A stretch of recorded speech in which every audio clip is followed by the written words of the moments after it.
And if I do that, I believe, Mr. Sam Page, that we are live on the internet. Woo, woo, woo, woo. How are you doing, my friend? Oh, I'm doing wonderful. I had a long drive back from your neck of the woods this morning. Yeah. Left at 9:30, got back just before 3 o'clock. Delighted to hear it. If one of you kind folk out there in the chat could let us know that you can see and hear us, and that Sam's wonderful tales of his journey are not for nothing, we will begin this fine episode of Battle Streams in Middle Earth on a Friday night. I can see movement on my YouTube screen. Is the movement me and you? Yes, although I look very, very thin. For all I knew, you were, watching a different video. Yeah. So as I said, I see Frederick said, can see and hear both Dinosaur Bloke and Ardacan loud. Sound and video work. And do you know what? In our panic tonight, I didn't even remotely check the sound. So that's good news. I think what I normally do is turn that up there, and then maybe that down there. So I think that should balance everything a bit nicer. But yes, hello one and all, and welcome to Battle Streams in Middle Earth on this fine Friday night. It's the weekend. Oh, sorry. There it is. Goddamn right you have that magazine. Goddamn right I have that magazine. I drove all that way. This is, of course, our fortnightly, 3-weekly series where we take a look down memory lane through this, dear lady, Digstini's Partwork Battle Games in Middle Earth. I don't know if you've ever picked up on this, Sam. Do you know what we actually did? No. Well, to get the title of the series, we actually took this name, but we changed it. We changed games to streams. I mean, you are just a wordsmith. A lot of people don't realise. Yeah. So we hang out together normally on a Friday or a Saturday night, and we hobby together, and we look through. We use this as a theme, and we kind of look through an issue of this magazine every time, and see what the game was like, and see what the train was like, and all that sort of stuff. And then generally trying to have a natter vaguely themed around the contents of the issue, which is kind of fun. I've not actually opened this since I picked it up from you on Tuesday, so I'm looking forward to a live read through. I thought you were meant to read it. I haven't, Liz. Still sealed. That is incredible from Paige. Yeah.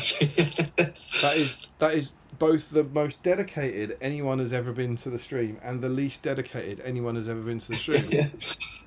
You've smashed that. Yeah. Incredible scenes. Yeah. Yeah. I'm sure we'll get on to quite what that means in a minute. But and of course the point. Why would you join us? Why would you spend your Friday evening with us? Well, the point of Battle Streams of Middle Earth was to help the SBG hobbyists of the world. Yeah, help me out, Sam. There you go. Clear the backlog. Yeah, Battle Streams of Middle Earth. There we go. Yeah, clear the backlog because I picked up the wrong mug. I can only apologise. And the idea was we'd hang out together and we'd paint. Not because we need these models, but just because painting is fun and hobbying is fun. So, indeed. Sam, how do we theme it? Like, how do people, can they just paint anything? Like, is there any sort of people can absolutely paint anything. I could paint the Old World and Star Wars Legion models I have on my desk, or we kind of go with what was in the magazine. Whoa. And if you haven't figured, this stream is all about Prince Imrahil. Yeah, it is. Of Dal Amroth, yeah. Get in there. Yeah, there he is. Whoa. Your lighting's better than mine. This is a model I've painted many times in metal, but never in plastic. So, given that we have no predefined order for the things that we say, does that sound like you're working on an Imrahil tonight? I may or may not have, when I walked through the door, primed the foot plastic Imrahil. The new plastic Imrahil. The new plastic Imrahil, who I bought on release day because, new exciting shinies. Yeah. Built him and then proceeded to stick him on the shelf and haven't touched him in how many months. As we so often do. Yes. Well, I'm glad you're working on the new Imrahil because I myself am sitting pretty on old Imrahil. Very nice. And for me... Did often pick this one. You what? Oh, so yes, indeed, yeah. So kindly donated by yourself, but she didn't want to. Well, quite.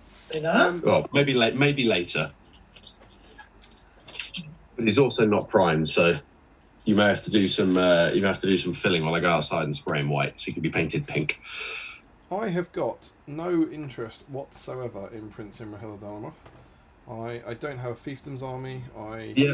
Same. Nothing like that. So I didn't actually have this model. I didn't have because obviously I didn't get the magazines when they came out.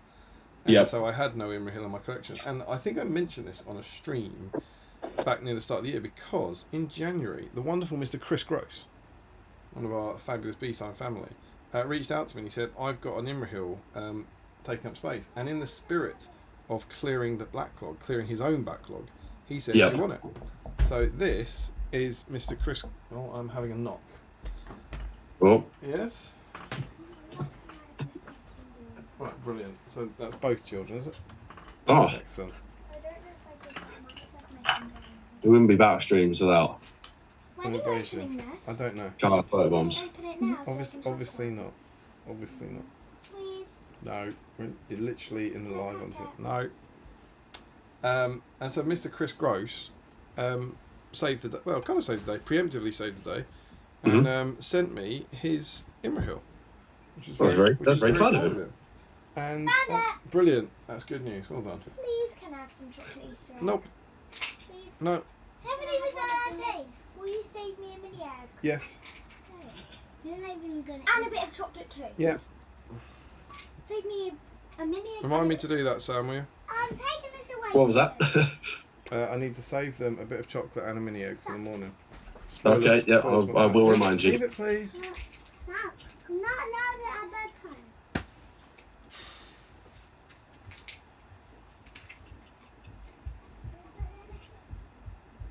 Have they gone? Yeah, I don't know if you heard the last bit of that. You're not allowed it at bedtime. They've taken my stream snack. Oh well, they're just looking out for you. They know how much you get, how much God, man, you're going to be this eating. Day. Yeah. So great, brilliant, Chris Gross. Yeah, what a legend. Yes, he was a legend and donated you stuff, and then your children just come and... This very Imrahil. Yes. So thanks, Chris, if you're watching this either tonight or on catch up. It's very much appreciated, and he is going under the brush. He's very much a BSIME model. I have no intentions whatsoever of doing a Dylan Roth army, but I took great pleasure when the new one came out. Even though, what was it? It was last May, wasn't it? The Imrahil came out. God, was it? Yeah, It's been sat on my computer desk that long. Yeah, it was the big. It could have actually been released in June, but because they were announced at Seven Stones, wasn't it? Yes. On the Sunday at Seven Stones. And Yeah. everyone, and I was like, oh, there's Imrahil stream, coming up, relatively soon. And I was like, yeah, lots of people are going to be very excited for the new one. I'm going to be very excited to paint this old one that no one cares about. Yeah.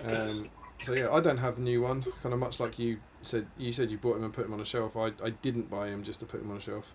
I don't actually own it, so I'll be interested to hear your thoughts on the new one throughout the night. I mean, it's a very nice model. I primed both. I wasn't sure which I was going to paint, but like yourself, I don't have a Fiefdoms army. I don't think I'll ever do a Fiefdoms army. So the foot one is what I'm more likely to use, maybe in Men of the West.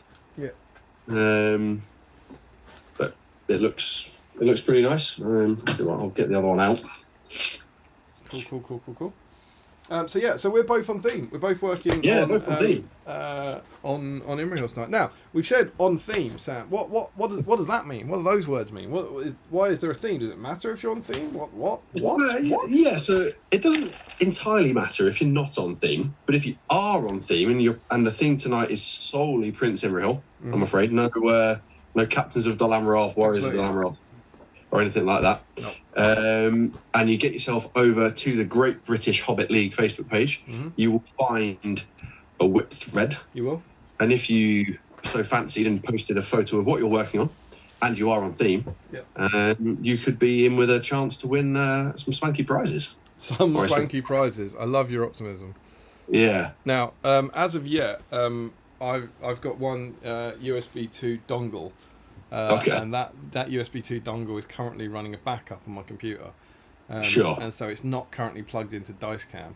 So my hope is that backup is finished by the end of the night, so we can switch over to Dicecam. But for now, I'm going to have to go old school and go, look! Oh, the black BSIME dice. I definitely don't have any of them. Exactly. It's a black Battle Streams of Middle-earth dice, and this is what you will win. One of you out there tonight will win this very dice if you're on stream. And this dice only rolls... It's a 2. I'm not going to lie, it's a 2. Which is exactly what you need to end the game sometimes. Yes, that's why I never roll. Yeah. So I can confirm the whip thread is now up on the GBHL. I know it's up. Why wouldn't it be up? Yeah. Well, I don't know. They weren't saying it wasn't up, were they? Someone might have said it wasn't up. Liars and miscreants is what Yes, I think they were just a bit keen. Yeah, absolutely. So if you are painting any of the 4 Imrahil scalps, so metal footer mounted or plastic footer mounted, you'll be entered into the draw to win that at the end of the night. But if you're not painting Imrahil, still show us what you're working on. Was that Trip Imrahil? Trimrahil? Trip Imrahil. Very nice. Yeah. And obviously you put it in there and show us what you're working on. Sam, is there anything else that they should put in those pictures to tell us?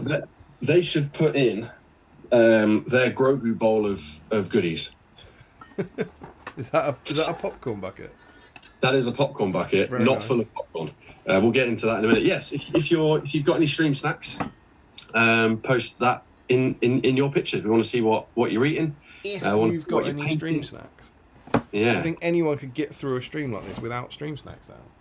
Well, that is true. Some people might be, going straight through. No snacks, no drinks. Well, some people might have to, even though they weren't planning to. Well, yeah. They didn't take your Budweiser, did they? No, well, it's a Cruz Campo tonight, but no. Okay. You know the difference? The big one said, "Will you save me a mini egg and a chocolate?" The little one nicked it. They didn't trust you to save one for them. Do you know what's funny? And I don't think this came up. It's their egg. Right. Like we kind of, we all sort of share eggs, and we sort of, you open an egg and then everyone eats it. But it is fundamentally one of their eggs. And so that, if I'm honest, that could have gone worse. That could have been a screaming, crying, "Why are you eating our egg in secret when we go to bed on a Friday night on the internet" type thing. Yeah. So I guess there's some sort of cosmic karma in there potentially. Yeah, maybe they'll go to bed, Well, peacefully. I was hoping Emma would bring it back in, but They're all sat on the sofa eating it. they probably are, Sam. They probably are, and fair enough. So, I So presume what's in your groggy box? what's in? Yeah, well, quite the selection. I asked Nick to go get me some stream snacks when we went out for dinner. So I have had these before. We've got cherry blossom flavored Lindt chocolates. Now that is a weird selection of words. They're very nice. Cherry blossom flavoured Lindt. Yes. Yeah. If you know Nick, you know she loves everything cherry blossom. So we've got that. Something else that we've been demolishing loads of. I have an M&S cookie. Well, like a fresh bakery cookie. Yep, insane. We love these. Very nice. I've got my obligatory cans of Pepsi Max. Very nice, very nice, very nice. I have an assortment of Malwams. And then, I don't know when you gave me these, and Nick says we should throw them away, but I have 2 Twinkies. You absolutely shouldn't throw them away. You should eat them. So, I don't know if I should maybe start off with a Twinkie. Yeah, because then you'll die quicker. Yeah. They famously don't go out of date. Now, don't worry about the fact they have dates. Yeah. The internet will tell you they don't go out of date, so it must be true. Okay. Well, it can't be any worse than the Pocari Sweat, right? Depends if the Pocari Sweat's a year out of date, I suppose. Yeah, well, in Japan it was in date. So, is this your first? Do you know of Twinkies?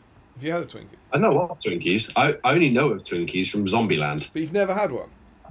Never had. So this is my... You're about to eat your first Twinkie. This is my first ever Twinkie. And it's the one I gave you at Ardicon last year. Or the year before, yeah. Well... Yeah. So if the stream suddenly ends... I don't think it's going to be the highest quality Twinkie, but good luck to you, sir. That's a bit... stale. It's obviously hard to get across how they're meant to taste. Yeah. I assume they're not supposed to taste like old. I don't think they normally taste old, no. Do you want to try a bit? No, because the shelf life of a Twinkie is 45 days. And we've definitely had them for longer than that. Okay. I'm pretty sure I gave you that at Ardicon last year. Yeah. They've been languishing at the... Well, not languishing. They've been in the cupboard getting squashed by jars of tomato sauce and baked beans. Why did you put a Twinkie in your baked bean cupboard? That's insane. Well, our kitchen's very small. We only really have one food cupboard. So everything goes in it. And these just got pushed to the back. Don't come I'll give you another one at Ardicon this year. Okay. So I'm going to give that a solid 5 out of 7. a perfect 5 out of 7. Oh, 7? Yeah. You know what? The end of the... As I go through the Twinkie, it gets better. Yeah, you The go. first bite was a bit rubbish. It's that delicious creamy filling. Yeah, now I've got to the out-of-date cream. And do you know what I've got? I want to eat the whole thing. What? Well, nothing apparently. Well, no, I mean this is sort of off topic. Well done. I've got a box of Twinkies. Oh, They were given to me. I don't know that if was he's, 2 boxes. I don't know if he's in yet because we haven't been in the chat. These were given to me by Mr. Chris Cooper at 7 Stones. So, Okay. And I think it's his sister lives in America. I think, but these are real authentic Twinkies. As per my rule, I will only eat Twinkies that actually came from America. So these are new Twinkies, Sam. Okay. And these go off.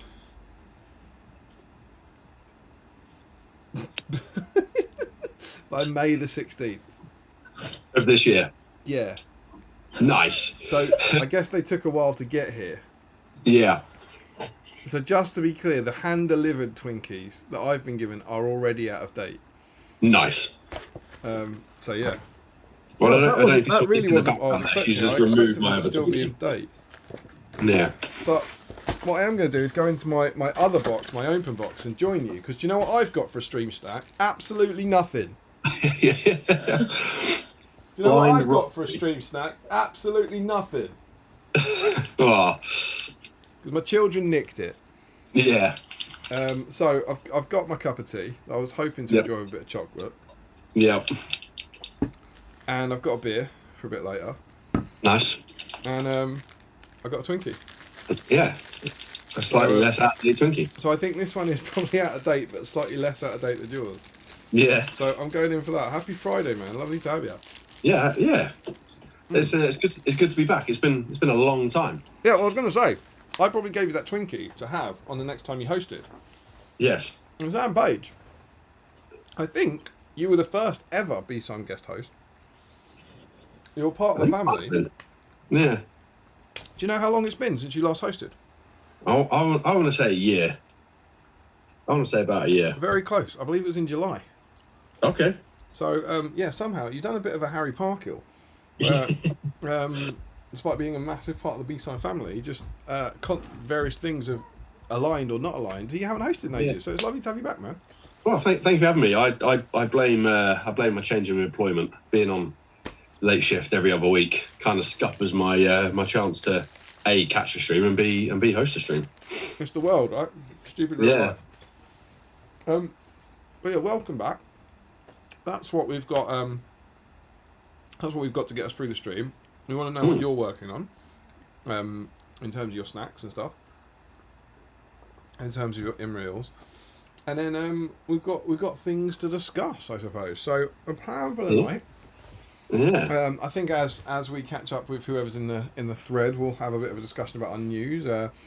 We attended Seven Stones. I have to attend Seven Stones. It's a contractual obligation. Yeah, I think I attended Seven Stones. I think you did. We're gonna have a look through this, dear lady. Can't wait. I did a deep dive into Imrahil. Yep.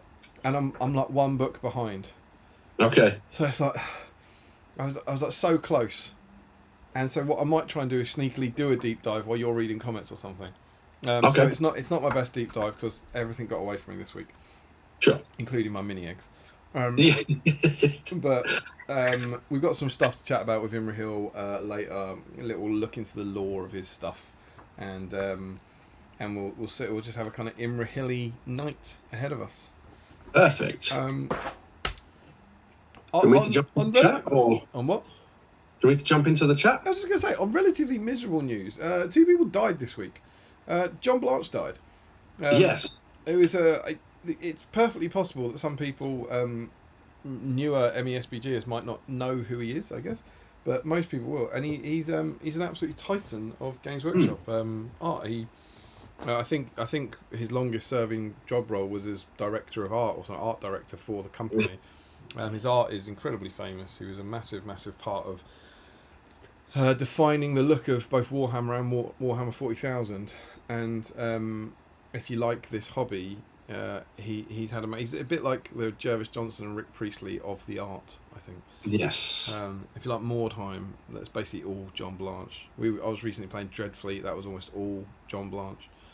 Wow. And and he died, and that's it's obviously very, very sad.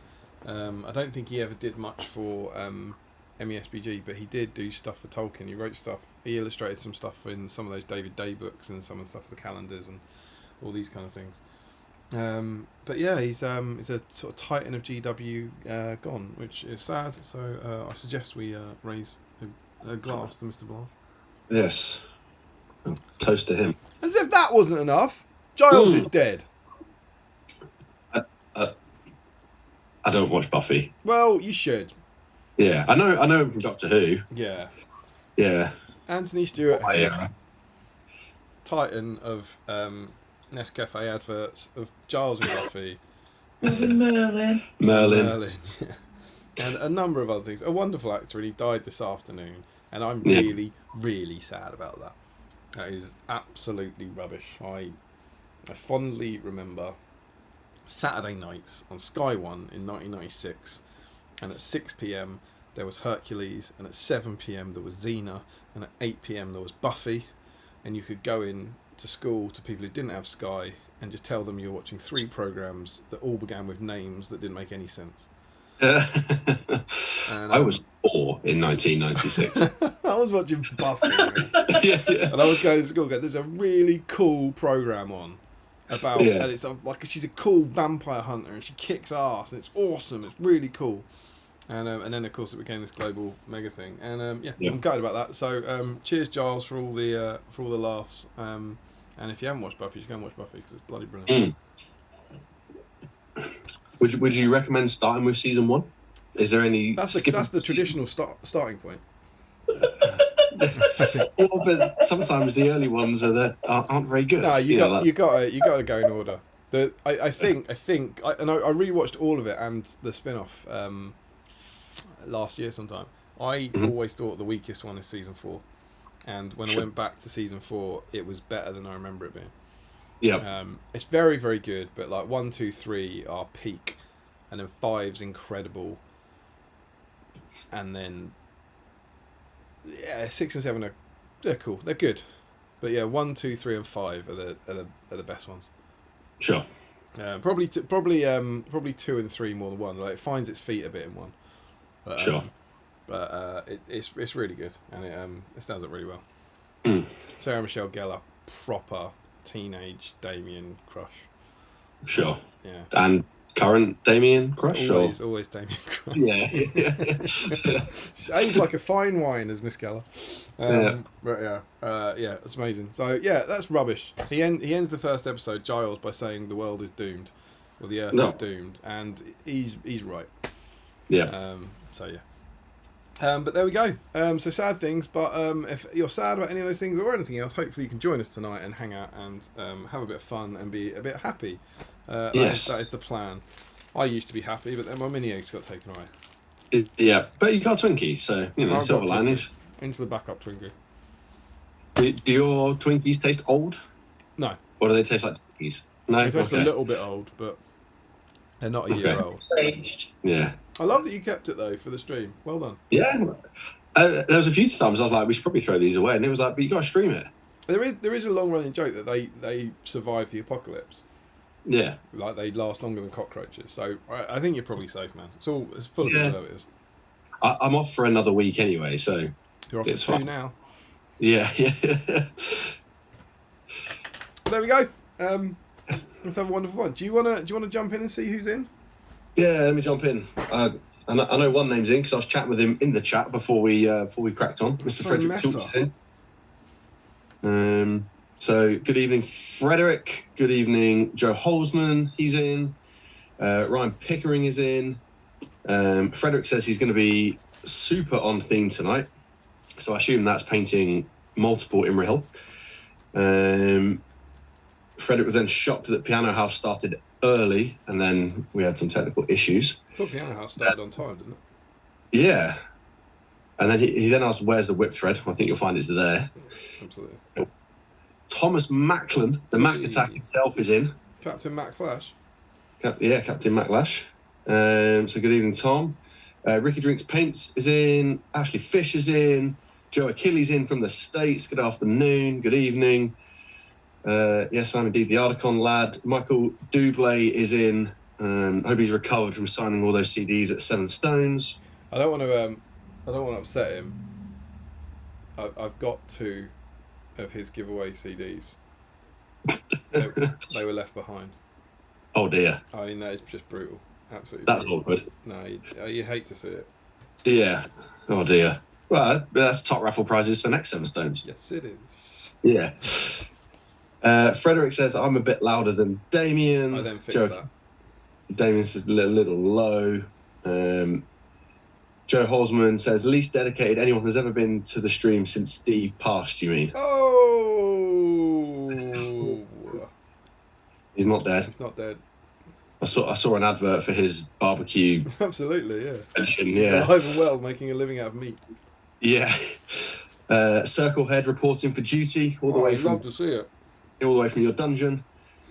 Mr. James Wilson's in. Evening. No Imrahil for me because he's already painted, so cracking on with some Rahirim. Well, make sure you get a photo in the whip thread. Look forward to seeing that. Michael Haskell's in. Evening all. Looking forward to seeing Mr. Page in person in a week's time at the Road Goes Ever Articon. Well, quite. If you didn't know, I'm running an event next week. You want to talk about that? Sure. So I imagine most people in here know, but I obviously help and I'm head rep for Articon. And a few years ago, I did a little fun lead-up event to it where you can kind of come and practice your your lists, and the winner wins basically a free weekend ticket to Ardacon. And that is next weekend, 13th, 14th of June. If anybody's interested, comment and I'll send you the link. What's the event called? The Road Goes Ever Ardacon. That's very funny. That's why I ran the event. Ardacon. This is a fun pun on. Did you debate the 3 versions? Because I only mention this because in the mag we've got a pun at the end that had Southron in it at the end. Yeah. And we went, the road goes ever on and Southron, or the road goes ever Southron and on. I mean, every time I say it, I call it something different. Because I would want the 2 ons. If I would want the Ardacon on and the on. Yeah. So I think I'd want it to be called the road goes ever Ardacon and on, or the road goes ever on and Ardacon. I think. Yeah. Is it just one? Is it the road goes ever Ardacon? Yes, the Road Goes Ever Ardacon, mainly because it fits nice on a logo. Yeah, it's good. It's good. Yeah. These are the tricky things that people who haven't run events or tried to make puns don't understand. Yeah. You know what? Sometimes half the work of running an event is getting the name right. But you got to have a good name. And Michael Haskell, being the absolute gent that he is, always comes and, well, I think he supports most events, to be honest. So looking forward to seeing him next week. As everyone will know, Nick loves a pink model, so there is a single mini painting competition that Nick and PMG will be judging solely on whether they like it or not. That's quite cute. Yeah, I suspect the pinkest one will win. I've already had messages from people going, "Look what you made me do," and it's a bunch of pink paints. That's very so. Cool. Yes, if anyone, any event that can make people ruin their models is, I think, doing something right. Yeah. So if anyone is in the Stockport area or fancies travelling up to Stockport next weekend, especially the Element Games, I think tickets are £35. There's I think about half capacity at the minute. You get the winner gets a free ticket to the weekend event at Ardacon, and if you paint a model pink, there's a chance you'll win a prize as decided by Nick, and that's her evening's homework to try and figure out what she wants to give away. And birthday cake? Yeah, there'll probably be a birthday cake. It's my birthday on Wednesday, so I suspect there'll be birthday. cake as well. Very exciting. Yeah, and even more exciting, I'm going to be at Warhammer World on Wednesday playing an SBG tournament at Warhammer World. Oh, is possibly it one of the for one-day ones this week, is it? One of the one-day ones, yeah, on Wednesday. Very cool. So, yeah, if anyone's interested, let me know. And yeah, I look forward to seeing you there, Michael. It'll be good to catch up again. I'm going to butcher this name. Hauke Jakobsen? Hawk. Is it Hawk? Hauke Jab Hauke? I think it's Hawk. Hawk. Apologies. Hasn't been able to join one of the live streams for more than a year. Feels like meeting up with old friends. Well, welcome back. Might have been my last stream. Yeah, wouldn't that be a twist? That would be, yeah. Gordon Laidlaw says, "Hi guys, I'm a regular listener but haven't caught one live for ages. I dug up my Dalamroth and will be fully on theme tonight." Oh, brilliant. cool, man. Good to have you in with us live. Make sure you get a photo of the whip thread. Michael Dublé says, "Thieves!" Presume that's about your children. Yep. Joe Achilles says, "Need a lock on that door." Yep. I told you how many times we needed locking mechanisms on the vehicle doors. Yeah. Sam Huddy, Shaggy is in. He's here and now on 1.5 times catch-up speed. I can't watch it on fast speed. Everyone starts to sound like Alvin and the Chipmunks. Like 6.5 years in, and I only realised or heard this was a thing a couple of months ago. It's quite exciting. Yeah, Nick listens to audiobooks on 1.8 speed. minimum. That just seems, bizarre. Michael Haskell, as guest snacks go, I can't hold a candle up to Sam's veritable feast. That's all Nick, I'm afraid. I set a task and she came through. Joe Achilles says, "First Twinkie." Yes, might be my last for another year. Frederick Schultz, "Not supposed to taste like old." Yeah. Joe Achilles, "Fun fact, the brown bit on the bottom is food colouring, but it's supposed to make you think it was baked in an oven." That's so Twinkie. Yeah. Why did they just bake it then? Ricky drinks paint, can't be worse than 24-year-old cereal. I mean, I like cereal. I would definitely give 24-year-old cereal a go. That was his Phantom Menace cereal, wasn't it? I would definitely give 24-year-old Phantom Menace cereal a go. So if anyone's at Ardicon with 24-year-old Well, I cereal, imagine he's got some left. and I mean, Nick's having heart palpitations next to me about the thought of that, but I'd try it. Michael Haskell replies to Sam Huddy saying he was on speed catch-up initially as he wanted to finish watching the cricket day 2 highlights. It's been such a mad game. Well, I was listening to it this morning on the drive back, and one of the commentators on TMS said, Test match special for our international listeners. Yes, this won't be a 2-day game. Like this game will go on a long time, and I feel like they jinxed it because it's going to end tomorrow. Oh, he's right. It'll be a 3-day game. It'll be a 3-day game. Yeah, it's going to end by lunchtime. I reckon. What did they get? 3 in the end. Yeah. They got the night watchman out just before the close of play. So that was very exciting. I had my obligatory test match nap as well because you can't help but fall asleep to the cricket. James Wilson will confess I never had a Twinkie. They're not missing much. Well, you've eaten one that's a year old, mate. Yeah, you know what, James? I'll feast the one out of the bin that Nick just threw away. What? Oh, moving on. That's come from America. Yeah, There'll be a tariff on that these days. Nick's very... It was my Twinkie that I threw away. Yeah, Nick said she threw away her Twinkie. Cerulean Dave, I should start a YouTube channel so that people give me sweets. Try to do it. I'm pretty sure if you just wander around looking a bit lost, some strange people might just give you sweets. Sam Huddy, it is rude of the cricketers not to wrap up in time for BSIME, Michael. Well, they did wrap up in time. It finished at 7. But then the highlights go on a bit later. You get to watch it all again on 1.5 times speed. James Wilson says, very disappointed Larry's not here to join us in eating out-of-date food. It is his jam. Yeah. I don't mean the food, I mean his style. Weirdly, on the subject of jam, I do have... Don't ask why. I have a jam jar full of jam on my desk. Why? Sorry. Yeah. Sam Huddy, in Soviet Russia, children confiscate chocolate from you. Frederick Schultz, will we ever get a Twinkie deep dive once we run out of Battle Games of Middle-earth material? Isn't there lore like coming back from the dead and stuff?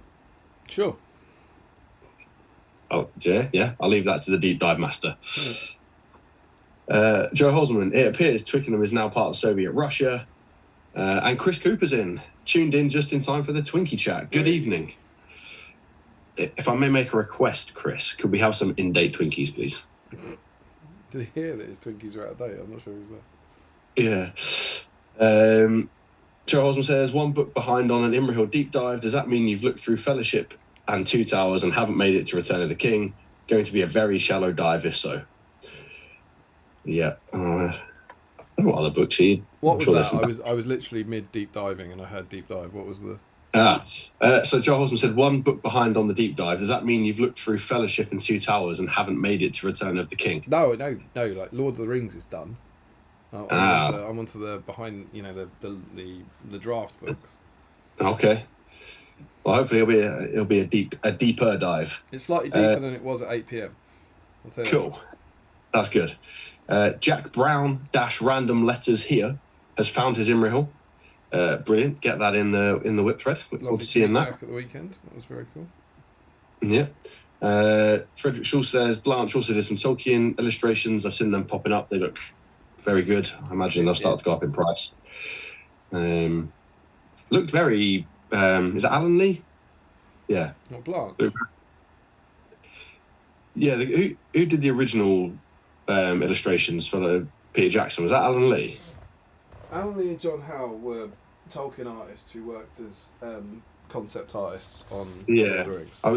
The Blanche ones I saw were very reminiscent of those two. So I don't know what you're talking about, but I would say his style looks nothing like Alan Lee. But it might be that there's one painting that has or something. Sure. I've also been looking at random times a day after being in K-pop concerts, so Yeah. I might be confused. I've done a Steve. It's jumped. What happened? Here we go. Joe Hosman, at Jack Brown, random letters here. Was it with Larry Miller's? Well, I don't think Larry will lose his Imrahil because it's all in one piece. Frederick Schultz says his new Army Painter sets also look really good. Want to get all 4 eventually. I assume that's John Blanche because he had some come out on Kickstarter, I think. Yeah, it's John Blanche's On Guard. Yeah. Thomas Pirinen's writing the rules for it, so I don't know where that is in production. Yeah. Or what's going on with it. I must admit, I'm a bit of a Citadel purist when it comes to paints because I know how they work. At Jack Brown says not found his yet, so I presume that's not found Larry's Imrahil. I mean, if you've got Larry's Imrahil, I don't really know what's going on there. Joe Hosman says and Ted Lasso. That sounds and used to watch Buffy on BBC Two. I imagine that was after it was on Sky One. Yes, it was on Sky for about the Origins of Buffy had a really weird story where it had season 1, and they really weren't sure it was ever going to get a second season. Okay. Because it was so kind of almost low budget and ropey and silly. Yeah. And there was then this weird production halt, and Sky got season 1 and half of season 2. And they were played straight after each other, so there was no break, and then the break was we had to then wait for about a year for America to finish season 2, and then because this is what used to happen, right? It used to be on in America and then come out here ages after, and then once that had happened, BBC Two got season 1 as Sky was getting the second half of season 2 and season 3, and again there was always like a 6 months or a year between Sky and the terrestrial TV in those days. Well, that seems like a positively small gap compared to the 5 years we have to wait for. Well, I mean, the gaps between seasons was short. So like this is the thing. Something like the X-Files, you used to get 24 episodes a year, and then it was only a 6-month wait because it was like they would do 24 episodes every year, and of course that takes 6 months. Yeah. So you had 6 months of it off air, and then you get another 24 45-minute ones. But the wait between America and England was much longer than it is. Yeah, House of the Dragon's going to start on the same day in America and England. And here, yeah. Whereas, like, if you didn't have Sky, you'd be waiting like a year to watch something like that. It's kind of crazy. It's hard to explain this sort of thing. It's kind of fun. Oh, I was a wee toddler back in those times. Sam Huddy, another Twinkie at Ardicon for next year's stream. Yep, I'll make that happen. Frederick Schulz just caught up with a recent-ish episode of Jugs, the podcast, where they talked about John Blanche being a nice and down-to-earth guy online and in the local hobby community, and then the news came. That's kind of the way it goes. There'll almost be an influx of information, and then unfortunately, the news that he passed, that was, I don't know what the cause was, but it seemed relatively sudden. I think he retired in 2023 from Games Workshop because of ill health. That's okay. Whether he retired or was retired, I don't really know. Yeah, Frederick Schultz asks, "Can you freeze Twinkies?" I'll wait for you can freeze Joe. Those things. Yeah, I guess it's, do they taste nice when you defrost them? Yeah, you can freeze people, but as the immortal Jurassic Jeff once said, scientists were so preoccupied with whether or not they could, they didn't stop to think if they should. Yeah.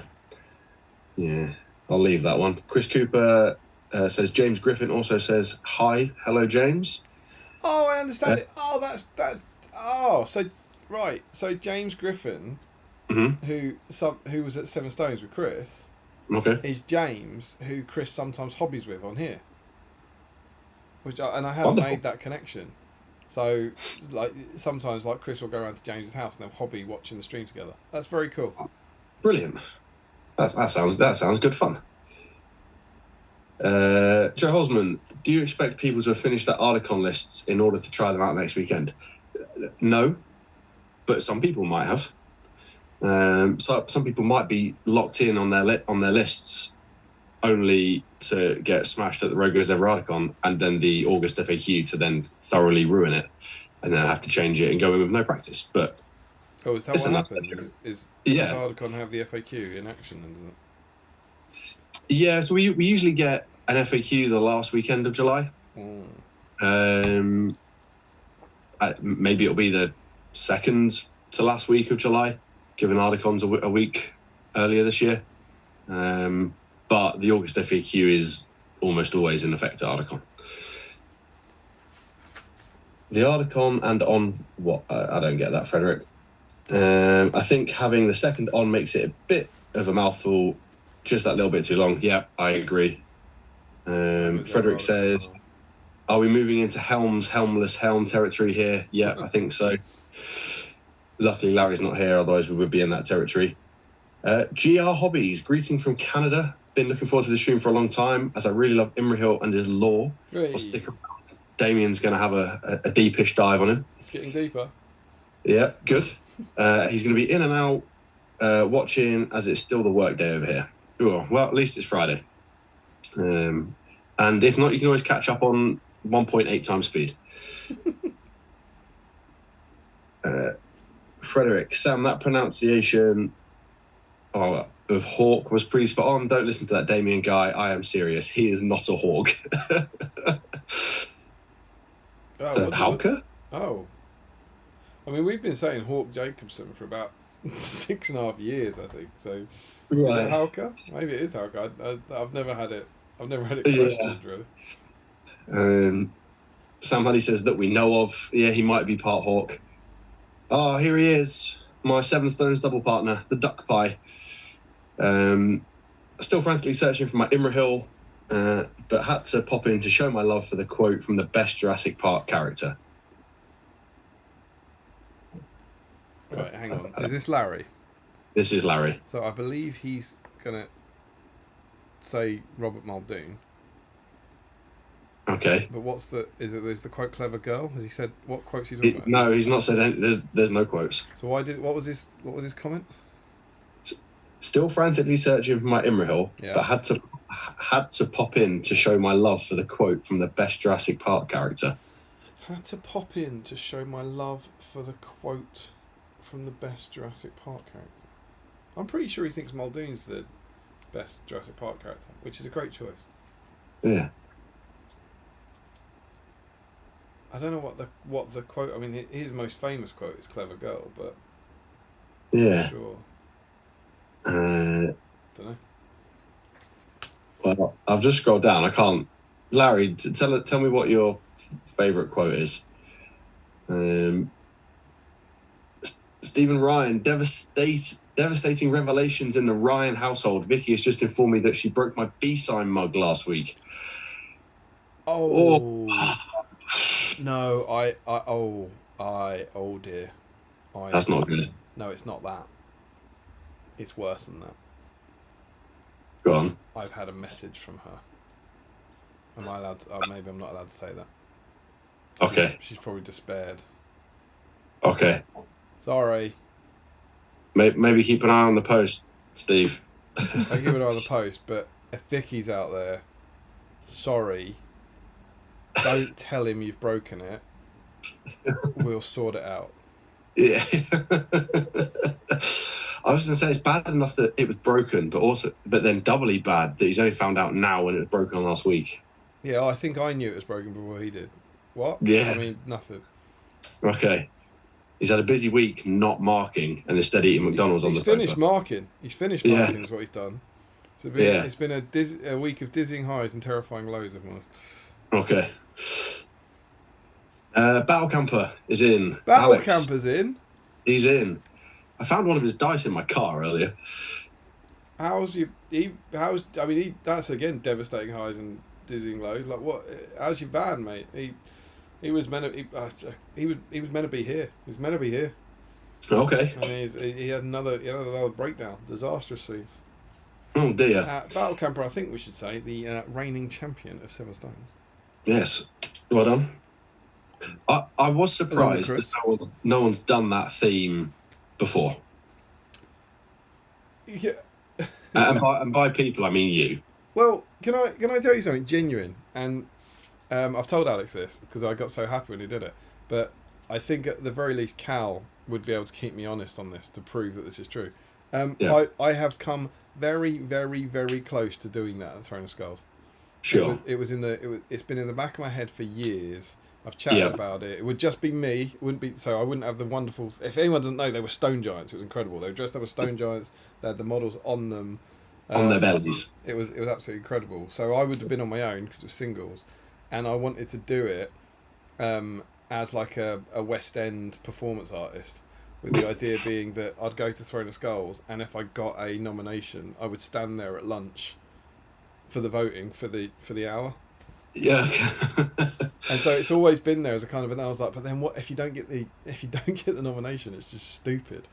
Yeah. And so it was always there as a kind of, I think that would be really cool. And you know when I did the Edoras hat and I had the models on it, Yeah. the idea I've been thinking for a few years, but I like the idea of wearing models, and that was always in there. So it was always like, and then I turned the corner at St Mary's as they walked down the corridor, and I was like, oh, that's it, and it's better. Yeah. It's better than I would have done it. And I was like, I'm so glad because now that's ticked off. I was like, no, right, I'm not doing that. But yeah, I had come close, but they did it so well. I think the hats really. Yes, yeah, the whole get up was incredible. Yeah, it was a really, really magnificent heroic effort, and they stayed in the costumes for the entire weekend. Yeah, even playing football. And do you know what? I don't think they didn't play football, did they? Alex did, didn't he? Alex did. Yeah. I saw one a stone giant running around playing football. Yeah, Alex did, I think. Yeah. I remember commenting to a few of them being like, I can see the Witch King in all black running around. I can see a stone giant, and I can see Camille. We were taking bets on who was going to pass out first. Well, do you know what their heads, their rock heads, you know what they were made of? Is it polystyrene? Close. Rugby caps? No, insulation foam. Okay. They insulated their heads on the hottest weekend of the year. Oh, yeah. The things we do for Palantiri. Oh, quite. And it worked. Yeah, absolutely. Yeah. Alex isn't on theme tonight. No Imrahil to paint. Not even SBG tonight, just to bring down the tone. Nonsense. Everyone's allowed an off night. Joe Holzman, I'm on 1.4 times speed in my audiobooks. I gradually increase it, then go ages without listening to one and have to start again from 1 times speed and increase it slowly to get used to it. Work up to it like fitness. When you say you gradually increase, what's your limit? Do you get up to like 5 times speed? Well, it depends how slow they talk. Because you audiobook narration, they have to speak slower. So if you want them to speak at the speed of a normal person, you do have to. Couldn't do that. Jack Brown, I always forget that Nick is just like almost supervising you, like sitting just off camera at all times. Yes. Just in case you say anything untoward. Yeah. It's like Michael Haskell being over there. Yeah. With Evangeline Lilly, Sarah Michelle Gellar. Sarah Michelle Gellar's in the shed for real. That one's real. Circle Head, Sam Barks. The only real, well, I don't want to disappoint anyone. The only real, if you were to go into my shed, the only person you would actually see is Sarah Michelle Gellar. Okay. And to be clear, in case the police are watching, there is a life-size cutout of Sarah Michelle Gellar in my shed.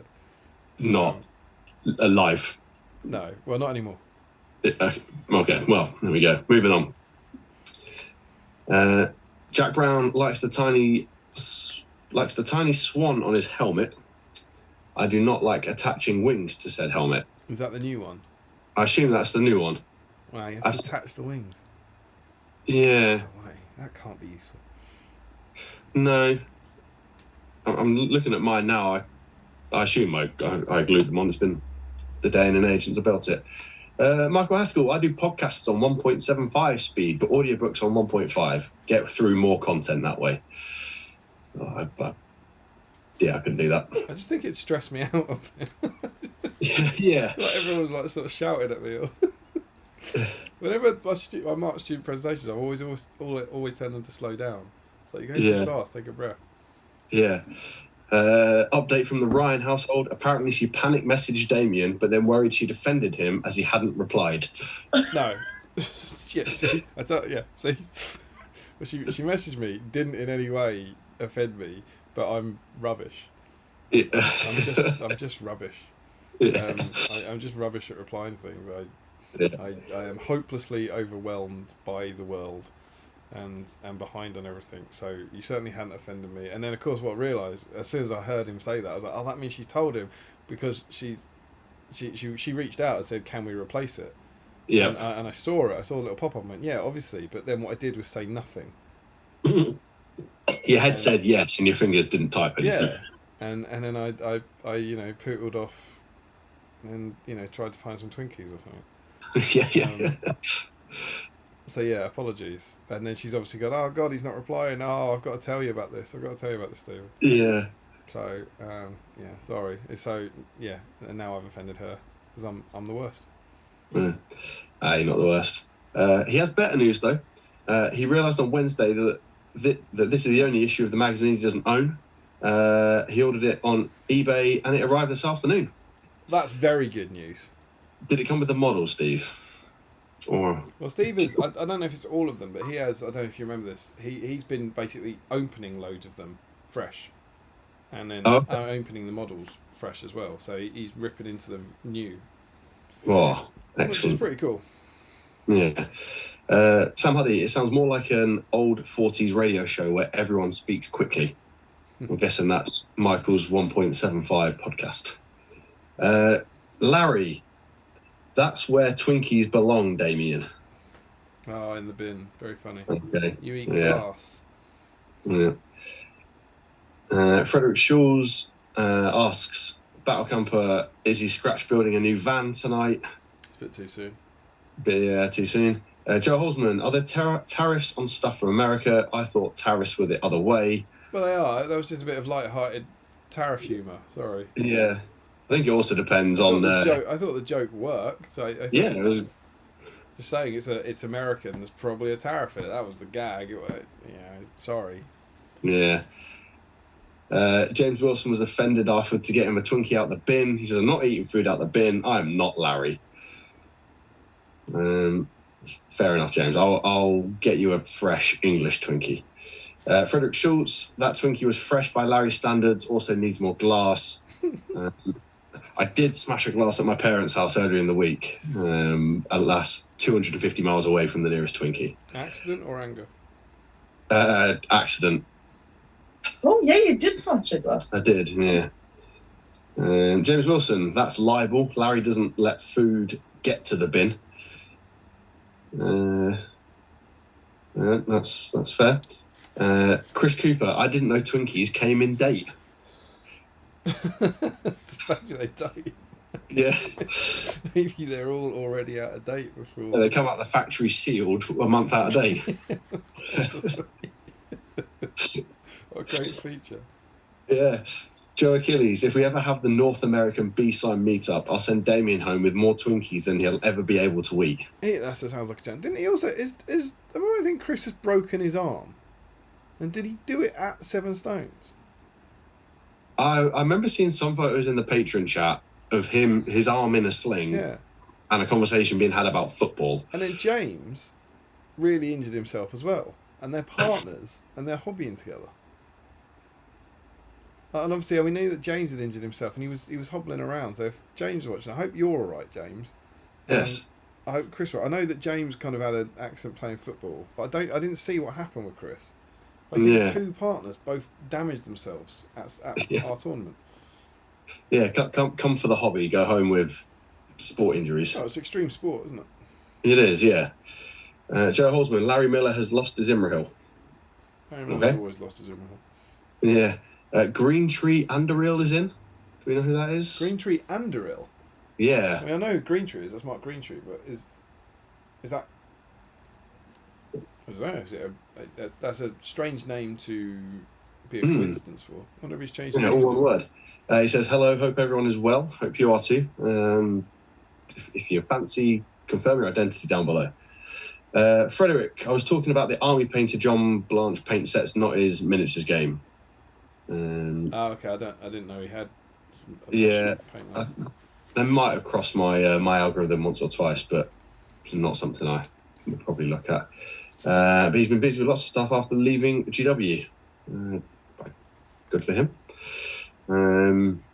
Hopefully all of that stuff still comes out for those who want it. Sam Huddy, I think BBC Two used to be Simpsons, Fresh Prince, and then Buffy. Yeah, it was until Mum saw Willow having a lesbian scene, and I was told it wasn't suitable. Do you want to know? Because I'm nothing if not progressive, I still watched it. Do you want to know? I've got a funny story like that. In 2002, I was at uni. It's first year uni, right? I was in primary school. And Buffy was on, and it must have been on BBC Two because we didn't have we certainly didn't have Sky in halls. If you wanted, it's a different world, man. If you wanted TV, you'd have to have a TV and an internal aerial. So you'd have to buy an aerial from Homebase that you would plug in, sit on top of your TV, and then would like move around and pull the things out to get a good signal. And you'd have to different channels. You'd have to put it in different places. And stuff like real incredible scenes. And those were the TVs we had.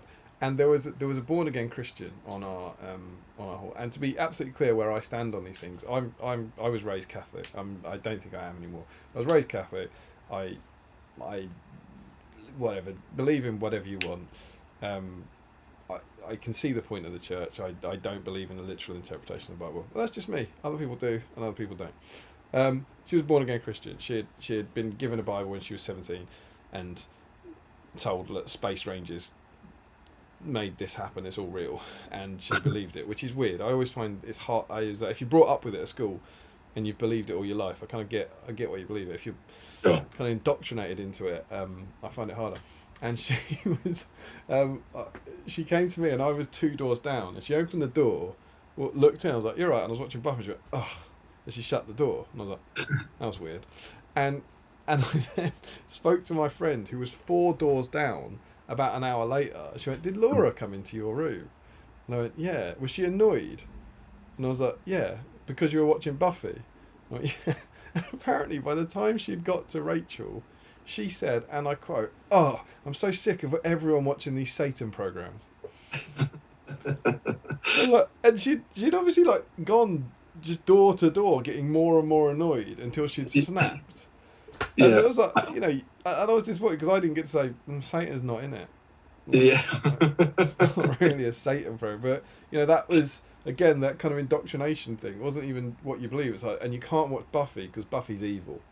Because it's got vampires or witches or who knows which bitch. But that was I don't see her anymore. Yeah, fair enough. I wonder if she still hates those Satan programs. Maybe she watches. If you're out there, Laura, always a fan. Yeah. Maybe she is one of the 29 people into the... Shouldn't that be something? Yeah. One less subscriber. Yeah. James Wilson, sure, Sam, that was the reason. I guess he's still salty about Twinkies. Joe Holzman, that implies they taste nice before you freeze them. He's talking about people there. Okay, good. Sam Huddy says, I think we have an experiment to do. I guess we need a willing volunteer to freeze themselves. Joe Achille would not recommend eating defrosted Twinkies, but might be tasty partially frozen with ice cream and chocolate sauce. It's not a bad idea. Oh, so what's the difference between defrosted and partially defrosted? I mean, apart from the obvious, like why would they be bad if they were fully defrosted, but okay if they were defrosting? Because the cream would be ice cream. And that's the crunchy cream.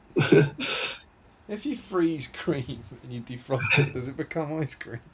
Yeah. I'm not convinced it does. It's got a compelling point, Sam. Yeah. I guess he's saying he wants it to still be a bit cold and a bit crunchy, like a frozen dessert, as opposed to a soggy Twinkie. Yeah, that's fair enough. Okay.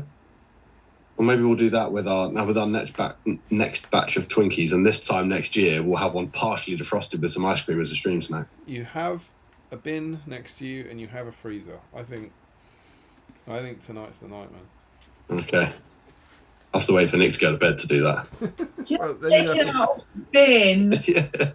you need time for it to freezer. Is it, what bin is it? Is it like kitchen bin, or is it? Yeah. Is it lounge bin? Yeah, no, it's Kitchen bin. Yeah, I don't it's think a- it's saving that. no, I think it's a bit gone. I think like lounge bin, it might be saving. Yeah. Yeah, if it was under the desk. Joe Holzman, I haven't even started one of my potential Articon lists. You have plenty of time. Frederick, as Damien just admitted, he just freezes Mark and Michael in his basement and only defrosts them for BSIME comments and tournament prep.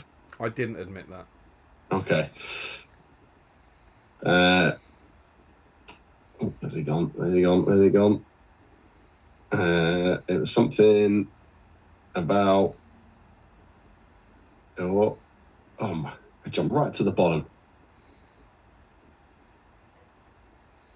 No. Oh, here we go. Sam Huddy says, "Trust the process, Frederick. The army is always ready as a result."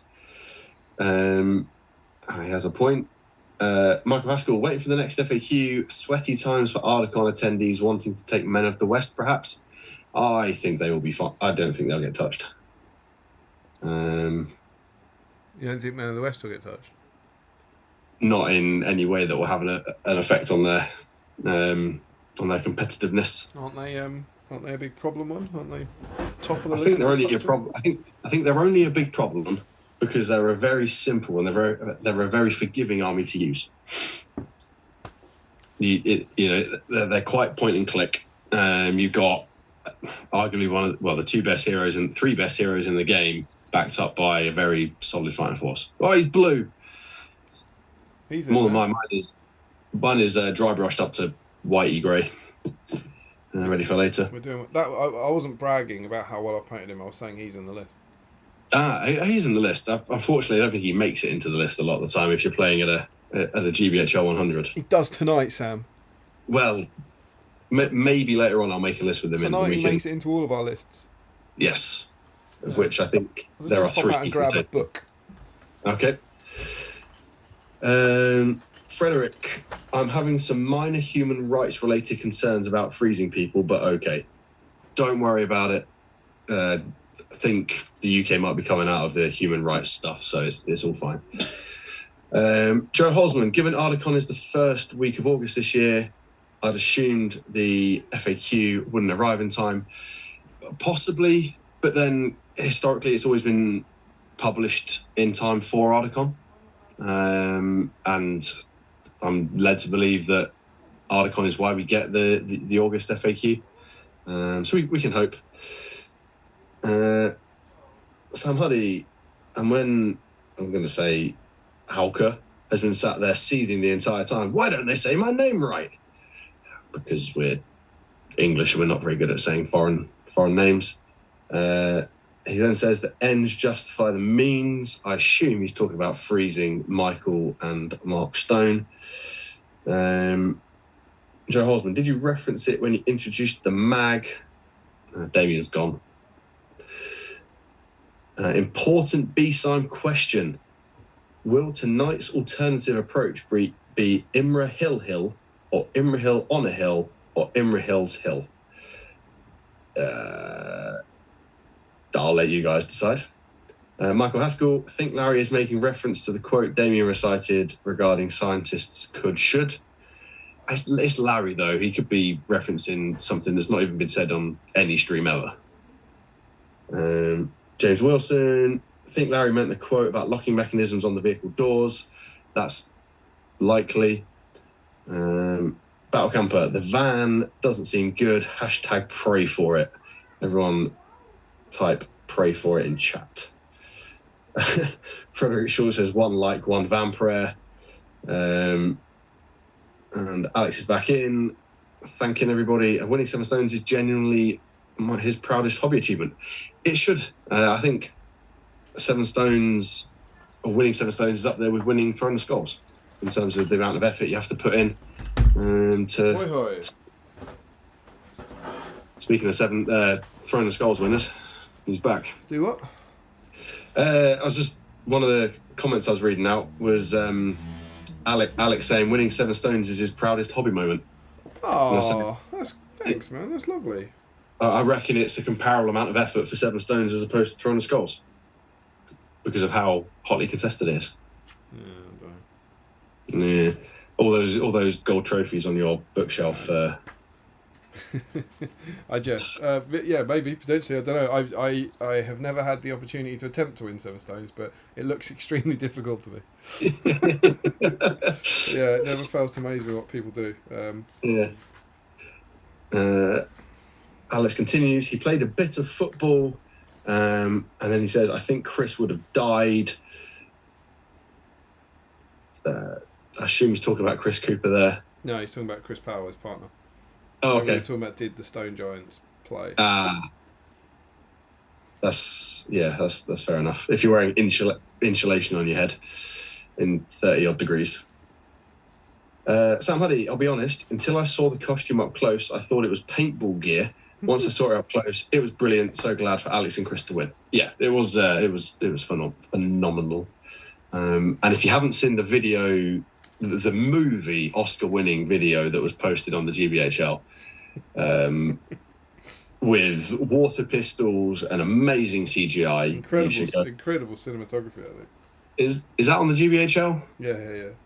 I think you should post it onto this channel as a short, maybe, just to really get the big bucks rolling in. Well, I believe, I don't want to spoil anything, but I believe you may be seeing it on an altogether more popular YouTube channel at some point in the future. Well, keep an eye on Battle Camper, I would assume. Whoa, I didn't say which channel. It's not going to be top table gaming. Frederick asks, Alex, are we getting a nice Stone Giant vlog on Battle Camper? I think Damien just spoiled that. Joe Hosman says, you can't just jump in at 5 times speed. You need to get used to it. Did you listen to Alvin and the Chipmunks first? Frederick says, I do an incremental speed increase when I occasionally catch up while we're live. I just listen to it at 1 time speed. Practice a bit of patience. Sam Huddy says, Michael Haskell is over there. Yep, he's sat on the bed in Damien's spare room. Frederick says, starting at double speed is too much. Joe Hosman says, I'm still waiting for the stream where Nick hosts with Sam just sat off camera. If the people want that, we can swap places. Not tonight. Not tonight. Next year. Frederick replies to Sam Huddy saying he's frozen. So I presume, have you got a frozen Michael Haskell on your bed? In your spare room? The frozen Michael Haskell is in the freezer by necessity. When you Otherwise, remove them from the freezer, they stop being frozen. Otherwise, he's partially defrosted and only Science, tastes that is. ice cream and chocolate sauce. Frederick replies to Joe, maybe Nick will do that on her Disney podcast. I have been on Nick's Disney podcast while I was in Japan. And you should all go listen to it. Give that a big shout out. It is Magic with the Mermaids on Spotify and Apple Podcasts and wherever you get your podcasts from. No, just those 2 places. Apparently just those 2 places. Get your podcast anywhere else. Tough luck. Not categorically not wherever you get your podcast. Yeah. So yeah, if you want to listen to 4 crazy Disney ladies, We talk about a lot of other things. talk about all things Disney and other things. Whoa. You hold a show about Disney and you don't talk about Disney.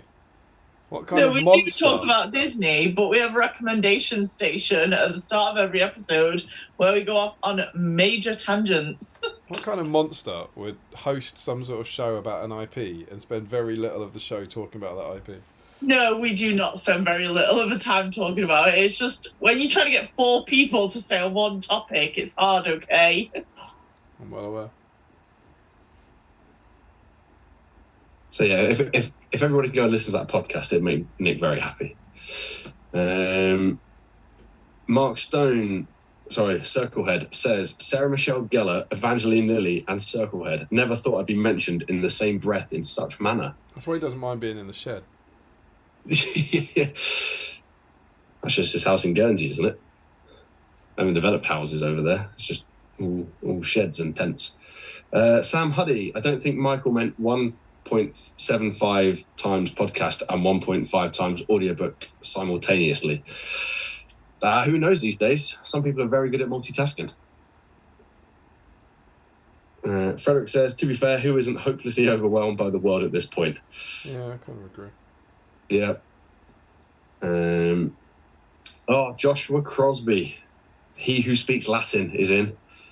Hey guys, I'm locked in tomorrow with 5 models to finish for a tournament tomorrow. Is it 5 Imrahils? I really hope it's 5 Imrahils. Joe Holzman says jokes have to make sense, Damien. Sure. Yeah. And Frederick says, we all know you don't eat food out of the bin. I assume he's talking to Larry here. You only build models out of the bin. Oh yeah, good old Imrahil. That's going way back. And the best time to eat a Twinkie is before they are made, apparently. Interesting. Chris Cooper, yes, I broke my arm. Yes, I did it at 7 stones. Oh, I'm sorry, So, dude. yeah, I didn't know. I hope you feel better soon. That's, yeah, ouch. I dislocated my elbow when I was a kid, and I still have a scar 30 odd years later. Sam Hardy says 2 7 stones players injured at the event. Better Call Saul. Is that a Breaking Bad reference? I believe it is. I've never watched it. Stephen Ryan, it all comes out tonight. I hope you successfully located Twinkies after Vicky's message. I'm sad for my mug, but glad hilarious mix-ups led to such mistaken offence. I think all is right between Mickey and Damien. James Wilson replies to Chris Cooper saying, I admire the commitment that you both got injured the same weekend. I mean, at least then you could both use the excuse of I was rolling ones with my wrong hand because I broke my arm. Yeah. Frederick replies to Sam Huddy saying he was about to tell them to sue Damien. Well, that's a bit far. I don't think you can sue me for that. No. And also it's not America. Richard Clammer's in, doing the Welsh 3 Peaks Challenge tomorrow, but wanted to pop in to say hi. Looking forward to catching up with the stream on Sunday. Good luck for climbing literal mountains. You would never catch me doing that, but I admire anyone who does. So yeah, good luck, and hope you enjoy the stream on Catch Up. Chris Cooper, mine was also in the football. I dived to save a shot from the Witch King and got a occult fracture in my radial head. Is that from James or something? That's from Chris Cooper. But he's very proud because he saved a goal. Oh, it was worth it. At the expense of a broken arm. Definitely worth it. Also punched the resulting corner and made another 2 saves before Phoebe decided she was done with running around. So you didn't decide that your arm was broken and you'd had enough. You decided it was Phoebe who decided you weren't playing anymore. Frederick says in 2002 he was in kindergarten. These kids these days. Green Tree Underhill has confirmed it is Mark. Doesn't know why YouTube has changed his name. Yeah, it does these weird things sometimes. Yeah. Sam Huddy waiting for Larry to pick up the call of Damien the Satanist. I assume that's supposed to say Satanist. Even the name is a sign. It's spelt differently. Joke's on you. Yeah. As I always used to tell the bullies in the playground, and it made no difference. Yeah. All those edgy kids watching those Satan programs, says Frederick Schulz. That's what we were. Yep. James Wilson, I hope she never watched Lucifer. And Jack Brown - random letters here. Does this classify as a Satan program? Well, about as much as Buffy did, I reckon. Yeah. Joe Holzman was talking about Twinkies. Joe Holzman? Yeah. Okay. Partially frozen, not partially defrosted. Oh, he wasn't talking about people. Yeah. That's probably for the best. Yeah. Frederick Shaw's scandal. Catholic university lecturer reveals to be prolific online Satanist streamer. World shocked. Sure. Says, when it's partially defrosted, the defrosting is partial. Always happy to help. Thanks, Frederick. Joe Achilles says, not defrosted, partially frozen. Big difference. Right, so he's only freezing them a little bit. Yeah.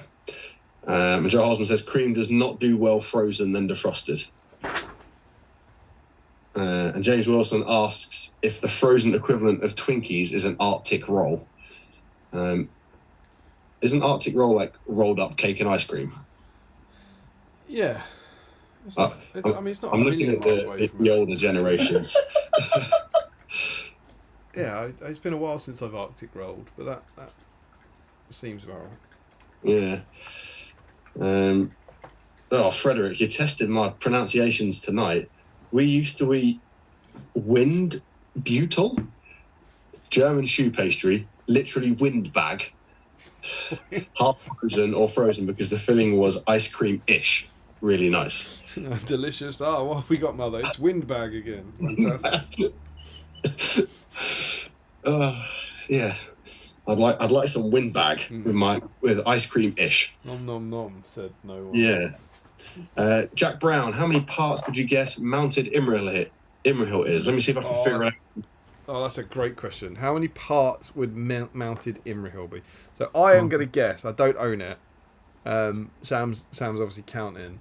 I reckon a Warrior of Rohan, I think, is 9, and that's like infantry. So I reckon there must be 9 bits for him, and I reckon there must be more for the horse. I'm gonna say 26. I mean, of the obvious bits I can see, I counted 9. But I don't know if his horse head is. Have you assembled it? Yeah. So you've done it already. Yeah, so I think it's helmet, 2 wings, lance arm, shield, cape, horse head, half a horse, tail. I mean, you obviously know better than me because you've done it, but I'd be amazed if that horse head isn't 4 pieces these days. Yeah, it doesn't look like it. Oh, you know what might be a separate part? Oh, it is because I haven't glued it properly. One of his reins is separate. Yeah. So I'm going to say 11-ish pieces. So that's quite a difference. We have the man who's assembled it saying 11, and the man who's never touched it saying 26. Yeah. Right. Frederick, I would appreciate Larry's input on the Imrahil Hill debate. I'll give him time, Frederick. James Wilson replies to Jack Brown, by modern GW kit standards, he'll be a lot of parts. Sam Huddy says, #pray for Van. That's for Battle Camper. That's for Battle Camper. Chris Cooper, the update from today with my arm is that I'll be out of actions for 6 weeks, though I'm at least out of the splint. James's leg is sore, but still healing. Well, glad to know you're both on the mend. Come to Seven Stones, everyone. Yeah, come to Seven Stones. And you can either do the sensible thing, like what I do, and sit there and watch them play football and enjoy your lunch and not get hot, sweaty and stinky, or you can do what everyone else does, run around in your costume and get hot, sweaty and stinky and break your arm, apparently. Frederick asks, Alex, what about being frozen as part of a hobby project? Let's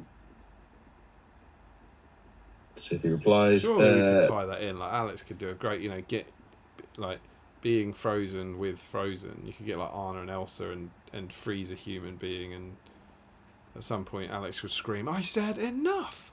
It'd be awesome. Yeah.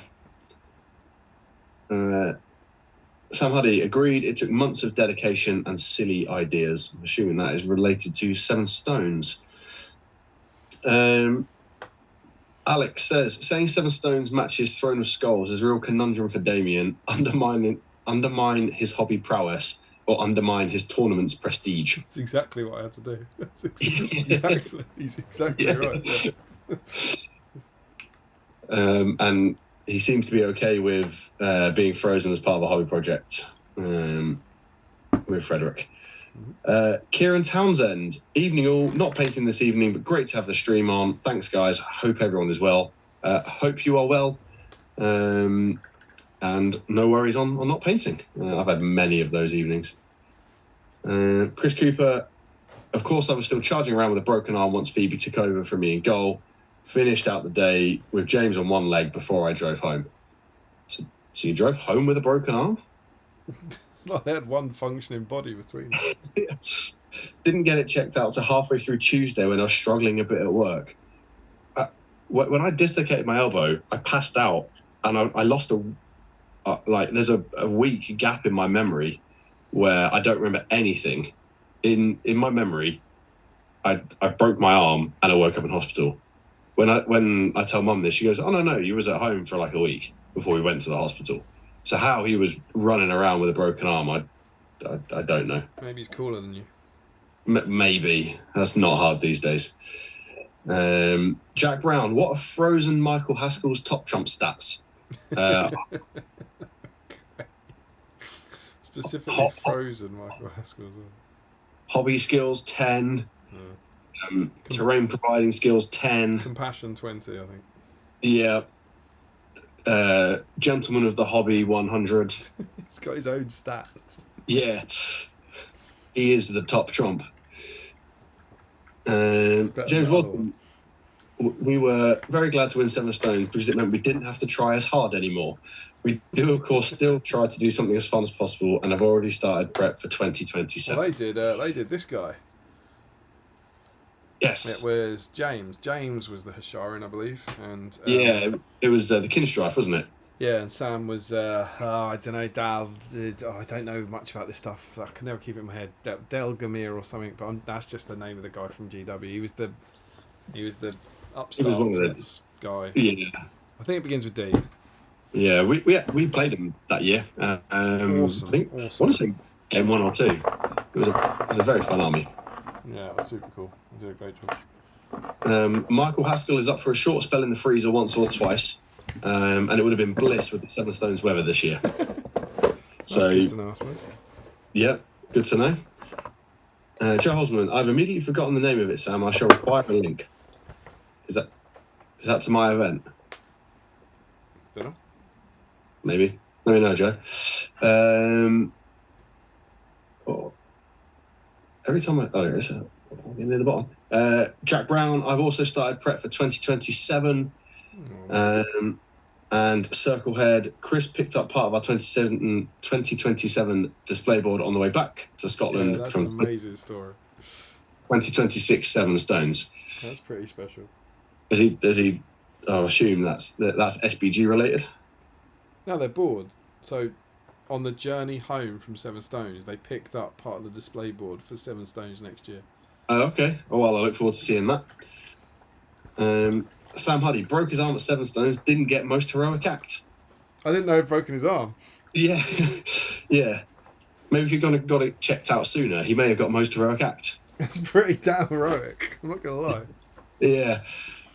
Frederick Schultz, what is the Welsh 3 Peach Challenge? 3 peaks. It's where you go climb some mountains for charity or for fun. And I think there's 3 of them. And when you get to the top, you sit around and eat a can of tinned peaches. As you can see, Sam does a lot of climbing. Yes. I have the physique of a climber. James Wilson, 7 stones tournament pack 2027. Damien and Tom accept no responsibility for any loss, damage, or personal injury you may suffer during the course of this event. Might have to. Chris Cooper, yep, I was going to shake it off and keep going. It's probably just a stinger. I'll be fine. It does make me wonder how many other times I've broken bones in the past and just got on with it. He's so tough. Yeah. Frederick, Windbeutel is pronounced Windbeutel. There you go. Got it. Smashed it. Cool. I'll go with windbag. Mother, bring the wind bag. I'm hungry. Jack Brown has counted the parts of Imrahil. Of course he has. One of us was closer than the other. 24 parts. Oh, come on. Well, I don't know. There's some disagreement in the following comments. Oh, he's been fact-checked. So Joe Holzman said mounted Imrahil is 4 parts, metal. Hey, satire. And then Michael Haskell said mounted plastic Imrahil is 20 pieces. Ooh. But then Jack Brown says all the horse legs are separate and the horse head is 2. Left side of horse with Imrahil, right side of horse, shield and lance. Yeah, that's definitely metal, Joe. Michael Haskell starts with sprue number 10 and ends with sprue number 31. So correction, 21. Joe Holzman then says no, 22. So I think what we've decided here is it's lots of pieces. Probably unnecessary. I think it's 24. I'm going with the 24 guy. Sure. Then I'm very nearly spot on. Yeah. So Sam Huddy, final line of the 2027 pack. James, some of you may die, but that is a sacrifice we are willing to make. Charlotte's in. Yeah. Got the chocolate back. Oh, hello, Charlotte. Hi. Right, are we eating this then or what? Yeah. Are you allowed to eat it? I think so. Your mum said yeah? Yeah. Right. Yeah. You haven't brushed your teeth yet. I want to do some cracking after. If you do a bit and then I do a bit. My turn. Hello. Hi. We're going to crack into these. That was great screaming. I did the best cracking. Can I open it? Can I? Don't open all of it, Lev. I want to open a bit. Well, the good news is my snack's back. Well, that is good news. Have you had these before, Charlotte? And the bad news is we're stealing it and eating it. Yeah. Oh, great.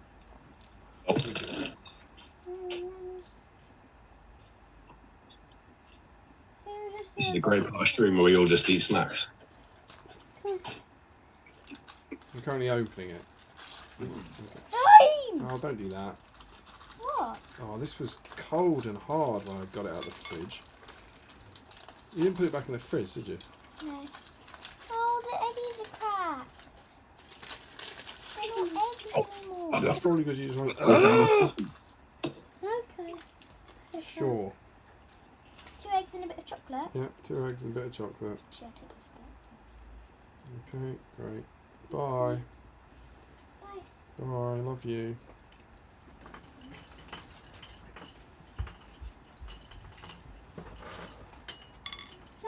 Hey. That was One sec. That was mixed success, I suppose. Yeah, I just closed the stream down by accident. I think it only really matters if I close the stream now. Yes. I was just looking for. Right, I'll tell you where you're up to in the chat if it loads. Yeah, I'm just waiting for the chat to load. Sorry, everybody. This is a great great stream. We're on for like 5 hours, man. There's going to be highs and lows. Yeah, this is where I'm up to. Yeah. Jack Brown says, correct, Michael. I don't know what I counted twice. And he then corrects his correction to Joe. So I still don't know if we're on 21, 22 or 4. Joe Holzman says, some people are just harder than others. Yep, most people are. I'm not going to finish that sentence. I was harder when I was younger. Yeah. But that's what, it's just. I'll move away from that. Frederick says, Castamere the Usurper. That's the one. That sounds familiar. Well, I don't think he was Castamere. I do remember a Castamere. He might have been Castamere, but I also. He might not be. He's the other one. You know, there were 2 of them. Yeah. I don't know. I might be getting confused. Joe Holzman asks for a link to Nick's podcast, so I shall. Here it is. I shall get a link. How do I share a podcast? Okay, Joe, I'll get Nick to put a link in the Patreon chat for you. or she can comment in the YouTube channel. I'll do that now. Harry Parkhill's in. Greetings in and assembling the made-to-order Dalamroth command, and the plastic man himself, Imrahil. Wonderful.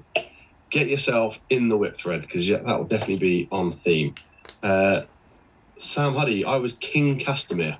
Oh, he was Castamere. All right. I think Sam? Who's the guy I'm thinking of? That I think you sent a letter from the other guy. I got a letter in the post. You know what? True story. And I might be about to embarrass myself. I might be able to find it.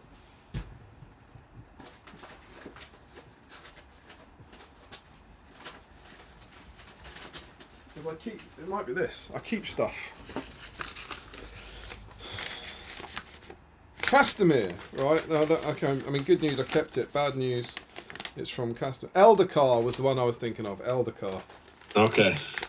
And it doesn't start with a D, but it starts with an E, which is the letter after D, and the second letter is D.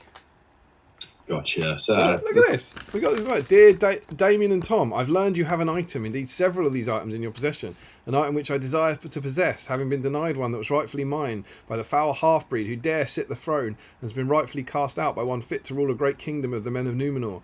I now offer you a chance to prove your loyalty to me. If you would part with but one of these items, to aid me in my quest to find the pretender to the throne, and end his line once and for all, you will find my generosity great indeed. Please take this small offering as a gesture of my goodwill, and should you grant my request, greater rewards will follow. Should you refuse, let us say it would be a foolish man who dares risk my wrath. Your answer shall be required by this evening. I believe you both to be men who will make wise decisions, for an unwise decision may very well be your last. Castamere, King of Gondor. Oh. And I think, as I said, I can't quite remember, there's other stuff. It arrived in the post, and I think there might have been a Freddo in it. I think that was the other thing. So yeah, I've got like a drawer of kind of old hobby stuff that's really cool. It just makes me happy. So I hope James and Sam appreciate that when they put the effort in, we kept them. Yeah. Jack Brown, all the Haradrim fluff was making me think you could do a very different fantasy fellowship based on ordinary people of Harad, supported by the Blue Wizards. Oh, that'd be awesome. That would be awesome. Shape of campaign hugely different, and having to face opposition from both elites in their society and just those of the West who see them as just Harad. That would be very awesome. Sounds great. Yeah. Joe Hosman, climbing a mountain, let alone 3, does not sound like my idea of fun. And on that, I agreed. I agree with that. Yeah. It's like that Harrison bloke. He's always climbing mountains. Yeah. Walking up the hill back from Element is enough for me. Frederick Schultz, lol, I genuinely thought you said peach, not peak. Sorry. Sam Huddy, and the most heroic act goes to doors kicked in by Chris. Wait, I have a final entry. Frederick Schultz, isn't it? EU is always pronounced oi in German. Why even I do not know. Okay. Europe is Europa. All right. Okay. Chris Cooper, metal mounted Imrahil is 5 parts, and then he asks if the plastic 24 parts includes the base. Joe Hosman, that's literally any of the previous 135 streams. I assume that's the classic content where we just eat snacks. Frederick says to Chris Cooper, that's an entire debate on its own.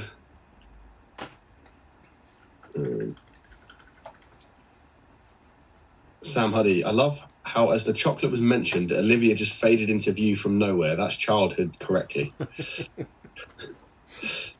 They know. Yeah. Larry, victory. We have victory. Does that mean he's found his Imrahil?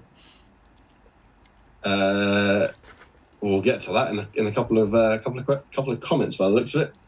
Harry says, has anyone mentioned that Damien is much quieter than Sam? Am I? No one's mentioned that, Harry.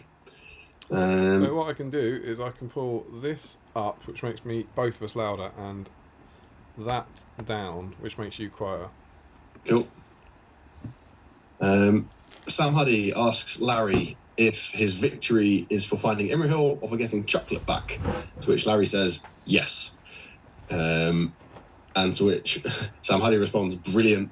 Larry's been drifting in and out of earshot. He asks what he's missed. Not much, Larry. I think you should tell him. Make him work. Yeah. Just go back and watch the stream on 5 times speed. Nick has posted the podcast name in the YouTube comments. It's called Magic with the Mermaids. It's on Spotify and Apple Music. And if everybody, once the stream finished, so probably tomorrow morning with their breakfast, listen to Magic with the Mermaids, you would make Nick very happy. Sam Huddy says that letter was from Castamere, but I'll watch Damien find it and read it. James Wilson says Eldercar is the disposed king. Yeah, that's the one I was thinking of, Eldercar. Yeah. Joe Hosmer says, unfortunately, we have left the oi. That's the EU, isn't it? That's good. Oh, that's good. Did he write OY? OI, yeah. He wrote, that's good, that's funny. Yeah. That's good material. And literally one comment later, Sam Huddy made it, and then says, snap Joe. Good joke, it's a good joke. That was also broken Nick. It's good. It's funny because it's disastrous. Yeah. Quote Giles, the world is doomed. Yep. Larry says, I'll let you know how many parts it is in when I'm done clipping. Too late, Larry. We've already got to that conclusion of 5, 4, 21 or 22. Smashed it there, we got it. Don't need Yeah. You said 11. 11. Larry responds to Harry saying, I haven't mentioned it because then they would make Damien louder. He then says, I think 31 is the highest number on the sprue. James Wilson, amazed you still got that letter. I was dressed as the Hasharin, handing out scrolls, naming targets for people to kill over the weekend. Well, I mean this very sincerely, that not getting too sentimental. There's some nice little sentimental bits at the end of Seven Stones this year, which I really enjoyed. But I know this hobby genuinely makes me really, really happy, and the friendships I make me really, really happy. And when people go to an awful lot of effort for Seven Stones and they do stuff like that and they send things like that, I normally keep them. And then, periodically you kind of look back through them and you kind of go, oh yeah, that was cool. And I keep everything, but there's lots of stuff. I've got letters pinned up here that people have sent and stuff. It's nice. It's a good time to remember. It's been a crazy sort of 15 years and. Yeah. Long may it continue, And if anyone wants to look back at the history of Seven Stones, you can message Tom Harrison and get in on the made-to-order Seven Stones memory book. Yeah, so I could do a brief shout-out for that, because there might be someone... there's a few regular Seven Stones who didn't go, but we did a photo book to celebrate 10 years of Seven Stones. We had one copy of it there, obviously celebrating the first 9 years. And then we're going to put some photos from the 10th in, and we're doing a made-to-order. So if you like Seven Stones, or you're a regular and you want to have a copy of it, it's going to be about 40 quid or something posted to you. We're not making any money out of it. It's just whatever this printing shop charges. Obviously no pressure, but if you want one, we will order more. And Tom Harrison has the list. So if you do want a copy of it, message Tom Harrison. And he's gonna put an order in. And then, do you know what we're gonna do with the book that we had at the tournament? Are you gonna? You said you were gonna raffle it off. Yeah. And do you know what we forgot to do? Raffle it off. Yeah, didn't put it in the raffle. Yeah, we can raffle it next year. With a drawing of number 10 on it or something. Yeah, just stick one photo from this year in at the back. So we now have an utterly useless book, really. Do you know what I'm surprised you didn't raffle off? The book that we were meant to raffle off. No, the 10 balloons. I got the 10 balloons. They came out for dinner with us afterwards. Yeah. I kept the 10 balloons. When I saw them in your front room, I was like, surprised they didn't get raffled. 3 of the Palantir balloons stayed in the studio for whoever wanted them. Okay. Now, at least none of them popped this year. Well, we didn't take them out into direct sunlight. Yeah. Michael Dube. Dear Lord, why are the wings on Imrahil's helmet separate pieces? They're not on the metal one. I'll tell you that one. Yeah. Yeah, on this one, he doesn't even have winged helmet. Frederick Schultz, maybe that's how you can get back. Tell people there's a new thing called the Oi. I mean, our country is getting famously stupid, so maybe that would work. Josh Coles, evening guys. The stream may be a few weeks too soon for me. 5 Swan Knights plus captain, all foot and mounted, before I get to paint the main man himself. Could cheat and chuck some blue on the dismount. That's enough. I'm just saying that's enough. That's absolutely enough. Yeah. Post it in the whip thread. You just have to make progress. That's all you have to do. Yeah. Sam Huddy, the tragic part would be that if someone did send Damien an actual threat around April, May, he may not treat it seriously as he should.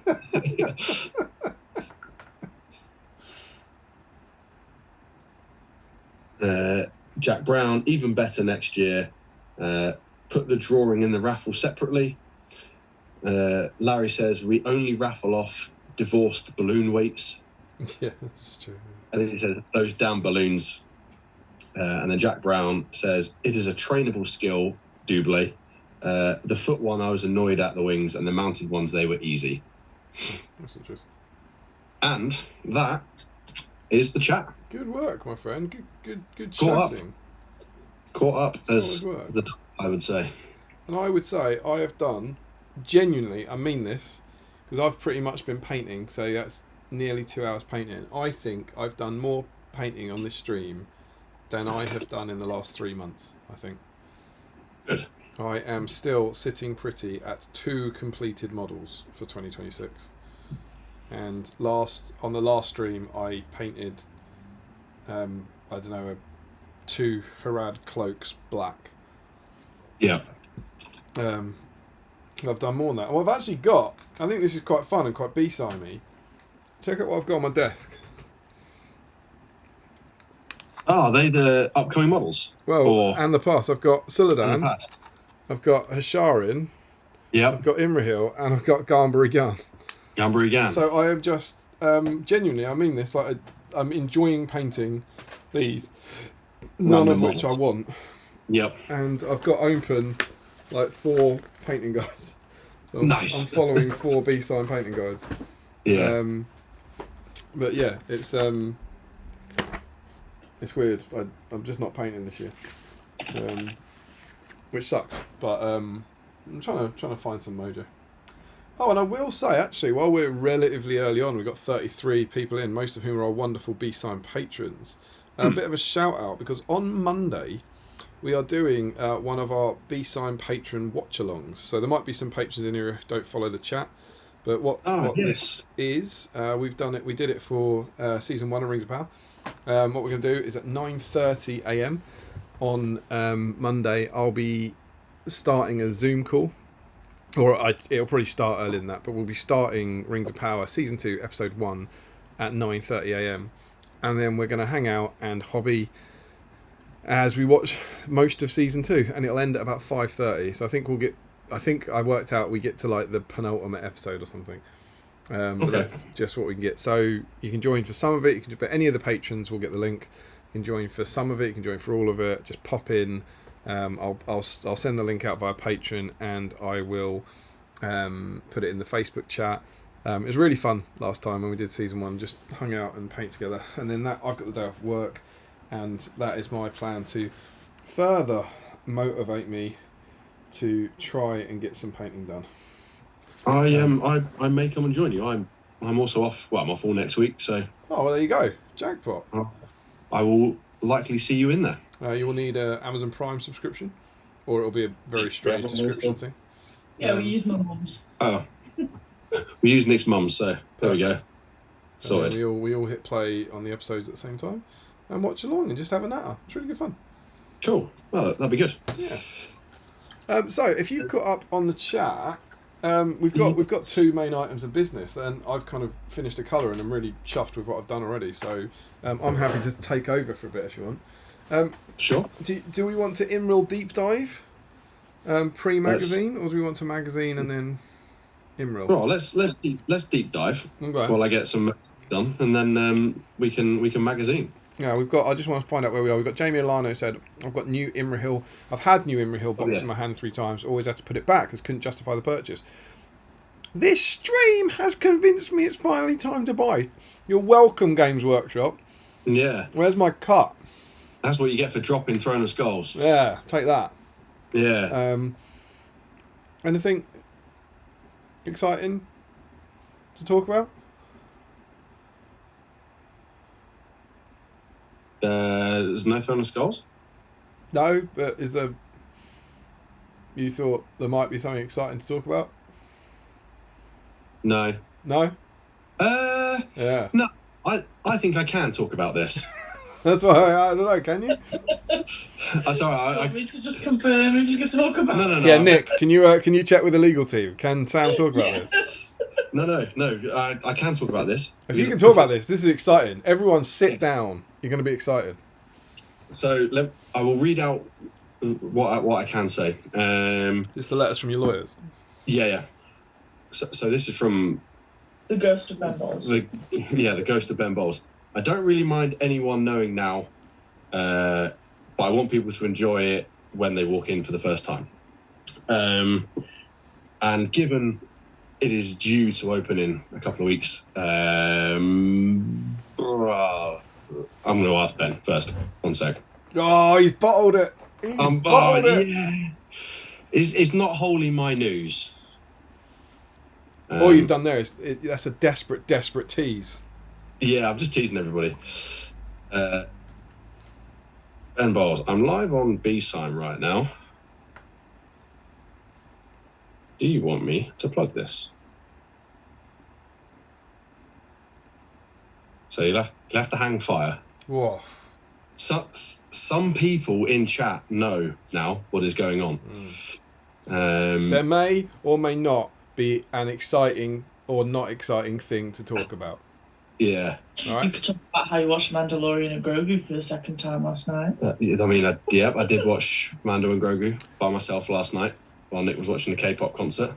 Larry, I think looking ahead, has said, not sure what I'm gonna do for his stream. I have no desire to own a gun. Well, I had no desire either, but I got it and started painting it for the joy of it. I have my original Gambari Gan from this magazine painted. Very cool. So when we get round to that stream, I may have to put a tuft on him or something. And Joe says, ask Jamie if it was the news that the wings on his helmet are separate pieces that convinced him to buy it, and he might have a spare Garn for Larry. Ooh. And then Larry says, did you say it was the day of the moon? I don't know. I don't think he said that. But then I also don't know why a human being would say that. Yeah. My lawyer is typing. He's replying. Oh God! You see, Vicky Ryan. You should have messaged Ben Bowles. Sorry guys, I have to wait. Because he said no. Oh, what a twist! There's nothing to talk about. Nothing exciting is happening. Nothing exciting is happening in 2 weeks. Yeah, don't worry about it. It's fine. Well, stay tuned. Just like we said, there's no Throne of Skulls by Warhammer World, and that's just it. It's just bad news all round. Yeah, doom and gloom. Yeah.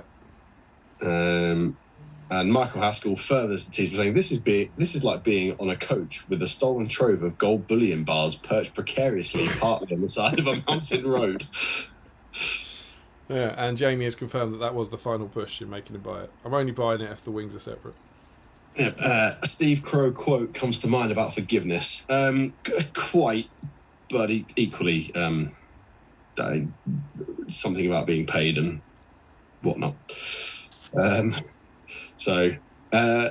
Yes, there is something fun happening. Pretty cool. Very fun things are fun. Yes, fun things are fun.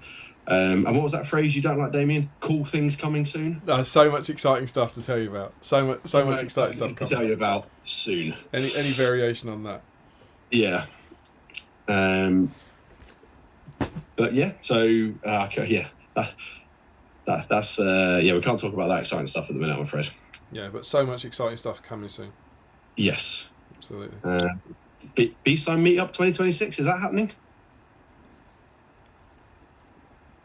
It could. With this thing. Yes. Okay. Well, that's probably a discussion for off stream. Yes. Yes. Yes. Okay. Well, there's even more of a tease for the patrons.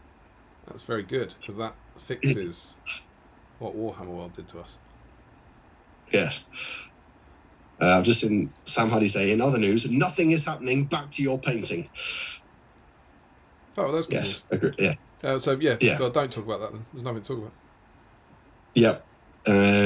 What I will talk about, and what is kind of fun, what I alluded to earlier, is on Wednesday we've got this one-day Middle-earth event At Warhammer.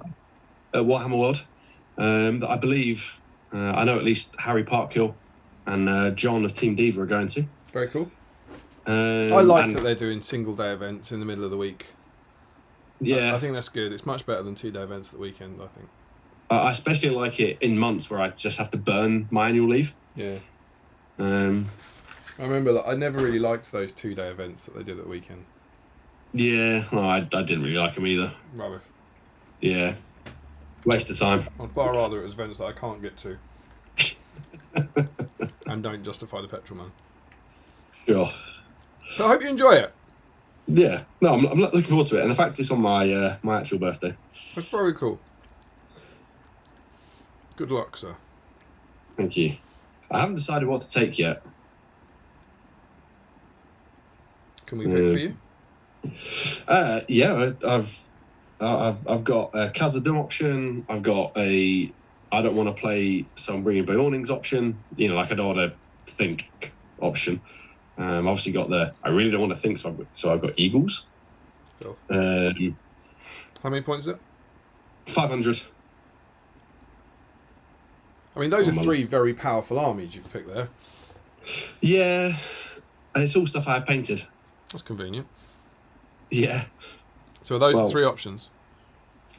Those are the 3 options at the minute. There was another one, but it involved painting. So will you be a man of the people? Will you take what they choose? If the people give me a list that I have painted, yes. No, I mean just they can pick the faction, right? Yeah. So Khazad-dûm, Eagles, or Bionings. Pick Sam's army. Yeah. Cool. Let's do that. Go on then, put your votes in. Cool. Oh, I can't do a poll because it's not Brown, live. Steve Bray, Larry said, I was asking if you said the Rings of Power thing was on the day of the moon. Oh, I see. Yes, it's on Monday. Very clever. Harry says, top work, Jamie Lana. I also bought this for the stream. I'd forgotten I gave the one I bought to patrons, but I rushed to Imps Gaming after dinner to get their last plaster. Oh, bless you, Harry. And Sam says, in other news, nothing is happening. Back to your painting. Larry has finished clipping. Jamie Lano, the last time I had it in my hand was at Imps Gaming back in March. You could be painting that very model. That's cool. Wouldn't that be amazing? Larry says can confirm 31 components. That must be both though, isn't it? There can't be that much disparity. We were just looking for the mounted one, Larry. Joe says, Sam, is that Damien talking to Haskell and Circle Head during the final stages of Throne of Skulls prep? That's the nothing is happening back to your painting. Larry, so 33 if you do include them, that includes the foot model. Yeah, that 32 if you he's silly. They were allowed a break when hosting streams. Harry says, selfishly, I am rather pleased about the midweek event. First Warhammer World event I'm going to in 2 years. Last time was the teams event. I played against Damien's BSIME Minas Tirith. Well, Harry, you are famously selfish. So that would make sense. Indeed, I remember we were. Well, I believe we were on the top table. Me and in the final round, me and Harry were on the top table, and don't worry about the teams format. We were absolutely on the top table. It was pretty cool. We had a good game. Frederick votes Bears. Jack votes Khazards. Destro Dextra says Houstonian greetings all. Sam says I remember when the edition was new. Sam came to one of our events with Eagles to give them a whirl. Won all his games. Posted later on about it saying, "Yep, they're good." Larry's working on Monday. Haskell says Khazad-dûm. That's 2 votes for Khazad, 1 for Bears. That sounds like a South Korean K Doom sounds like a South Korean team band. Nick would like that. 22, Larry. 23 if you're including the bass, which I don't think we were. So 22, Larry thinks. And yeah, Harry thinks is now excited that he might have Jamie's old Imrahil and hopes he doesn't touch this. I've had an update from the lawyers. Oh yeah. I can talk a little bit about it. Oh, what a tease! Oh, it's dizzying highs and terrifying lows here on Battle Streams of Middle Earth. So this isn't even on Facebook. You need to tell them to sit down again. Everyone needs to sit down and stop your painting. Why would you be standing up whilst watching YouTube and painting? Maybe they're on a standing up desk. Okay. So, coming very, very soon is a brand new gaming centre in Stockport. What? A brand new gaming centre in Stockport. No way. That sounds cool. Hosted and run by some very familiar faces. What? And it's going to be opening soon. Going to be Middle Earth and SBG themed. I'm not going to say more because we're going all in on the experience. What's it called? Is that not allowed? You said keep the details light. Keep the details light. Don't go into too many specifics. Is what I was told. That's really unhelpful information. Do you know the name? I know the name. Yeah. You know the name. I'll tell the name. Saying keep the details light is super unhelpful. Yeah. To tell you what it depends what light is. You need a definition of light. Okay, well I'll tell you the name, and then I probably can't go into anything else because then I'll probably get told off. Well, if you were to name, how about this? If you were to name a gaming hall after a Middle Earth location, what would you name it? Yeah. Maybe ask the punters. Yeah. Don't confirm it. Yeah. Post in the comments below what you would name a Middle Earth themed gaming centre. The lawyers haven't got in touch with me, so I don't know what I'm allowed to say. Yeah, that's fair. There you go, I saved you. So a new gaming hall. Yep. Coming to Stockport. Yes. Very soon. Very soon. Run by handsome people. Sure. That's cool. Yeah, that's very cool. Is that light? Is that it? Yeah. Hopefully in 5 minutes Ben Bowles will say, and you can also say yeah. We'll have a horribly drawn out process where every 5 minutes you get told. I wonder if he's listening. You get told one more thing like, every 5 minutes. Can I say this? Can I say this? So that's pretty exciting. Yeah.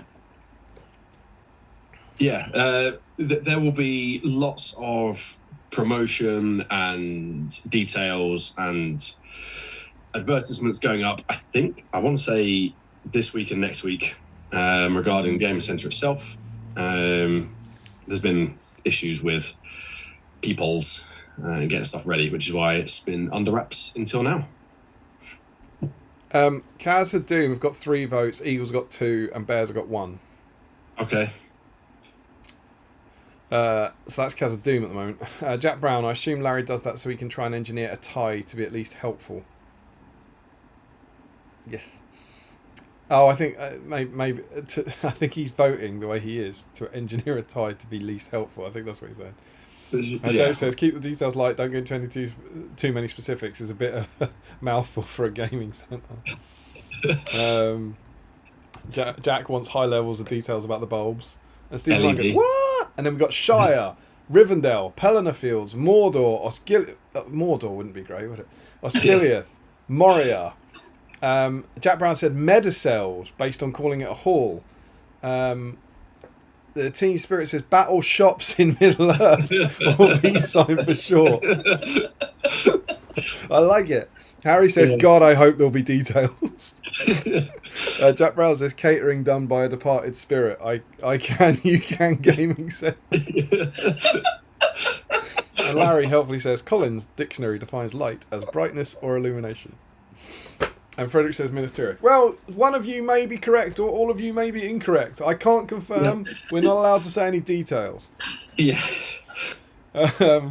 Wonderful. You've got the core details. New gaming centre in Stockport. Pretty cool. Run by handsome That's pretty people. cool. That's pretty cool. That's pretty cool. I think that is pretty cool. Yeah, I think it's pretty cool too. I think I Can, You Can War Game. That's got pretty good. There we go. Cool. So exciting stuff. There you go. Yes. Get the clicks going. Get the buzz. Get the kiddies interested. You know, gen the content. Yep. All that. Yeah. Michael Haskell said, "A place to escape the real world for but a short while." I mean, that's a cool like under name. Yeah, it also sounds like he thinks it's going to fail. Yeah.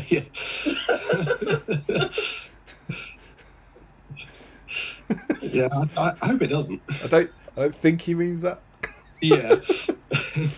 Frederick says, should it be called Hot Gaze Gaming Centre? May, or you're assuming one of the people there. I mean, I may have given it away. Did you say that? I may have mentioned the name. Oh, okay, fair enough. Error Board Gaming Cafe from Chris. That's pretty cool. Yeah. Top Table Gaming Centre, says Frederick. Frederick, that's Element Games. And Michael confirms he didn't mean that. Yeah. No, it's the good form of escape for a short while. Yeah. Right. Deep dive? Yeah, should we talk about Imrahil? Let's talk about Imrahil on a hill. If I could direct you in the comments to just chat about Imrahil, tell us what you think about Imrahil. Do you like Imrahil? Do you like him in the game? Do you like him in the story? That sort of thing.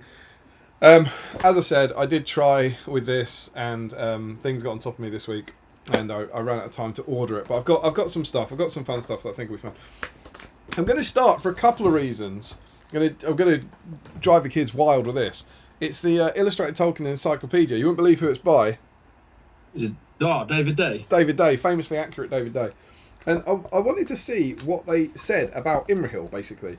Now, obviously, we know that we need to fact check these things, but it's good for a little overview. And I was wondering, sometimes these things give you a little more than you might know. But I was almost a bit disappointed. He says for this, Imrahil is Dunedain, Prince of Dol Amroth, of mixed Dunedain and Elvish blood. During the War of the Ring, Prince Imrahil was a champion of the Battle of the Pelennor Fields and temporarily took over the rule of the White Tower of Gondor after Denethor II's death. As one of the captains of the West, he fought before the Black Gates of Mordor. His daughter, Lothiriel, married Eomer, the King of Rohan. So there you go. It's pretty cool. And the other reason I picked this up is because some of the illustrations in this book are done by John Blanche. Okay. Oh, that's so cool. I just thought, given the week, it might be nice to see some of these. These might be the ones that you had seen. Yeah. Let's have a look. Dare I dream my phone is... I'm not even sure I've got my phone back in. Alright, I might have to... I don't know if I've got my phone with. We have... This is the Hidden Kingdom of Gondolin. Oh, very cool. Is that showing up all right? Yeah. Very, very cool. We have Erebor, the Lonely Mountain. This is the Battle of Five Armies. I think I have seen that one before. Really beautiful. Yeah. Kind of almost... It's very different to his GW stuff, I think. And slightly cartoony, I almost want to say. I don't mean that derogatory, but it almost looks like it's like for kids. Yeah. You got the Fall of Angband there, big double page one, which is lovely. Nice. And I think he gets one more.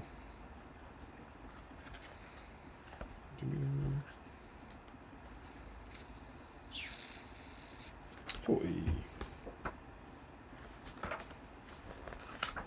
It's really beautiful. Yeah, the Dark Tower of Mordor, which just looks so cool in an era before the films. It looks it almost looks 40k-ish and a bit sci-fi-ish. It's just mega cool. But I love this. It's full of David Day's witterings, but the illustrations in this are absolutely gorgeous, absolutely beautiful. So I'm kind of hang on to that one. So that's kind of what we had about as an overview of Imrahil. And because I think he's relatively unknown, I guess, or You know, he's not in the films. He's not in a lot of adaptations. I actually wanted to start with a book to see what we can gather about Imrahil from that before we go for ever more deeply diving. So I kind of dug through to find what we learn about Imrahil in the Lord of the Rings. So to start there. So can I pause you for 1 second? You absolutely may. You don't I have had 2 details, do you? messages. I have details from my lawyer. Details in the middle of a deep dive. It's not a details dive. It's a deep dive. I mean, I can leave it till after if you want. Oh, they want to hear your stuff more than mine.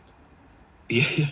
So the name of this new gaming centre in Stockport, coming soon with lots of fun things, is, and someone come close in the comments, but no one got it. Is Golden Hall Gaming. Hey! Was it Jack Brown who said Mediceld? He did say Mediceld. He said Mediceld because it's a hall. That's yes. agonisingly close to the name of Mediceld that has hall in it. Yep. Golden Hall Gaming. Golden Hall Gaming. It's pretty good. It's pretty good name, I think. I like it. It's better than Mordor. Yeah, and you can war game. Although I would love that. Hopefully Michael hasn't jinxed us. Anyway, Is that it? that's it. Just one detail. One detail. Brilliant. Cool. Back to the deep dive. Hopefully one more detail in 5 minutes. Yeah. There we go. Golden Hall Gaming coming soon. Yep. Wonderful. So, first mention is in Minas Tirith, so the first chapter of Return of the King. We get this little a bit of fluff. But beyond, in the great fief of Belfalas, dwelt Prince Imrahil in his castle of Dol Amroth by the sea, and he was of high blood, and his folk also, tall men, and proud with sea grey eyes. It sounds sexy. Which is pretty cool. And then in the same chapter, near the end, all the fiefs are kind of coming into Minas Tirith to hopefully save the day. And last and proudest, Imrahil, Prince of Dol Amroth, kinsman of the Lord, with gilded banners bearing his token of the ship and the silver swan, and a company of knights in full harness riding grey horses, and behind them 700 of men-at-arms, tall as lords, grey-eyed, dark-haired, singing as they came. I wonder what they were singing. Ho dol, merry dol, ring-a-ding-dillo? Maybe. I wonder if it was like Shake It Off or something. Or Apata. Imagine all going and go, Apata, Apata, Apata, Apata, Apata, Apata, That would be, I would watch that. Or maybe they were singing Golden? Gonna be Amroth. Gonna be born to be glowing. Gonna be Amroth. Yeah, that'd work. Yeah, I'm down for that. Whee! And then we've got the bit where in the chapter The Siege of Gondor, and then this is as Faramir is trying to escape, and then a trumpet rang from the citadel, and Denethor at last released the sortie. Drawn up within the shadow of the gate, and under the looming walls outside, they had waited for his signal. All the mounted men that were left in the city. Now they sprang forward, formed, quickened to a gallop, and charged with a great shout. And from the walls an answering shout went up, for foremost on the field rode the Swan Knights of Dol Amroth, with their prince and his blue banner at their head. Paint them blue, guys. Amroth for Gondor, they cried. Amroth to Faramir.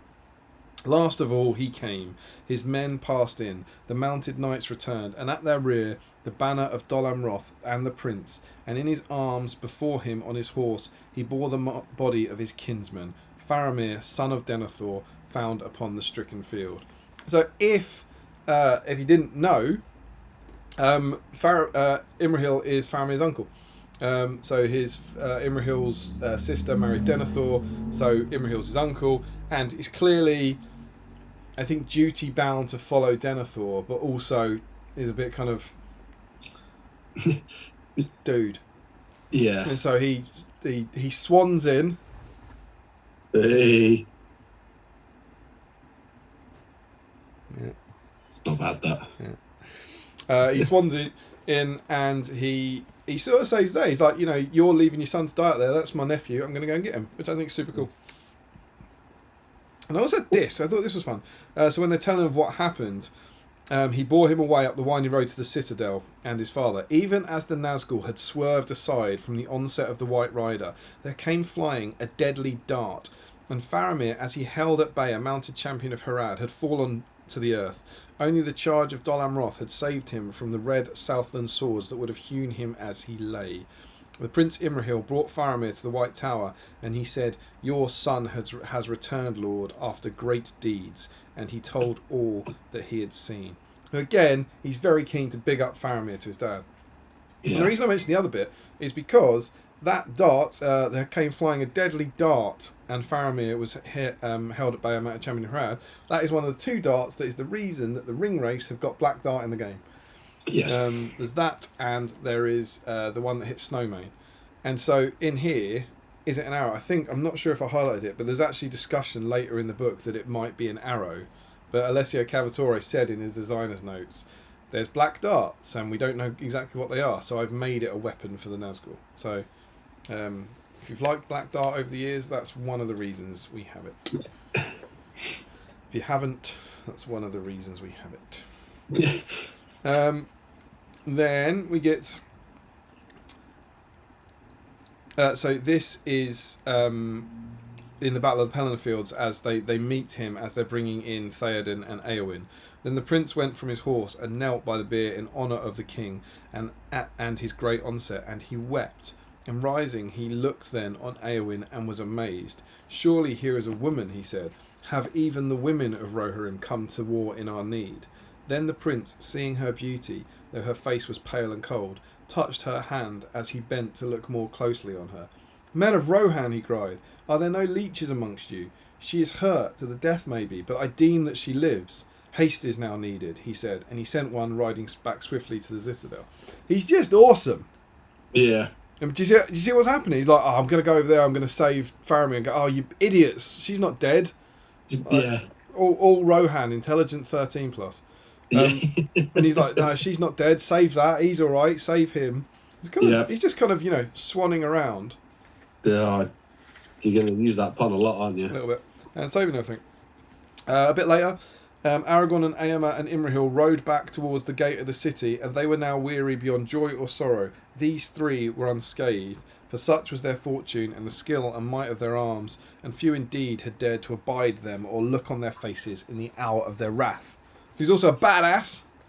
Yep. He's doing well out of this, I think, is Imrahil. Yeah.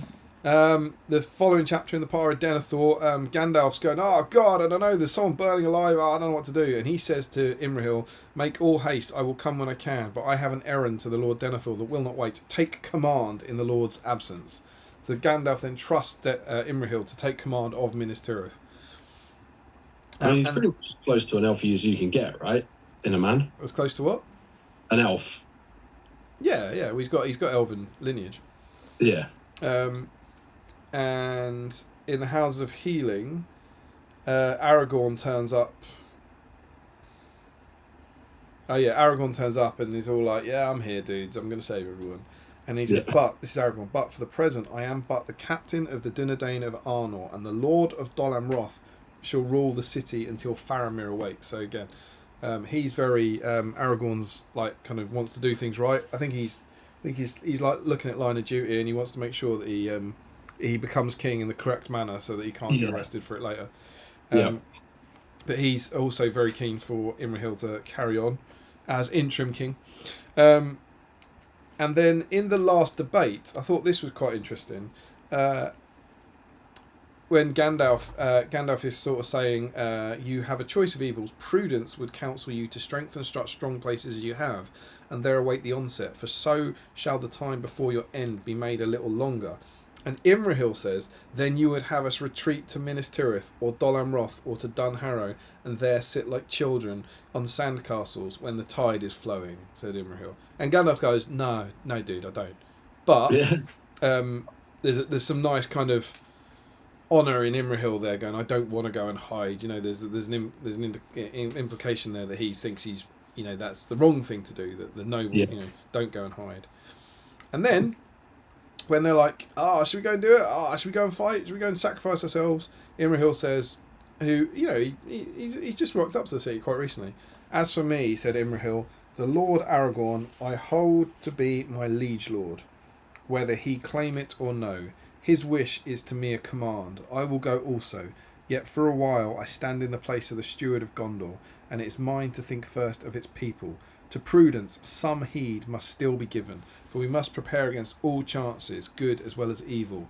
Now it may well be that we shall triumph, and while there is any hope of this, Gondor must be protected. I would not have us return with victory to a city in ruins and a land ravaged behind us.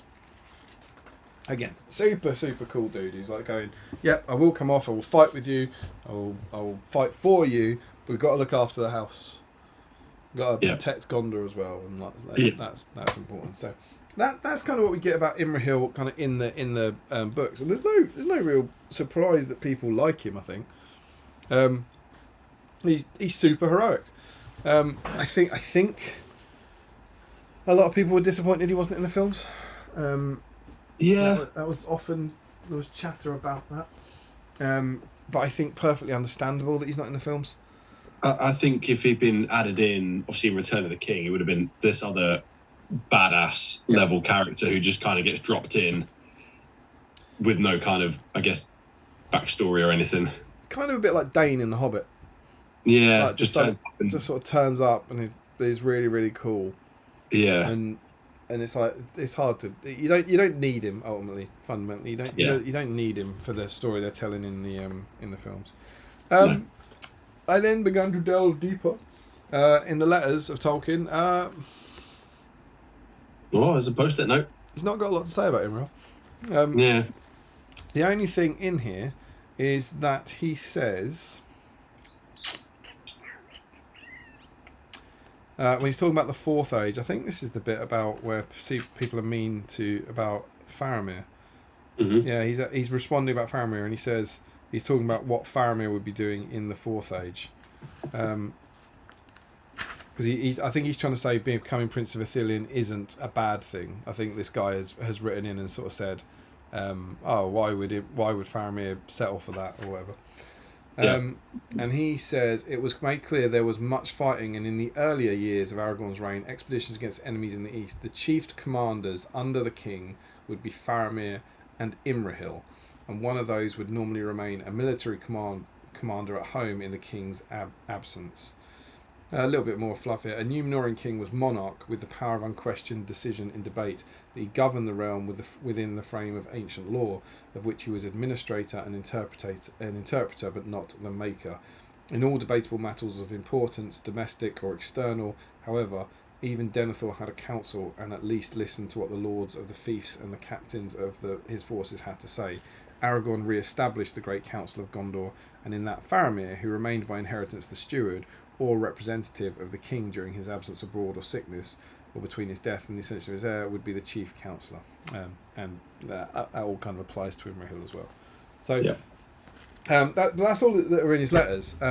So not too much so. It was one of those weird things that it's like, he doesn't have too much in the way of, I don't know, correspondence about this particular character or anything. Yeah.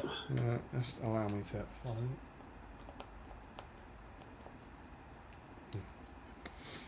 So, if we then go to the histories, and this is the bit that in a perfect world I would have been able to put in order, but alas, I ran out of time. Who started with these ones? Where I'm not actually sure what this was. That's just the family tree. What's this? Oh, one tiny little note here from an early draft of the Steward and the King. In an early version of it, and Aragorn knelt, and Faramir upon the one hand, and upon the other hand Prince Imrahil set the crown upon his head, and then Gandalf laid his hand on Aragorn's shoulder and bade him arise. And when he arose, all that beheld him gazed in silence. So an early draft has Faramir and Imrahil putting the crown on Aragorn. And I think, I might be going crazy, but am I being swayed by the films? Isn't it Gandalf that does it? Gandalf does it in the movie. Yeah, does he do it in the book? This is the thing where you go there and you turn out it's Imrahil and Faramir who do it in the book. Yeah. I am looking.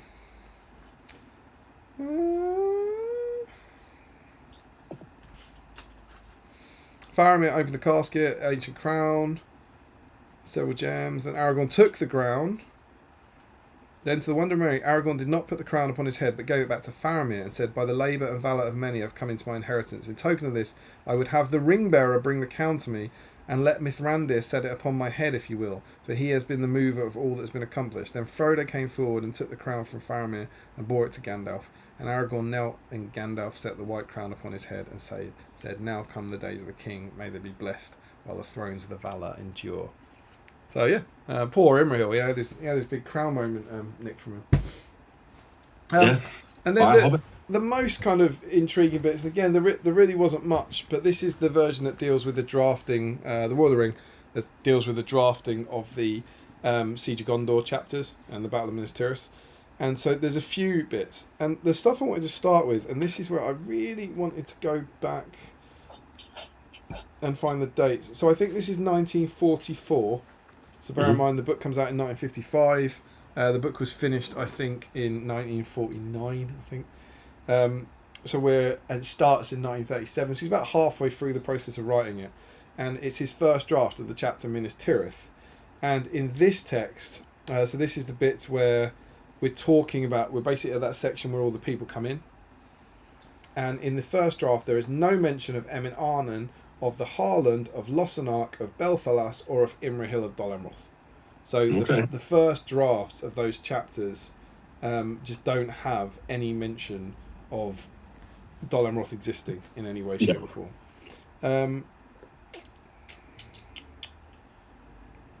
And then there is a passage in that is then rejected and replaced by a separate rider, a separate piece of paper that's attached to it, which introduces the description. So once that's been drafted, he then writes a note saying, no, no, no. And inside that is the first mention of Imrahil of Dol Amroth in the great fief of Belfalas. And again, in the next chapter, the Siege of Gondor, in the first draft, the account of everything we just read, so the account of Prince Imrahil's bringing Faramir to Denethor in the White Tower, is completely absent from the original draft, and also the second version of it. So, like when it's almost like he starts with a film, and then turns it into a book. He kind of adds Imrahil in, and in the first version, a word is written above kinsman in the draft text, which looks like cousin. So in the first version of it, they weren't uncle and nephew; they were going to be cousins. And we then have a rewritten version of that passage of the text, and that's the text of Return of the King gets reached. And here at last appears the name Imrahil of the Prince of Dol Amroth, entering apparently without any hesitation as to its form. So he's not in basically two drafts of these chapters. Then they get rewritten and he gets put in, and he's Prince Imrahil of Dol Amroth, and he's never like Prince Jimrahil of Bol Amroth or anything. He comes in fully formed. Yep. Doesn't have one of the interesting origin stories of some of his characters. The Pyre of Denethor starts again. The first version doesn't have the meeting with Prince Imrahil with Gandalf and Pippin when they go up. So again, you're seeing like he's almost written the whole thing without Imrahil, and then Imrahil gets added back into it. Yeah. In the fair copy manuscript of the Siege of Gondor, the passage describing how Prince Imrahil brought Faramir to the White Tower after his rescue, how Denethor then went up to the secret room under the summit of the tower, and how a light was flickering there, was absent. So again, another part of Imrahil's story that wasn't in there. And then the bit that I wanted to kind of get to kind of end on was a large passage. Now, I'm not going to lie, I haven't actually read all of this because I got to this at the end, but I thought this would be really cool. So, for context, we're in the last debate, and Chris Tolkien has said, can I go from here? Right. It seems that before my father began the coherent drafting of the chapter, while he was still in fact writing the Houses of Healing, he set down a form of the speeches at the opening of the debate that had arisen in his mind and would not be postponed. Since a great deal of this does not appear in Return of the King, I give it here in full. So, you ready for this? Yep. So get comfy, and we'll see what I was going to say. Okay. My lords, said Gandalf, go forth and fight, vanity. You may triumph on the fields of Pelennor for a day, but against the power that now arises there is no victory. That's Denethor's line. So said the steward of the city before he died. Oh. And though I do not bring you counsels of despair, yet ponder the truth in this. The people of the West are diminished. Far and wide the lands lie empty, and it is long since your rule retreated and left the wild peoples to themselves. And they do not know you, and they will come seeking new lands to dwell in. Now, were it but a matter of war between men, such as has been for many ages, I would say you are now too few to march east, either in wrath or friendship, to subdue or to teach. Yet you might take thought together, and make such boundaries, and such forts and strongholds as could long be maintained, and restrain the gathering tide. But your war is not only against numbers and swords and spears and untamed peoples. You have an enemy of great power and malice, and he grows, and he it is that fills all the hearts of the wild peoples with hate, and directs and governs that hatred. And so they are no longer like waves that may roll at whiles but against your battlements, to be withstood with valour and defeated with forethought. They are rising in a great tide to engulf you. What then shall you do? Seek to overthrow your enemy? Over late should we begin that task, said Prince Imrahil. Had Minas Morgul been destroyed in ages past and the watch upon the Black Gate maintained, we slept, and no sooner had he re-entered the nameless land. We slept and awoke to find him already grown beyond our measure. And to destroy him, we must overthrow first all the allies that he has gathered. That is true, said Gandalf, and their numbers are too great, as Denethor indeed saw.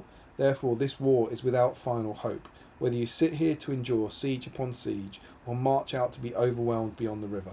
Prudence would counsel you to await onset in strong places, for so at least shall the time before the end be made a little longer. But now, into the midst of all these counsels of war, comes the ring. Here is a thing which could command victory even in our present plight. I have heard only rumour of this, said Imrahil. Is it not said that the one ring of Sauron of old has come back to light, and that if he regain it, then he will be as mighty as he was in the dark years? It is said so, and truly, answered Gandalf.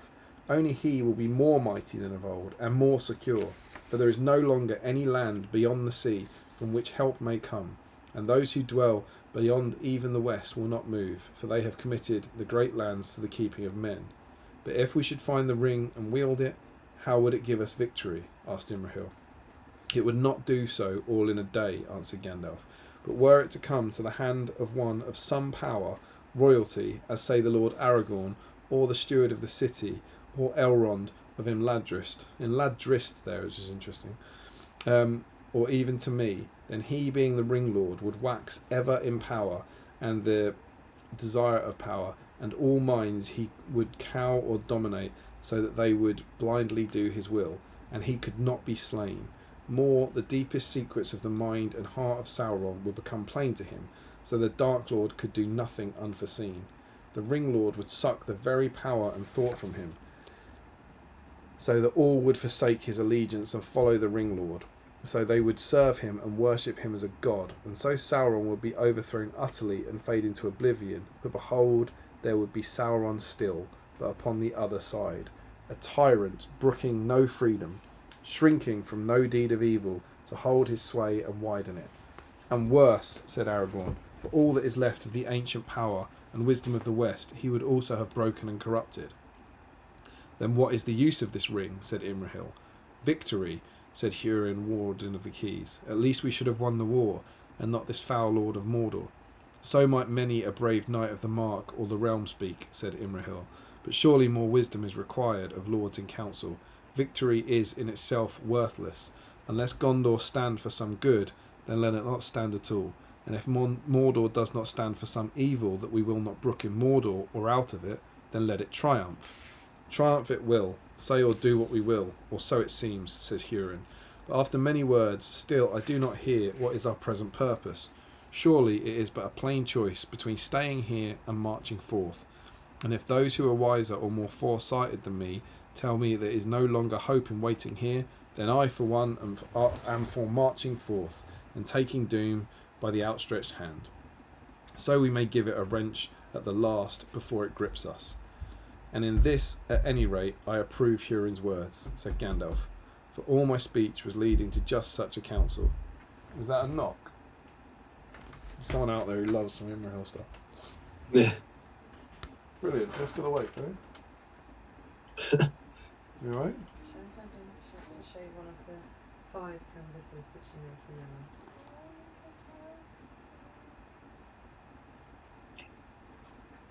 We're going to bed now, so we're going to say goodnight.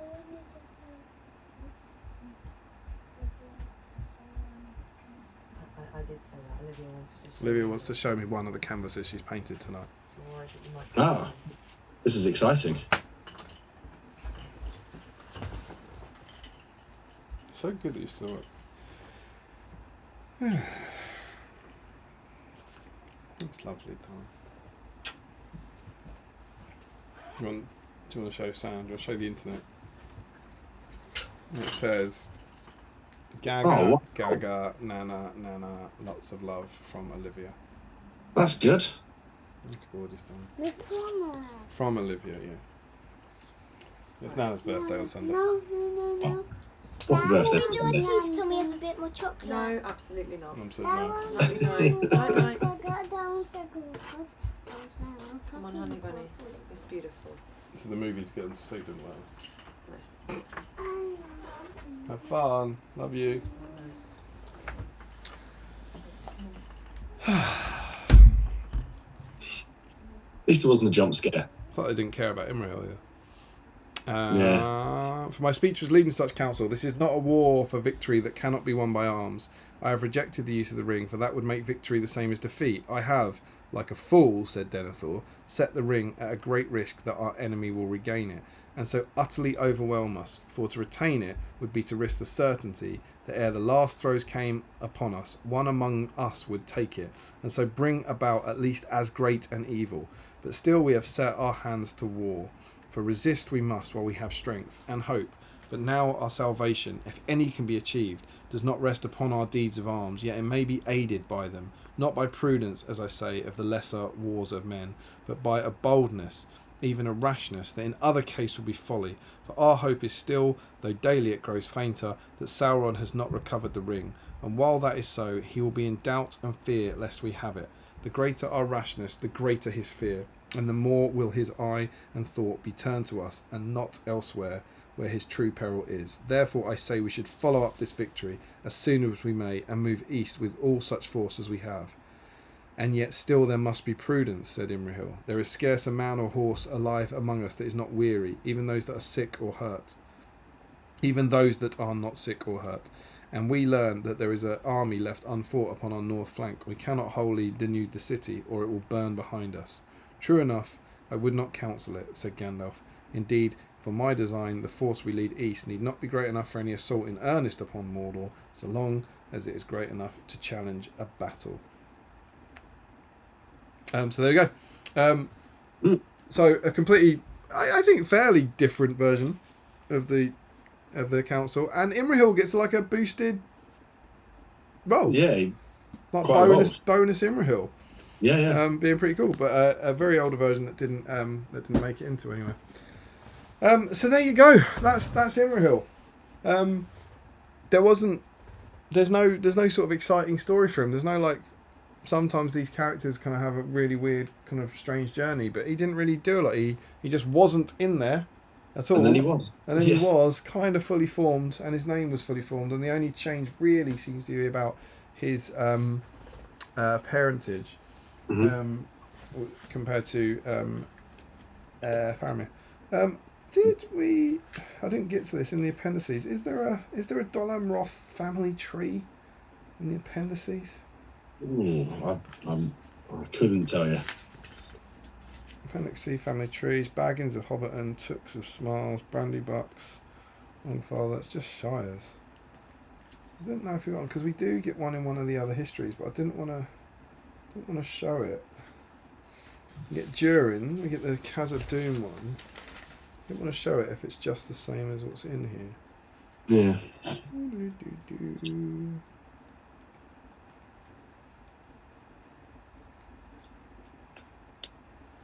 don't think there is. So, in The Peoples of Middle-earth, is it this one? Yeah, in The Peoples of Middle-earth, which is volume 12 of the History of Middle-earth, we get this kind of hand-drawn family tree. Oh, cool. Of Dalam Roth. Yep. And so it has here, which I think is still. Bear in mind, this is a draft, so it could change. But I think this is correct. That Imrahil is the 22nd Lord of Dol Amroth. His dad was Adrahil, Findalus, and Viniel were his sisters. Findalus marries Denethor. He has 4 kids: Elfir, Ekerion, Amrothos, and Lothariel. And it's Lothariel who marries Aemma, and they have a kid called Elfwine the Fair, which is arrogant, I think. Yeah, maybe she was called the Fair by the people. You'd hope so. Yeah. I didn't call her like Charlotte the Hot. Yeah. I think it's a bit weird. Yeah. And there's a little passage that goes with this. In the tradition of his house, Algamir, who is Imrahil's grandfather, was the 20th in unbroken descent from Galador, first lord of Dol Amroth. According to the same traditions, Galador was the son of Imrazar the Númenórean, who dwelt in Belfalas, and the elven lady Mithrilas. She was one of the companions of Nimrodel, among many of the elves of Lorien that fled to the coast about Third Age 1980 when the evil arose in Moria, and Nimrodel and her maidens stayed in the wooded hills and were lost. But in this tale it is said that Imrazor harboured Mithrilis and took her to wife. But when she was born him a son, Galador, and a daughter, Gilmeth, she slipped away by night, and he saw her no more.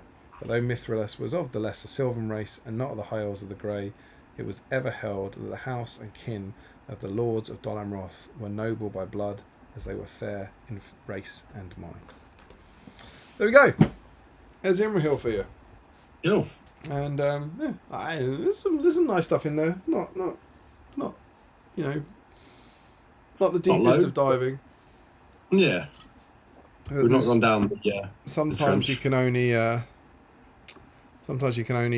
dive as far. Sometimes the pool is shallow. What can I say? Yes. Dare I suggest you catch up with the chat while I go to the loo? Yeah, absolutely. I shall jump in.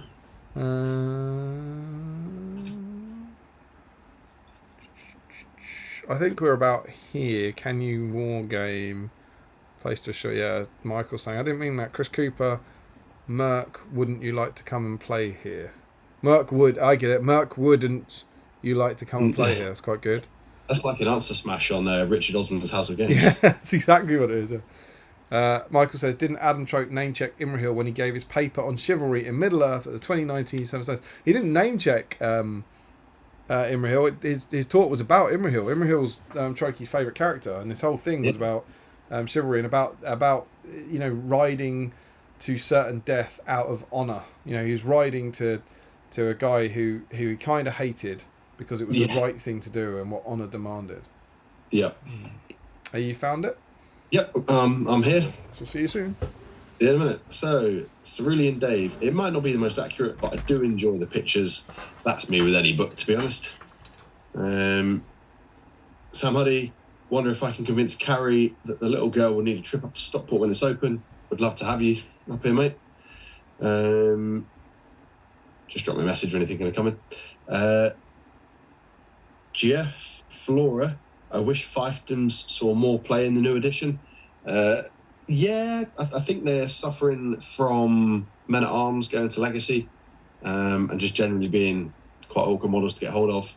Obviously, they're all quite expensive in both points and price, which is why, unfortunately, you don't see them. I think they've got some of the coolest models there.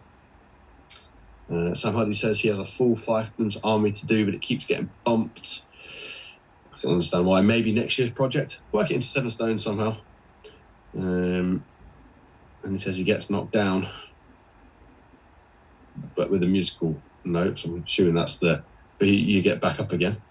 Brightside 83. What happens after 91? I'm assuming issue 91. Don't know. That's a question for that man. I think we're going to go through the Journey books and the source books. Joe Hosman, fun fact, I requested Golden for our staff Christmas do purely because I knew it would annoy everybody else. Oh yeah, sure you're not Larry in Disguise. Also a great song, but not the greatest K-pop Demon Hunter song on the soundtrack. Sam Huddy says we're going to keep doing things like old rulebooks and expansions. Yep, that's That's after issue 91. Maybe we'll just do them all again. We'll start from 1 again. Frederick Sauls asks if Imrahil's people are seamen. Go any further. Larry, I read the bit where Imra's first appears recently on my read of the books. Did you enjoy it? Jack Brown, I considered Imrahil as a Boromir equivalent for my Seven Stones Fantasy Fellowship set around the time of the Reclamation, as the timeline is about right, but decided he is too good. Well, he does have more fate than Boromir. That does make him better. Cerulean Dave, Black Dart is Imrahil's fault. Hashtag justice for Black Dart. Was Alex's van hit by a black dart? Joe Hosman is worried that Imrahil is in Damien's basement. There was a bit of fangirling going on there. Joe Hosman, Imrahil doesn't ride a boar and headbutt people, though. Dane is massively cooler for that reason. Frederick asks if boar is greater than swan. Depends on who you ask. If you ask Damien in the context of boar skewers or swan skewers, I'm assuming boar skewers are better. If you ask Nick, she'll say a swan is better because a swan is prettier. True. It doesn't stink like a pig. Sam Huddy, I suppose Dane was needed as a leader for the arriving Iron Hills and heir to Thorin when he falls, whereas Imrahil they could get away without. Absolutely. Just another lord. The random cinema goers probably didn't mind. Probably wouldn't even miss him. They should have included Imrahil, but had him ride a giant swan. Yeah, Larry, I imagine if they made it now, that would probably happen. And Sam Huddy says, so if Imrahil had ridden a swan to Pelennor, he would have been in the movie. Quite possibly. James Wilson, no luck catching them swans. Larry says he doesn't really do anything that's too significant that he couldn't be cut. Yeah. Was it? Yeah. I think we might have found our double entry for this evening. Oh, really? That would be an amazing conversion. Imrahil on giant swan. Well, you know the rules. You're the guest host. You get to choose. Yeah.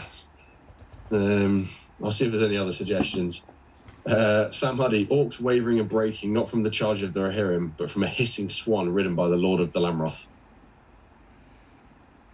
Larry says just one swan. Apparently swans can break a man's arm or blow up a man's house. They're very strong. Is that? Yeah. Sam Huddy says we wouldn't want to make it look silly, would we, Larry? Was there any comments on my subtle swan jokes? No. That's strange. Yeah. They probably missed them. Yeah. Jack Brown says maybe, in fact, it was Imrahil on Swan who attacked Chris Cooper. That's a good connection. Sam Huddy says most heroic act to the Swan. Are you going to tell him no? And then says, and so the chat passed from beavers to swans. At least we're not talking about swans' butts. Harry says, I've always seen Imrahil as a bit of a 1D character, a quintessential knight and heroism, idealistic stuff that goes with it. He lacks depth and character arc, so I can see why he was cut from the movie. Though I do remember Adam Trope's presentation on Imrahil at Seven Stones a few years back. He was very persuasive about his love for Imrahil and his chivalry. I mean, he is.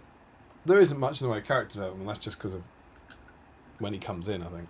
Yeah, halfway through the last book. Yeah, he doesn't really have an arc, does he? He's just there. I totally get why he's not in the film. Yeah. Sam Huddy reminds Harry that a few years back might be 7 years ago.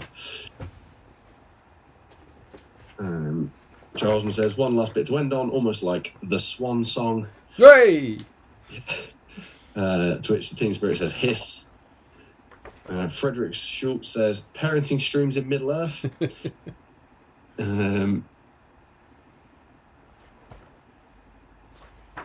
Put it in the whip thread. I assume that's Olivia's. Oh, that's sweet. Canvas, yeah. Sam Huddy says that's great writing. Frederick, do we have a double entry for the stream? Yeah, sure. Imrahil on a swan. Are there any any criteria for that, or is it just if you can make it look like it's Imrahil and make it look like it's a swan? Yeah. Take a Imrahil and put it on a swan. Love it. This can't be ugly though. Apparently the swan can't be ugly. So you have to make a pretty swan. I thought you meant Imrahil can't be ugly. No, it's definitely the swan. I've never seen a hot swan. Yeah. Not sure what does an ugly swan look like. But isn't there a whole children's book around? No, that's It's a duckling.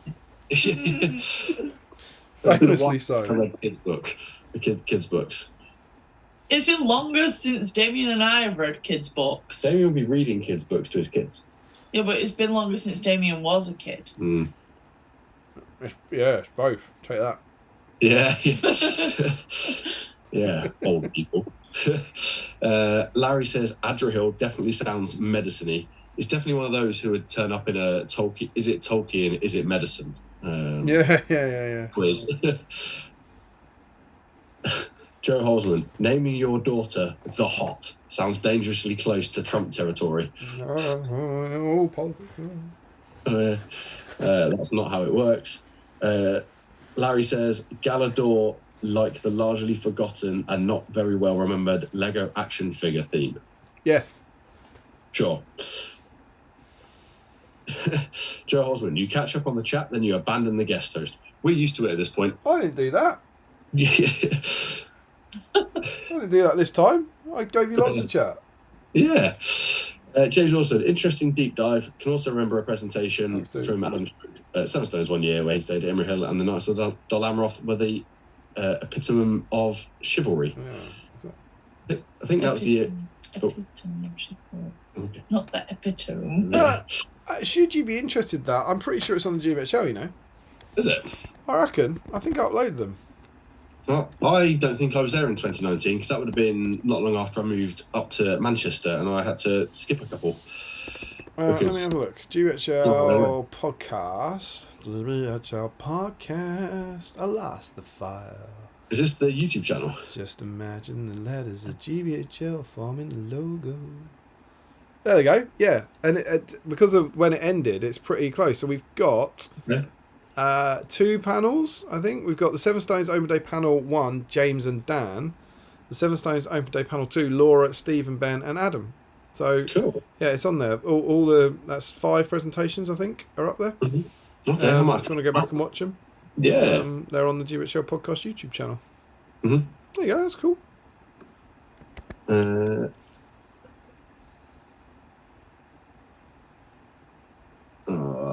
I'll set them all off now. Larry says Moomin's bright side, and then says it was all right, Sam. Sure, Larry. Well, Moomins is what people always say is going to be the next thing we do. Yes, that's what we're doing next, isn't it? Yeah. The Moomins magazine. Yes. Someone was asking what we were doing after 91. Right. Chris Cooper, Damien's swan jokes have been far too subtle. I missed them all. There you go. I knew it. Yeah. Teen Spirit says we're not talking about swans bums yet. Yeah, I think I might regret saying that. Frederick, maybe swans can give you strawberry or coconut flavour or something. Oh, that's a shame. Stephen Ryan also says we're not talking about bums yet.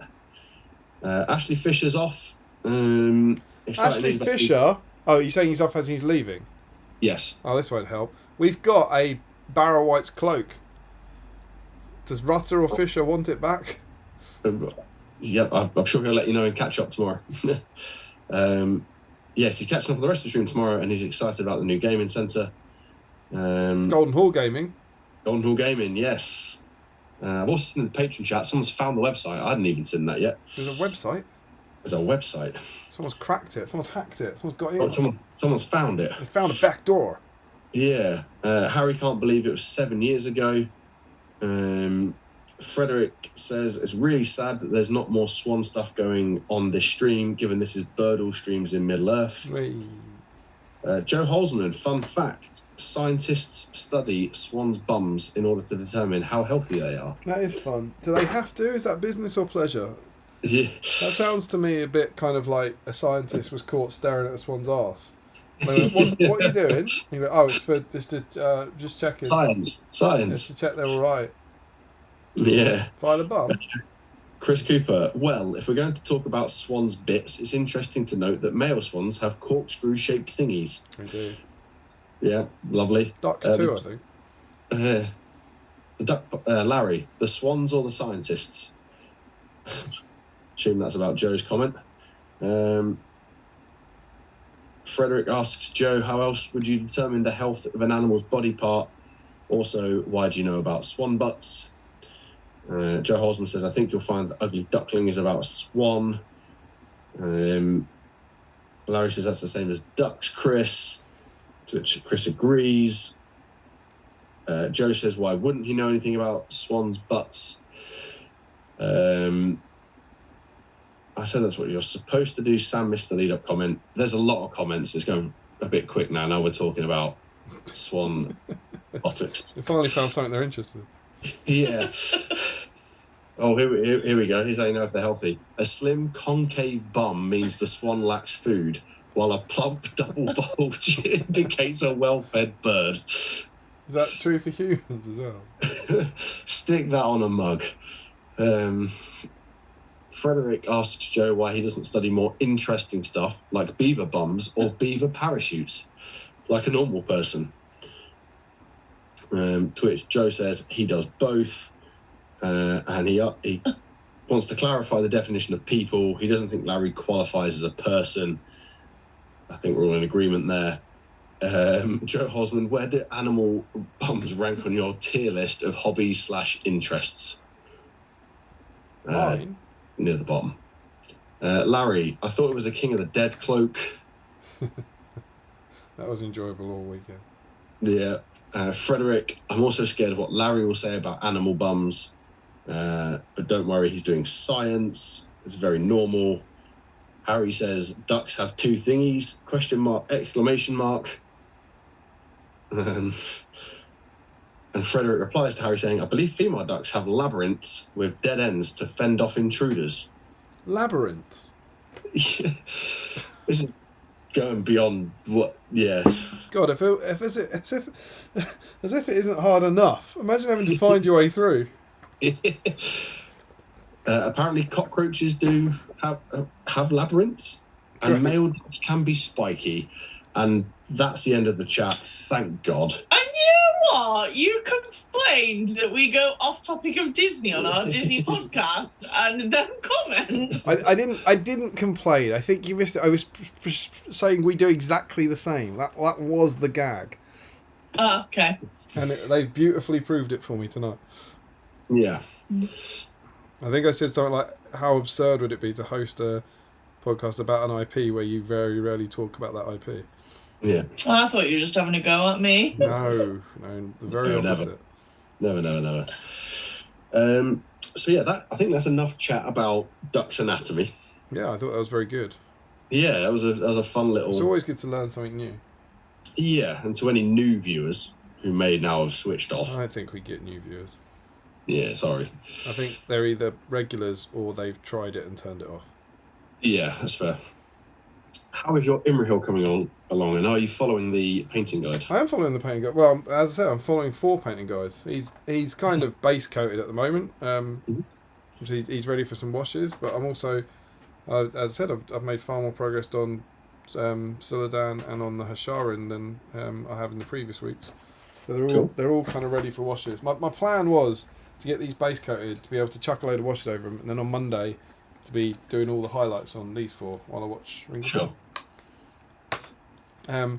Talking of Monday, I have 3 potentially exciting BSIME dates coming up for you, which is one, as I said before, on Monday we're doing our Rings of Power watch along for many of our patrons. Then hopefully one night next week I'll be doing the May BSIME bingo live stream catch up.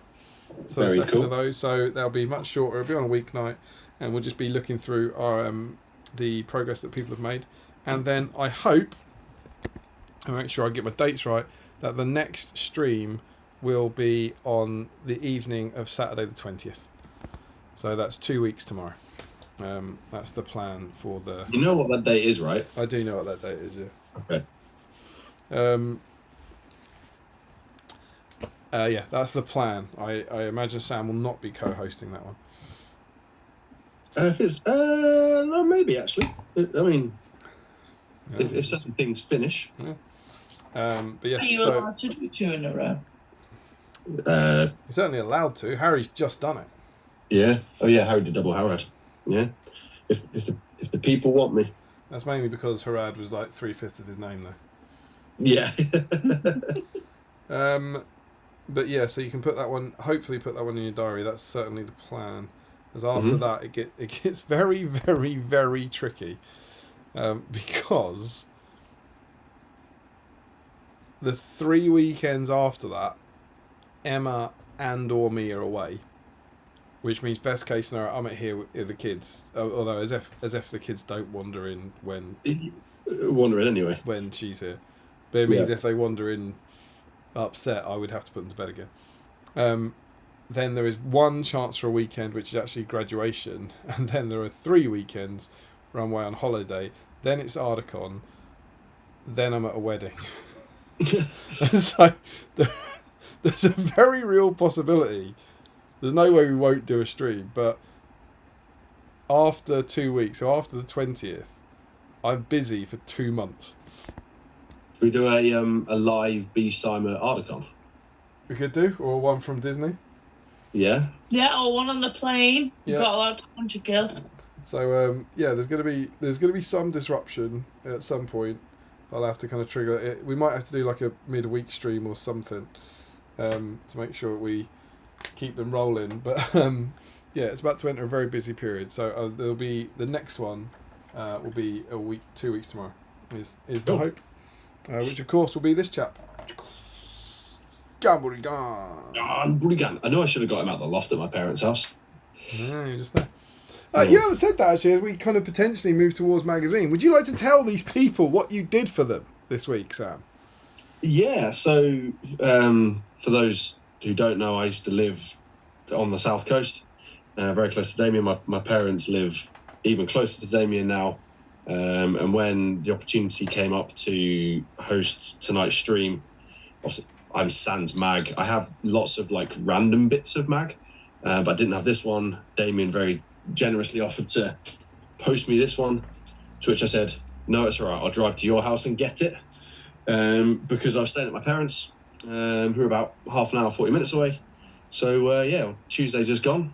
Hopped in the car, drove down the M3, and visited Damien for the afternoon, and picked up this magazine, which is one of the only ones I don't have from the later series. I have, I think, 75 up to 84, and then don't have 88, and then have 89, 90, and 91. Mm-hmm.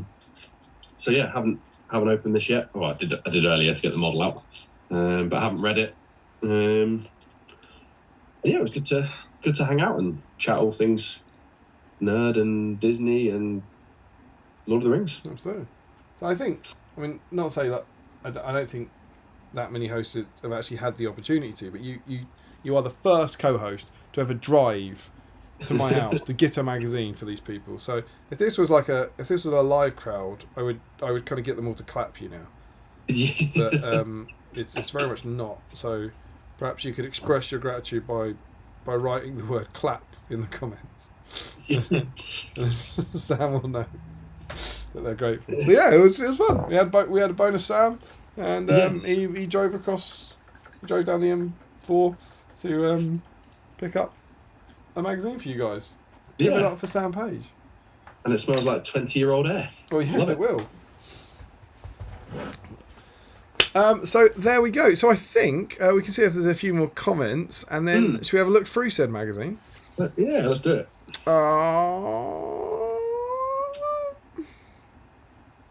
Who's wearing gloves? Cool. I don't like painting flesh. That works for me. I think you were at. It's going to be about. Thingies, cockroaches, male ducks can be spiky. Jehoshaphat, I know, it's discovered when a Japanese scientist decided to pinch a cockroach while it was having sex. Its penis dropped off before producing a second one and carrying on. That happened to me once. Chris Cooper says these comments are all entirely on topic. Frederick says at least he had a hobby. Joe says, I wasn't aware the stream had a topic. Nothing off topic here at all. Sam says, well, next Mermaid Chat, Nick will mention that she heard on the SBG stream, and there'll be a tangent that leads to a very memorable episode. And Josh Crosby says, I thought Damien was having a go at her as well. It's very unlikely I'm just going to inexplicably start criticising Sam's wife on the middle of the stream, I would say. That would be how I would Who's that right here? take that punt. Frederick says that is the topic. Joe Holzman, 3 exciting BSIME dates. Who's the lucky patrons? 3 exciting... Oh, I see. So 3 BSIMers are going on dates. I get it. Frederick says, let's hope it's Larry and he gets lots of glass. Chris Cooper, Joe, I think it's Mark Stone. They're the dates he's getting fed. Frederick thinks he's getting defrosted. Larry says, hosting back-to-back streams is not unheard of. Clever. Jack Brown, the kids could guest host. Yeah, you'd enjoy that, I promise. Chris Cooper, Larry could pop over and look after the kids for you to do a stream. 100% not. Frederick Schultz, that's why glass is very nutritious and should be part of every meal, children. That's obviously Larry whilst babysitting. Sam says, why are we looking past hosting BSIME at the wedding? We could do. Could work. Sam says, gutting thing is that I just held off painting Father Maggot for that undated stream. Oh, yeah. Well, he won't be that long. You're not going to have to wait 2 months for sure. But Farmer Maggot is the penultimate one. Yeah. So we've got Garnbury Gun next, then Farmer Maggot, then Sharky. Frederick says, random bits of mag sound like Larry foraging through piles of shredded paper to read parts of Battle Goes in Middle Earth. Sam says, or eat, then he'll find some part of the text that he's trying to read is missing. James Wilson says, live stream the SBG seminar from... You were supposed to say Ardicon. Oh, okay. I suppose we could. Yeah, sure. Okay, here it comes, Sam. So Jack has clapped in his house. Thank you very much. And Joe, Joe's a harsh taskmaster. He says not reading the mag outweighs driving to Damien's to pick it up. I mean, I was genuinely appalled that you came all this way, then went all that way back, and then didn't read it. Yeah. Monstrous. Larry claps. Stephen Ryan claps. James Wilson then says Ardicon. That's the end. Call it episode 100 of Plantier. Harry gives you polite applause. Frederick says clap, clap, clap. Jack asks if you've got mag cam. He's barely got the mag. Stephen Ryan asks, how much clap can we give Sam? And James doesn't know why his comments meant to. None. Nick, no, not interested in any clap? No, thank you. Fair enough. Ricky Drinks Paints gives you clapping emojis. James Wilson claps you. Larry says, there is a fish. Brilliant. Thank God he's here. There is a fish that lives in the deep, dark depths of the ocean that has 2 dagger-like penises. They fight each other. Then the one that gets stabbed becomes pregnant.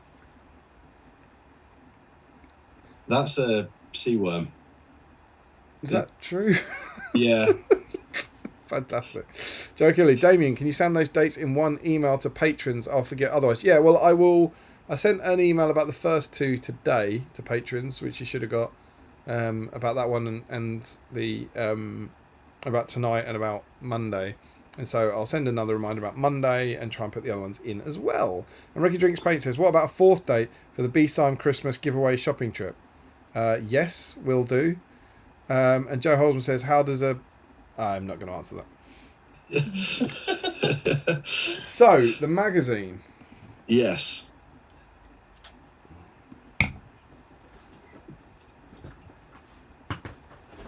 This one. This one. Settle in as we take a look down memory lane. So we have issue 88. 88, Sam. 88. 4 more to go, including this one. How are we at episode 137? Well, we've had...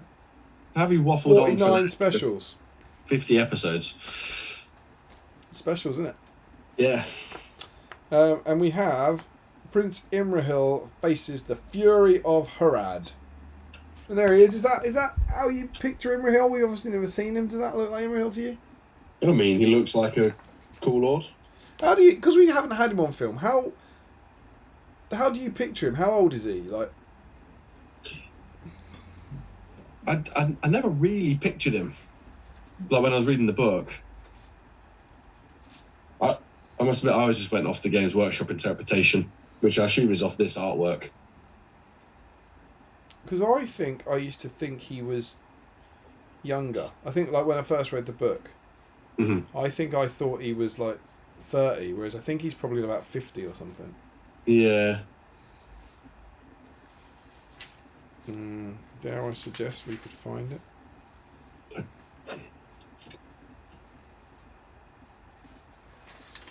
Do you think he's going to get a berth in the Tale of Years?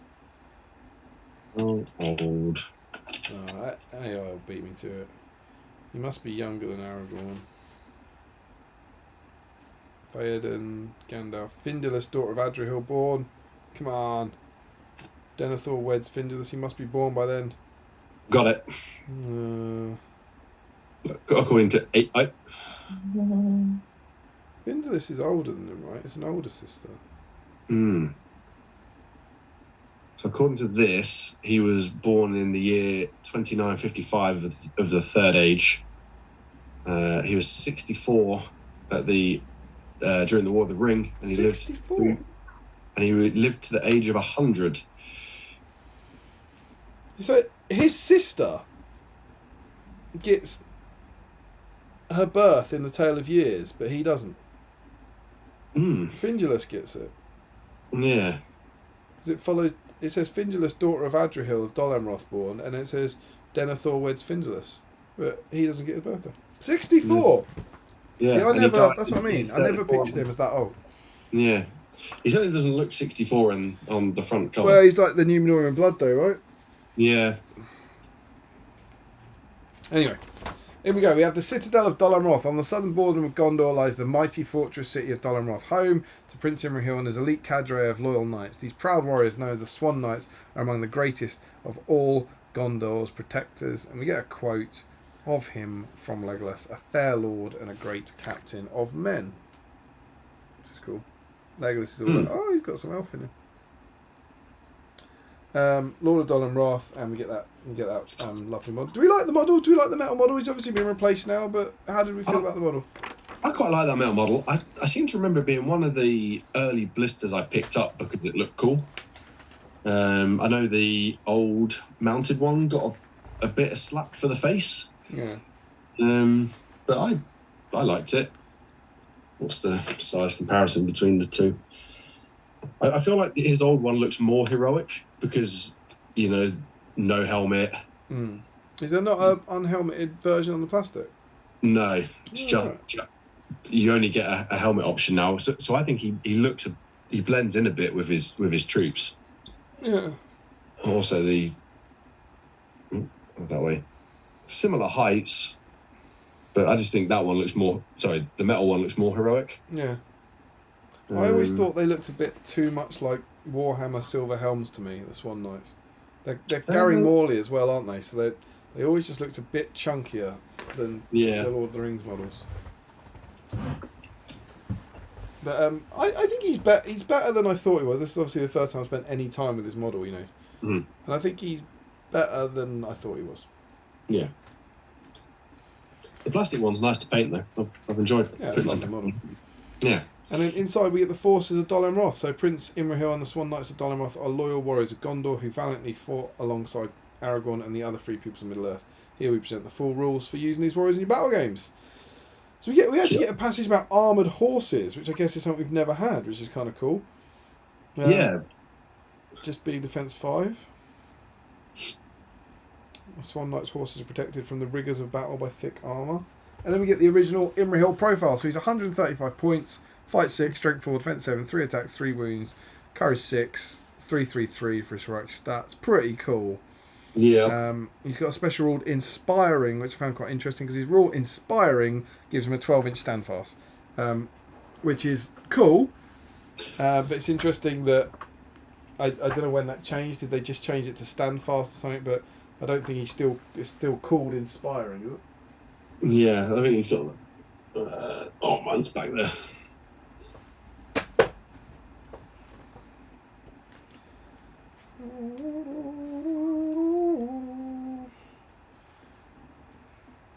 So by the time we get to the Kingdoms of Men book, at the very least, he's got the lineage of Numenor. Okay. Which is a 12-inch standfast. And no buff to his Swan Knights? Or was that in the Swan Knight profile? It's in the Swan Knight profile. Ah, okay. He doesn't get the banner here, though. So this profile for him is exactly the same. Yeah. They're just in... So, 7 years later or whatever, in 2012 for this. They just changed his special rule to be called the Lineage of Numenor. Oh, so I'm skipping ahead a page. The banner reroll is on the Knights. Right, for the Prince. For the Prince. So we get a Knight of Dol Amroth, then a Mounted Knight of Dol Amroth, then a Captain of Dol Amroth, which looks a lot like a Knight of Dol Amroth with a gold hat. Yeah. And then we get a Dol Amroth Banner Bearer, which looks a lot like a Knight of Dol Amroth with his sword chopped off and a flag put in. Yeah. I also like how for the Captain and the Foot Knight, they've used the exact same model. And I reckon they just, after they'd taken the photo, just went, I'll put some gold in it. Do you think it is the exact same model? I reckon it's the exact same model. With some added gold. Yeah. Let's see if I can... Is Phony having it? Is Phony working? Phony is working. We can go over to Fake Mag Cam. Oh, phone cam. Woo!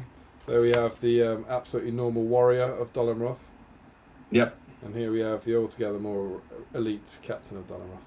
Oh, you know what? I've just noticed they've used a different shield as well. It's definitely a different model. It's got different tufts, it's got different shield, but it is the same sculpt. Yes. Yes, instead of the banner, we have For the Prince! The Knights of Dol Amroth are proud and noble warriors who have dedicated their lives to vanquishing the enemies of Gondor. When fighting under the gaze of their leader, Prince Imrahil, these elite warriors strive to outdo each other with their acts of martial prowess. To represent this, the Knights of Dol Amroth within 12 inches of Imrahil may re-roll one of their dice when determining who has won a fight. One of their dice. So they used 2 infantry guys to re-roll their only dice. Yep. yeah, rather than a mounted guy. Yeah, why use the mounted guy who'll have 2 dice when you can use the infantry Yep. guy? But look how well it works. Brilliant. Yep. Both of them allow them to win. Fantastic news. So yeah, that's the sort of army list, the forces of Dol Amroth, as it were, which is quite cool. And then we get the battle companies.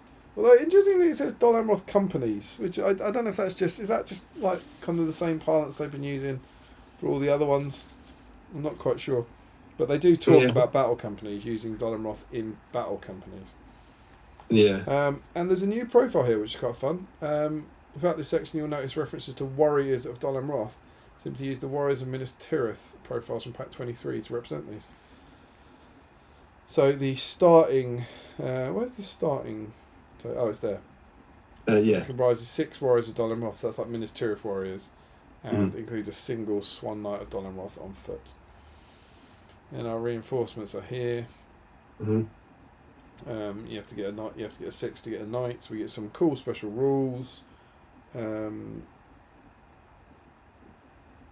So you got a banner rule, you got reroll failed courage, a 12-inch stand fast, an extra point of might. Pretty normal equipment, and then promotion from warriors into knights, which is kind of fun. Lovely artwork on a truly beautiful piece of scenery, which we'll see more details on in a bit. Yeah. Imagine it's going to be carve rock, make building. You wait and see when you have to carve the rock. Yeah. If only you'd read the magazine, Mr. Page. Yeah. Defend the fortress is the scenario. Thousands of Haradrim have sworn north to answer the call of the Dark Lord, assaulting Gondor's southern defences. In this battle game, Imrahil and a small group of his valiant knights must try to stem the tide of evil. And here Harry Parkhill kicking off. Yeah. Sauron has summoned to him armies of evil men from across... It's like they haven't learned anything from the last 2 episodes of Battle Streams. Yeah. They weren't evil. They're not evil. Matt Ward tried to tell us. Yeah. So you get Imrahil, 24 Warriors of Minas Tirith, 5 Knights of Dol Amroth card figures, and you did get a mounted Prince Imrahil card figure in this. And then we're going to use Suladan, Hasharin, 12 plastic Haradrim warriors, and 12 more plastic Haradrim warriors, and 18 orcs as well. That's a lot. And it's Siege. over again. Let's check this out. How good is that outpost castle? That's a cool scenery piece. All good models start inside, and then the evil models are kind of deployed outside and this kind of thing. But with the exception of the Hasharin, who is deployed in the special rules. Check I this like out. special rules. Signing forth! Imrahil is a bold commander, aggressive and decisive on the battlefield. He prefers to take the fight to the foe. It's like in the book, charging into combat from the back of an armoured steed. If at any time during the game Prince Imrahil has moved into the stables, as indicated on the starting positions, then remove him from the board as he summons his horse and his knights. At the start of the good player's following move phase, place the mounted Imrahil and his 5 knights in contact with the stable. Thereafter, they move and charge as normal. Do you know what they haven't mentioned in the scenario? What's that? Where the stable is. Oh, isn't it? I thought it said starting positions. Is it not? Oh. No, it just says all good models must start within the walls of the fortress, with the exception of the Knights of Dalamroth, which will arrive from the stables later, as detailed in the special scenario rules. So here it says, we'll tell you where the stables are in the special scenario rules. And when you get to the special scenario rules, it says, we'll tell you where the stables are in the starting positions. Yeah. Oh dear. Yeah. Where are the stables, team? Yeah. It's not even marked on the They're probably here. The fortress. I reckon this is the stables. Yeah. Well, I tell you, I mean, oh, good. Well, I mean, you'll find out where the stables are here. These are the stables. It's this bit with the archers. You find out in the modelling guide. But yeah, that's fairly shocking. I'll tell you why I don't like this. This reminded me of when we played at Helm's Deep Mega Battle at one point. If you want to have Imrahil, it's not as big a deal as this one, because it sounds like you're just going to have Imrahil go down, get the knights, and then charge straight out potentially. But you probably want Imrahil defending the walls a bit. Yeah. And then what this means is, remember how big these scenery pieces are and how SBG movement works? What you have to do is spend about 4 turns just moving Imrahil to the stables. Yeah. And I remember there's like Helm's Deep scenarios. I'm not sure if it's the current ones or the old Journey Book ones, where like Aragorn could go to, there was a point where he could mount up and then they could ride out. And what that meant was it was like anyone who was in touch with the stables at the end of turn 20 could ride out. So that meant like Aragorn, Legolas, Theoden had to leave the walls and just spend the game wandering towards a stable. Yeah. And I remember when we did our we used to play a Helm's Deep Mega game. We did it at Titans a few times and stuff, and we just used to teleport. I was there for one of them. Yeah, I remember. We have, after trying this, we just teleported them. So we said like on turn 8, move them over there. Yeah. So that they, just to represent them getting there, rather than spending the whole game just having them have no impact. Yeah, they go wherever they need to go. Yeah. Now this is Suladan is a callous and cruel commander. No, he isn't. Who will gladly use murder as a method to motivate his men on the battlefield. But check out this rule: whenever Suladan calls a heroic shoot or heroic move, he may extend its rage from 6 inches to 12 inches. By removing an evil model within 6 inches of himself. A model removed in this way is killed regardless of its remaining wounds or fate. That's a spicy rule. We don't have this, right? No. I don't think this is anywhere. It doesn't have to be kill something, but do we have anyone with a 12-inch heroic move? No. Well, if you count the drum, that technically does a 12-inch heroic march. Sure. I don't think anyone does a 12-inch heroic move or heroic shoot. But that's a great rule. Yeah. That could be a good. You don't have to kill someone, but that just seems like a really interesting mechanic that they haven't played with, like extended range for heroic moves. I mean, that would be pretty fun. Well done. And then this one, Concealed Assassin. This is really cool. Hasharin are treacherous individuals who use every means at their disposal to kill their intended target, including disguising themselves to hide their true nature. At the start of the scenario, the Hasharin is not placed on the board as he's disguised himself as a Haradrim warrior. At the beginning of any evil player's move phase, he may choose to reveal the Hasharin by removing a Haradrim warrior currently on the board and replacing it with a Hasharin figure. If the model's lying down or in combat, the Hasharin will be in the same position. That's cool. Yeah. So yeah, like old Imrahil charged into her ad warrior, boom, assassin. Yeah. I'd love if they still had that rule now Yeah, it's good. in like the umpire list or something. I mean, it might be mega powerful in match play, but cool though, right? Yeah. Gets our vote. And then knightly honour. Prince Imrahil and any model within 12 inches of him pass courage test. So what that's saying is that in this version of the game, you did break in narrative scenarios. So Yes. is it here? Yeah, though the good player's force has been reduced to less than half its starting strength, Prince Imrahil and those warriors close to him do not need to test their courage to keep fighting. And then talk me through this one. All right, this is for everyone. Nick can play this. Yeah. If at the start of any turn, Siladan and more than 20 evil warriors have been slain, the good player is the winner. Right? Cool. If at the start of any turn, Prince Imrahil has been slain, then the evil player is the winner. Any other result is a draw. I don't think you can get a draw.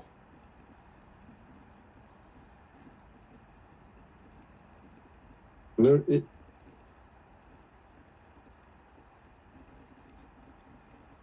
At the start of any turn, Imrahil's been slain, evil wins. Yeah. Right, so if Imrahil's not slain, the game doesn't end. Yeah. Right? And on the other hand, if at the start of any turn, Siladan and more than 20 evil warriors have been slain, then the good player is the winner. So, at the start of a turn, if Siladan and whatever that is, less than 20 guys have been dead, and Imrahil are all alive, the game keeps going. What if you killed them both in one turn? So at the end of the turn, Siladan, 20 evil warriors, and Imrahil all died. And then at the start of the next turn, it'd be a draw, right? Yes. Yes. Good one. I think so. But also, you could read it as you start turn one, the game's a draw. Yeah. Good game. The first two haven't been met. Any other results are draw. Yeah. But yeah, no, you're right. I suppose if they all go down in one horrendously bloody game. Yeah, fair enough. All right, fair enough. Such as their fortune and skill in the hour of their wrath. What a strange out of context quote. Haven't even attributed that to a character. Yeah. Prince Imrahil painting guide, inevitably. This one's short. It's only 2 pages. And, Okay. And there's still quite a lot of detail in here. But I think it's because he's basically just armour and cloak. Yeah. And there's still some nice detail in here about doing the freehand on the cloak. It's an incredible job. Like, by this point, these are, I'd be very, very happy to be able to paint like this now, right? Yeah. The models are gorgeous. He looks really, really good. Really, really lovely. They've done a blue wash in that first step, but then all the other steps, it doesn't look anywhere near blue. He's not wrong. What do you do after that? Next, mix together blue and black inks to create a wash. Apply a final highlight of chainmail mixed with mithril silver. Increase the amount of mithril silver for subsequent blending stages. So I think you're meant to do at least 3 highlights afterwards. That seems like effort. I like the idea of a blue wash though. Yeah. It's pretty good, and he does a great job. He looks good. And then we get to this, the Border Fortress. Oh, this is a piece of 8 scenery. pages. Along the borders of Gondor, sturdy outposts, fortresses, and citadels garrison proud warriors and men. These soldiers stand ever vigilant against the enemies of the free peoples. Here, we look at building just such an outpost. And it's gorgeous. It's absolutely gorgeous. Yeah. Absolutely stunning. So, you'll need an awful lot. And this one, to be fair, is very, very detailed. We're starting on a 2x2 base. We're going to make 8 walls. I mean, this gave me like palpitations just reading it. Like you're cutting out 8 rectangles that are exactly the same size with a perfectly cut octagon, and then gluing them together. It's easier to get an exact shape by gluing the walls around a foam card octagon. Yeah, I bet it bloody is. And it just says later on, I think on the next page it says, why not hold them together with dressmaking pins? It's like, yes, absolutely. But at this point, you're just holding 8 pieces of polystyrene and hoping the PVA sets. Yeah. But it looks cool. And then the fun thing is you then make 8 more that are slightly smaller and glue them inside. So as if getting 8 the same size wasn't right, now you've got to get 8 the same size but smaller. Yeah. Which is quite good fun. But once you've easily made that octagon, you put a floor into it. It recommends that you masking tape inside. I think that's what the yellow is. Using the masking tape around the walls to kind of cover the joins. It says maybe put some furniture in it if you want. And then you do it again. You make another octagon. Yep. You're very, very practiced at this by this point. And there was something, I meant to put a post-it note. There was something here that amused me. So we get half a polystyrene sphere. We've used those before to be the top of the tower. Small lookout towers created. Oh yeah, this is it. Check this out for 1 sentence on stage 5. Next, all of the polystyrene surfaces are covered in tiles made either from thin card or plastic card. That's got to be a separate stage. That's not just a sentence in the middle of 5. Look at these. That's a billion tiles. Just cut tiles. Just cut them all. I think they're individual. It's round. I think they're individual. Yeah. Why not just cut thousands of tiles and glue them on? Yeah. That can't put tower roof as stage 5. No, that's like 10 stages. Yeah. And then this is quite fun. You make a flagpole. Sorry? Yeah. I was saying, hate your life where you cut out 5 million tiles and stick them on individually. Very, very, very well. Incredibly well. Mm. And then you make this flagpole. This is new. They haven't done this before. So you get a map pin. And to the best of my knowledge, a map pin is one of those ones with like the plastic bit that you could tie string around, right? Yeah. Then you put that upside down, and then you put modeller's aluminium tube over the pointed end, and then you put another dressmaking pin with a round end in through that. So I presume that modeller's aluminium tube is like a hollow tube. Yeah, I've never heard of that before. You end up with this, which is kind of cool. Yeah. But yeah. The walls, again, the outer walls are made really easily. They're just blocks of polystyrene, and they clad them in stuff which kind of covers up the fact that they're not round. Mm-hmm. That's kind of fun. Some hinged gates. A lot of this is kind of telling you go back to previous articles on hinged gates, which is fair enough. Still loads and loads of details for what makes this unique. On to page 5 of this, you then get this kind of textured plastic card that they say to put onto the walls. You then make crenellations like you did for Minas Tirith. Everyone loves a crenellation. Gotta love a crenellation. Make some doors, make some hatches. This is a complicated build. There's an awful lot in this. Mm-hmm. But it is a very, very good guide, to be fair. They then say you'll have these unsightly gaps in your walls, and you cover them with half plastic pipe, which apparently is available from all good model stores, it says, or something like that, isn't it?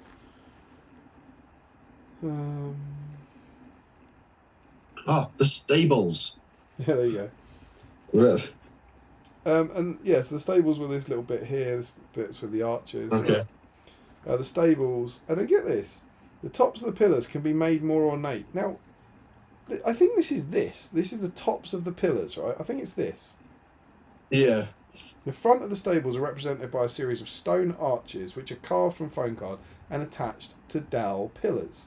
The tops of the pillars can be made more ornate by applying some modelling putty to them and carving a pattern into them as shown. Now I will show you. Just casually sculpt a pillar. Here's your pillar. Why not casually sculpt a detail? Now here's my question for you, Sam. Where the hell is that? I don't see no ornate pillar. I don't see a big green lump. No. I think they went white.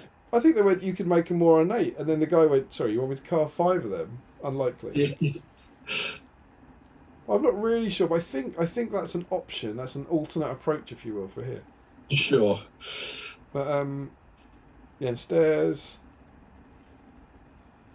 Again, just saying stairs like we have in previous things, which is fine. And you've got this 6 pages in. Look at this. It's pretty great. I mean, that is really cool. It's pretty magnificent. I think someone should make that for a 7 Stones display board. Triple entry if you make that tonight. You can have a black dice if you make that tonight. So that's pretty impressive. Yeah. And of course, what we've got is finishing touches. Extras. With the basic structure complete, you can begin adding the extra details of finishing touches that will make your model stand out. Do you want to know what one of the final finishing touches? Is it the cliff? A massive cliff. Yeah. Build the cliff. Build a cliff. Just build a massive cliff now. Yeah. Just whack a cliff on the back. Yeah. Cliff is made from polystyrene, and it's just carve it and just paint it. Look, And cliff. it's similar, but not the same. Yeah, cliff. Just cliff. Just make a cliff. Yeah. Finishing touches. How is Yeah. that possibly finishing touches? How is Yeah, that somehow like less important to show people than, I don't know, how to make this column that's not in it? Yeah. Just build a cliff. Yeah. Build a giant cliff. Just merge it seamlessly into the model. Just beautiful cliff. Yeah. And then once you got your cliff, which is easy, you could. This is quite fun. You build a little hidden post in there. It gives the impression the ancient Numenor was tunneled into the rock face to create an impenetrable stronghold. I'm not sure how an entry into the stronghold without a door makes it more impenetrable, but sure. Structured details. Just about how to paint it, which is fun. Yeah. You can put a banner on. Quite a nice little swan, as someone mentioned. I think it was probably Larry. Are you going to slag off the swan again? But I think this is quite a good swan. Yeah. And then, do you know what is my favourite of all the subsections of the finishing touches section? What's that? It's the finishing touches subsection. It's finishing touches, build a cliff, but also finishing touches. And You wouldn't get this in SBG magazine, would you? No, this wouldn't get that copy wouldn't edited. pass Ericsson. And this one is put brush bristles on. Yes, that's appropriate scale for finishing touches. I'm so on board with that. You know what's not? Build a cliff. Yeah. And then put it on a board as well, desert board. There we go. Yeah. And I mean, you make this, and it's just gorgeous. Look at it, absolutely stunning. Yeah, I would love that. Annie. Beautiful. Night. Bye. Everyone say goodnight to Nick. She's going to sleep. There's a slug on the washing machine. Oh, lovely. A slug on the washing machine. Yeah. Fantastic. Yeah. They like to come in. They seem to love our kitchen. They do come in. Yeah. Oh, I'll sort that out before I go to bed. I don't mind ants. Yeah. I don't feel like ants make a mess, but I get really angry if a slug comes in. Yeah. We do. Mm. Nick won't actually go into the kitchen of a morning until I've checked it for creepy crawlies. Well, that's the slug's kitchen. Yeah, it is. But back to I mean, I would love to play a game on a board like this. Yeah, I'd go in that way. Mm-hmm. I'd just climb up the cliff and go in through the door. Yeah. Go in the secret door. It's not even secret. I mean, you can see it from the front. That is true. I just, look at all the handholds on this cliff that you quickly made. Ignore the gate. Just climb up here. You don't even need to go in the door. Just go onto the wall. If they spend more time carving the cliff, it might be harder to scale. Just carve a cliff, mate. Yeah. There you go. And that's the end of the issue. That's pretty good. I mean, I say I kind of want to make it, but equally I don't want to carve 5 million tiles. So yeah, I would like someone else to make it, and then I'd look at it and say, God, that's really good. yeah. I don't want to make that. So if someone wants to make it for me, what's Rick Fry doing these days? Just not building an outpost. Yeah, I mean, he could be. It's a nice little Dollar Roth supplement. Yeah. We get the whole army list. We get a battle company. We get a Dollar Roth scenario. We get a really cool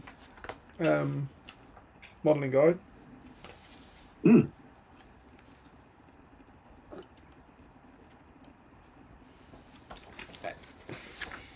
I don't think it's a best. I don't think it's a best issue.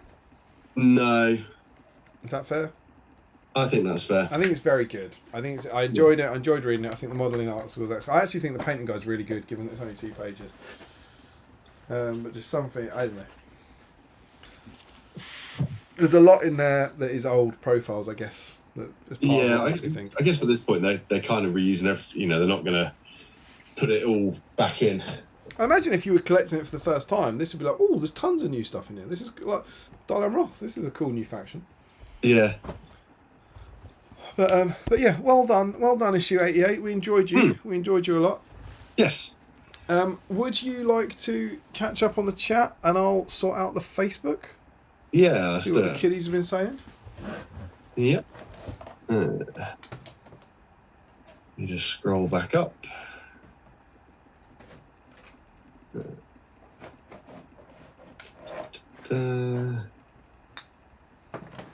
Lots of chat.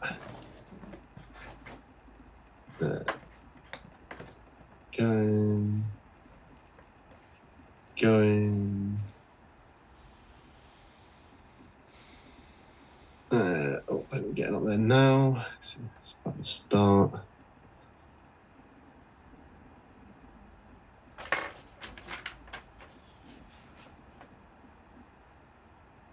Oh, they really enjoyed the Dol Amroth issue 88. Lots of comments.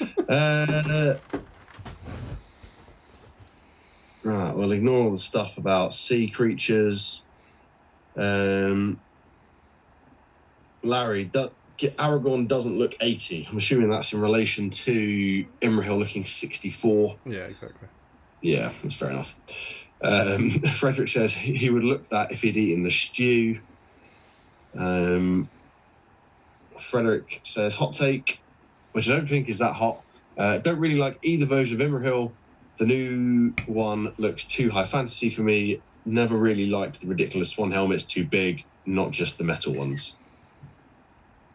I can see that. I don't think that's a hot take.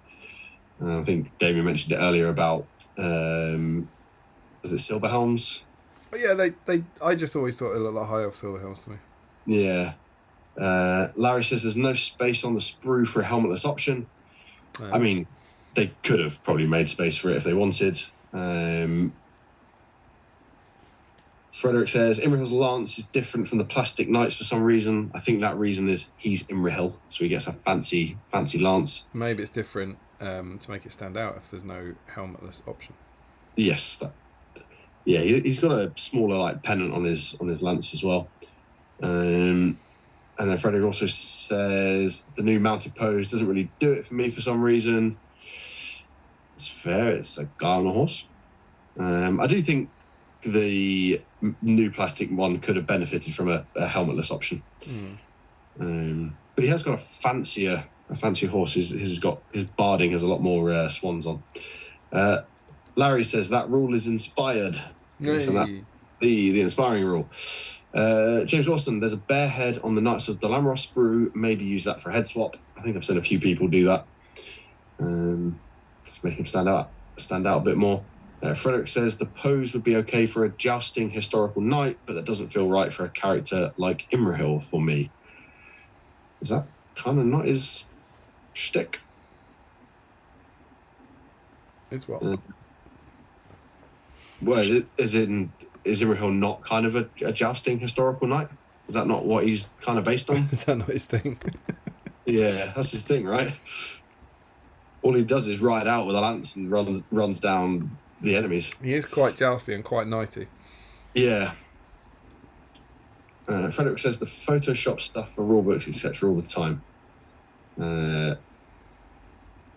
Like a Mordor or Angmar colour scheme for the same what Captain model. I presume that's about. Oh, the Captain. No, yeah, but it's not Captain Photoshop. Photos. Yeah, no, that'll be a repaint. Joe Holzman says that's better than the banner, as you get to reroll for each warrior, not for each combat. Oh, good point. Yeah. I mean, previous editions of SBG were absolutely bonkers. I think mainly because there wasn't really much in the way of match play. You know, like Galadriel, who had unlimited will in Fellowship Ring. In Lothlorien. Yeah. Frederick Schulz is just a company, as despite what you might think of knights, the Dol Amrothi are mostly business people and not always warriors. Therefore, they are unlikely to form battle companies. That sounds very Larry-esque of you, Frederick. And he says that terrain looks incredible. That it does. Joe Holzman, I actually think it's a pretty good hobby guide, this issue. Makes up the incredibly short painting guide. He then tells me that the stables are in the hobby guide. Therefore, if I build it, I'll know where the stables are. Frederick says we'll find out where the stables are in episode 100 of the Palantir. And then we'll also learn where the stables are when the Fantasy Fellowship reaches Rivendell. Sam Huddy, is there a helpline we can call to ask where the stables were supposed to be 20 years ago? Hope so. Yeah, you will learn more about the stables when Steve returns to BSIME. Rip, he's not dead. The stables will make an appearance when Battle Games starts covering the Hobbit trilogy. Interesting. Harry says new edition Goblin King has a board-wide heroic move. Oh, does he? I've not looked at Goblin Town. That's cool. Yeah. I'll have a look at that. The position of the stables will be included in the eventual plastic box of the Lamroth Foot Knights. I love the way they represent that in the mag, by him killing a model to gain a 12-inch heroic move when the only models are within about 3 inches of him. Maybe the real stables are the friends we made along the way. The full rules of the stables will be included in the 3rd edition Battle Company's rulebook. He doesn't have it in his profile, so it must be an army list rule. Yeah. Regardless of its remaining wounds or fate, imagine killing one of your big heroes for a 12-inch heroic shoot. Joe Holzman says he'd do that for the lols. Frederick says you will learn more about the stables when Matt Ward returns to Games Workshop for more original Harad content. Joe Holzman, both results are achieved in the same term, which means it's a draw. Yep. Sam Huddy, right guys, let's start heading to the stables. Captain, tell me you had the stables built. Where's this table-wide heroic move, Harry?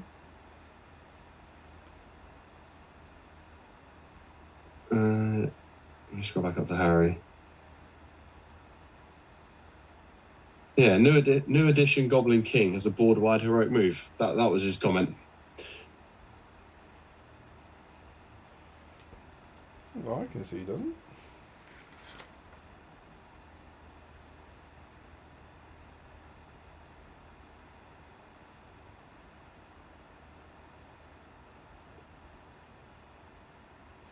I presume he's not lying.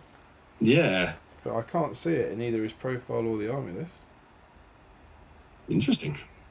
It's not something I've seen, but it's also not something I've looked at. Explain yourself, Parkhill. Yeah. Some more discussions about both victory conditions being achieved in one turn. Chris Cooper says, if your mum turns up, then neither condition could be met to take you home. What? So if your mum turns up to take you home, then it's a draw. That's good. Sam Addy says, don't mention the draw. Contentious things happen when you mention draws. Joe Holzman, I followed the guide, Sam. Mine also does not look blue. Cool. Picture in the whip thread. Frederick, step 2, use colour wash. Step 3, cover wash with other paint and undo previous work. I mean, that's mostly what I read when I see a painting guide now. It's like, oh, do this base coat, cover it in another coat. then cover it in another coat with one bit of white. Chris Cooper, what if Jamie offers you a draw? Does that count as a draw? Oh. Frederick says that fortress looks really nice. It does. You should build it and then donate it to me and Damien. I agree. Michael Haskell, got a PT session in the morning, so need to wrap up. Did finish assembly on 2 new Imrahils. Lovely detail. Have a good weekend, everybody. Thank you for joining us, Michael. I assume you've gone now. Look forward to seeing you next weekend. Sam Huddy, first of all, paint it blue, then paint it silver to hide the blue.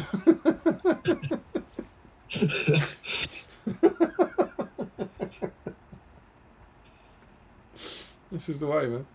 Yeah, this is the way.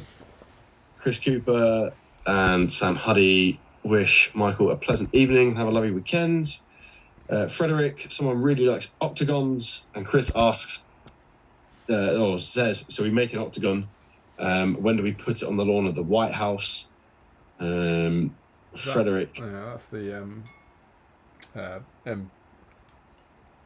what's the fighting thing? They're having a fight on the. MMA. Yeah, the octagon. Yeah. Frederick Schultz also picked up on the step 5, make a gazillion tiles. It's not step 5, make a gazillion tiles. It's step 5, build a giant tower. With a gazillion Part tiles. of which is make a gazillion tiles. Yeah.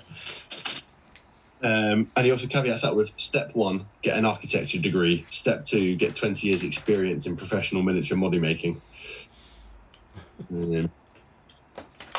He says, Frederick also says, pre-3D printing Lockie would have loved this if it was stupidly massive. Sam Huddy says, the legends are true, stables. Bless me, the legends are true. Stables. Harry says, the half plastic pipe is definitely available from my local hobby store. I couldn't believe it when I realised it was there. I got a whole bag of pipes and sticks now. Oh, that's good. Sam Huddy, wonder if Imrahil is allowed to park his swan in there or if it has a pond for it. I mean, you don't make a pond, so there's probably just a giant swan in the stables. Available from good local hobby stores. Does that mean Warhammer stores aren't good local hobby stores? Ooh, that's a... Contentious. Yes. Frederick asks, Sam Huddy, hidden in an underground swimming pool next to his frozen hobby companions. Sam Huddy, sorry, you didn't do the fancy pillars, bonus entry denied, slaps it to the floor. Yeah, if someone builds the castle with the fancy pillars, you can have 2 black dice. On tonight's stream. Frederick Schultz, how to build a gaming board. Step 1, build 1 terrain feature. Step 2, build the rest of the board. I mean, that's what the Aussies assume we do when we set up our tables at Ardicon. Sam Huddy, it's an eventual empty doorway because Harad don't know the password. This what? I assume that's the little postern door.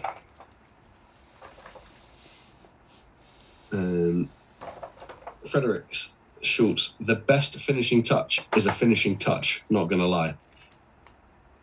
And then one that you will like, Josh Crosby, I might submit a tutorial like this for SBG. You submit one? That's good, man.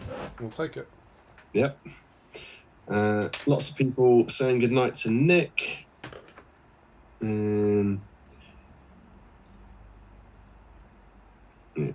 Joe Holzman, is it a slow wash? Is that about my washing machine? Washing machine? Yeah. Is there a slug on the washing machine?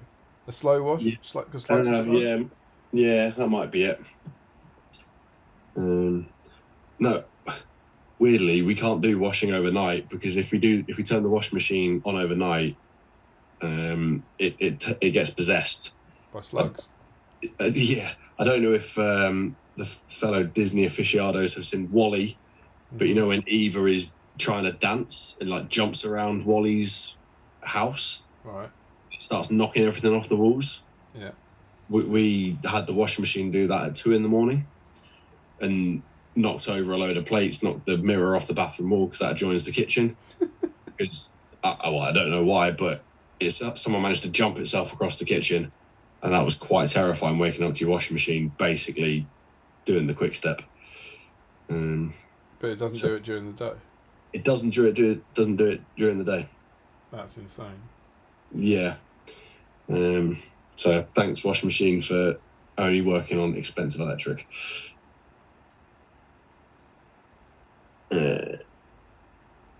Frederick Schultz, the finishing touches are so comprehensive, they have their own finishing touches. It's incredible finishing touches. Yeah. Jack Brown, tutorial for your Moria board for SBG? Question mark? I don't know what that means. Yeah. It just skipped, but I saw a comment about a wash being sluggish. Hey. Hey.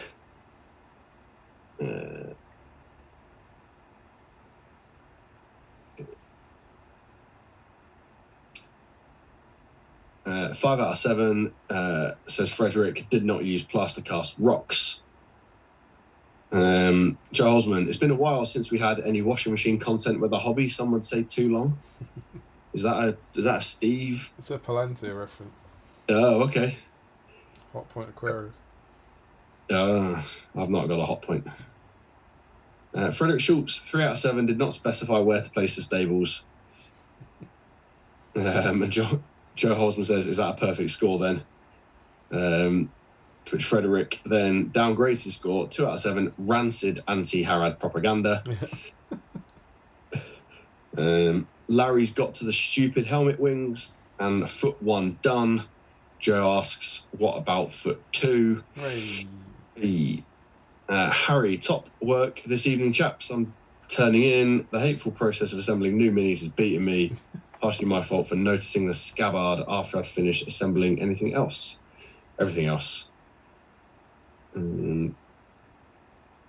Sam Huddy, think it's an army bonus for his songs, maybe.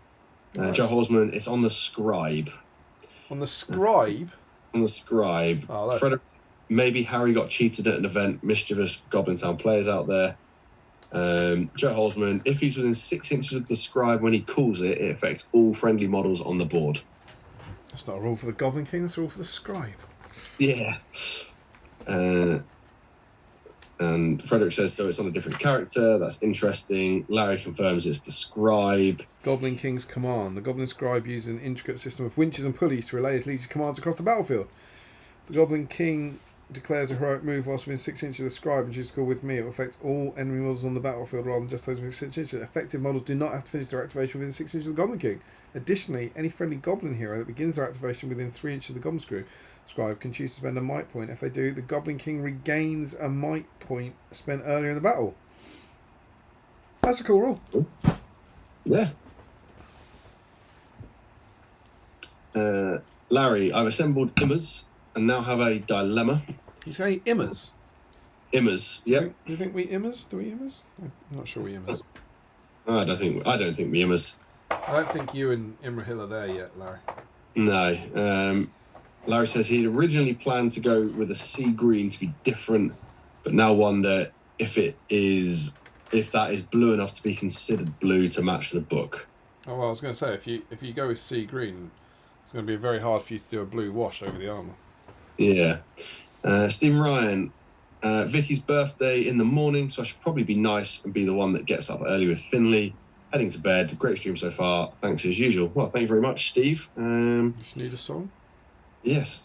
Happy birthday for Vicky tomorrow. I'm not doing a song because they've tuned out. It did sound like she wasn't there. Yeah. And I wouldn't want to offend her any more than BSIME already has. Yeah, I agree. Yeah. I hope to see you soon. Hopefully on Monday if you're down at Element. Larry then says sticks, question mark. That's a great point. Yeah, and Sam Hardy asks if my washing machine is made from recycled jet engine. Honestly, sometimes I think it is. But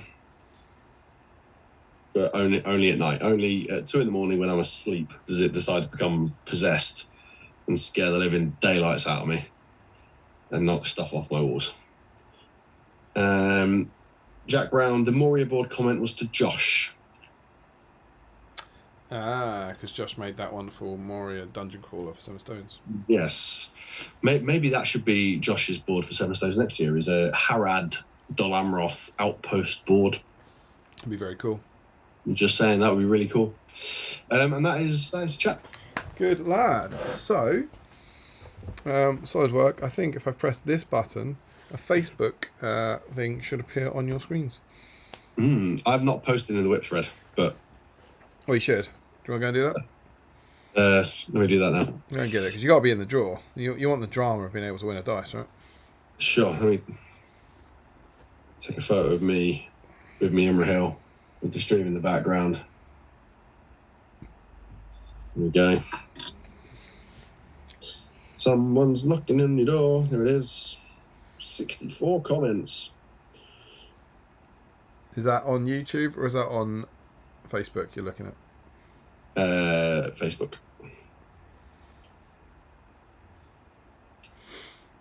I'm on the whip thread, and I'll take a close up as well.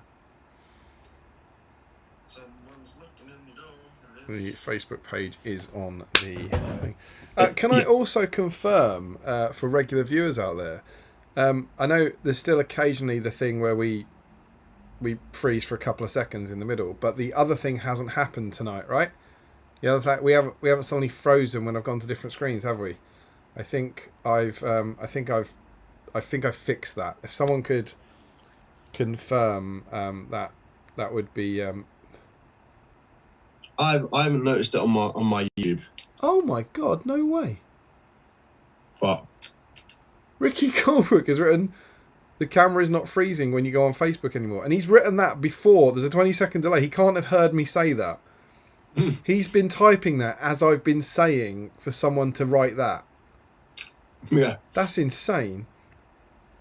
But yeah, there we go. The camera's not freezing when you go on Facebook anymore. And I know. I did that. I fixed that. I looked into it and I fixed it and it worked.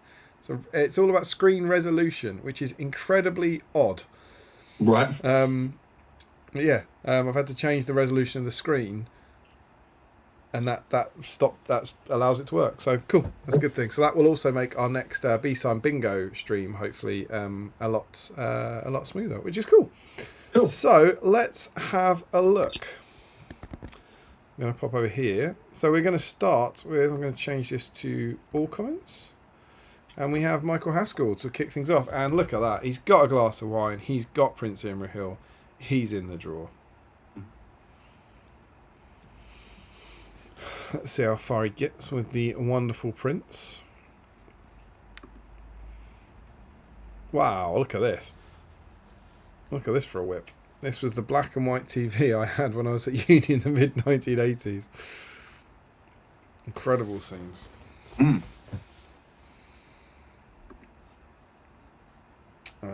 And finished assembly. I have the metal footer mounted already painted, but I really should find time to paint the new variants as the detail is lovely. Looks cool. He needs an unhelmeted head though, doesn't he?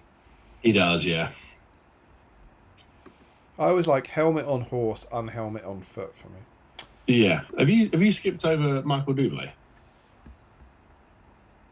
Oh, that's interesting. So on my... He's on third for me. Oh, he's top on mine. Are you on all comments? Yeah. All comments normally does it in order. Yeah.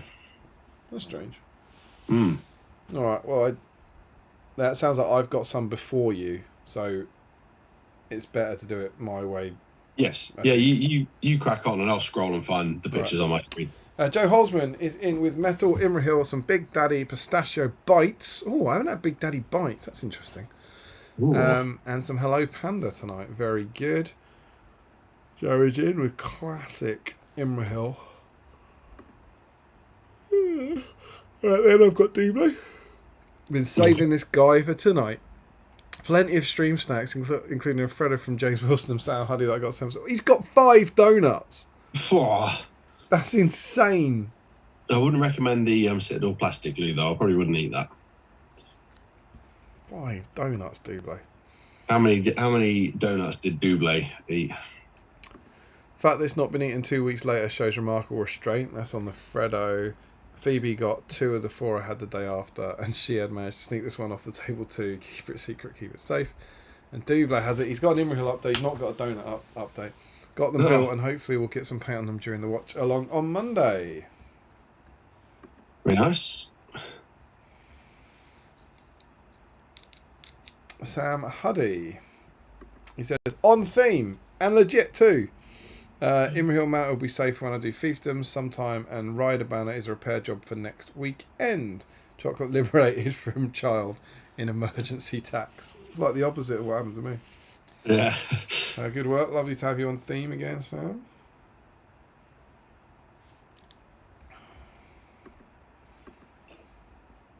I've clicked off. Something terrible's happened. No, I've clicked on the link. Oh no. And I've done it again. I'm determined to watch the stream. Yeah.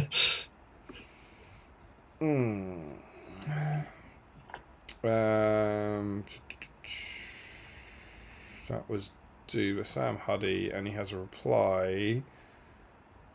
Getting there, needs washes and highlights, and his rider is fixed. Good work, my friend. Nice. That's a nice light blue. Yeah, that's good. Hopefully he'll cover it up soon. Yeah.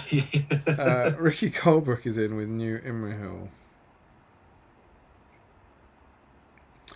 Prince Imrahil mount version. I painted the foot version when it was released. Now I've got to try and remember how I painted it so much. Oh, that's cool. I like it when people return to kind of abandoned like foot or mount versions. Mm-hmm. And he says, managed to paint a few base colours. In the words of the fallen legend, my eyes are gone. Time to take out the contact lenses, whack on the specs, and watch the rest on the big telly. You'll love to see it. And speaking of which, I need to put some more in.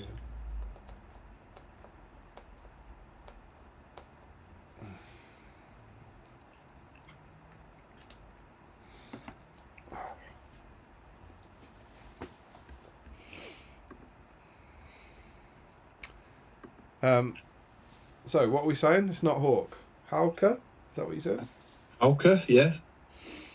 Converted this plastic Imrahil to a Gondorian king for a Realms of Men list.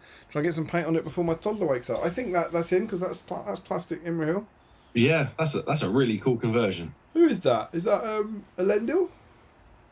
Or Ayano? Could be Ayano, couldn't it? Yeah. But yeah, that.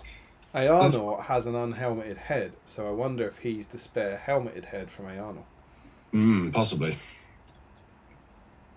Very cool conversion. That's good. I like it. Yeah. Chris Cooper, James Griffin, and I are set with multiple Imrahilians. And snacks are plenty. Oh, I mean, that's real commitment because they got double of the same Imrahil. So Nice. Chris Cooper and James Griffin.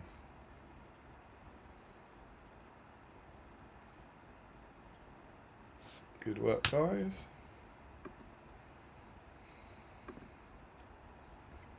And we have some replies. So James has an interesting start to his base layers. Is that for Nick, do we think? Who we're looking at? Chris Cooper? No, not that one. I'm in a weird order here. So his first reply has got a bright pink face. I mean, that is bright pink. Nick would approve. Chris Cooper, I'm finished for now. This is as good as he's getting for a model I'm painting with my arm in a state that I'm never going to use, never going to work on again. It looks great. That's a great job. That's crazy. Incredible work for broken arm. Which arm? Which way are you doing it? What are you holding it with your broken arm? Yeah. Is that? I'm trying to work out which of those is like more sane. Yeah.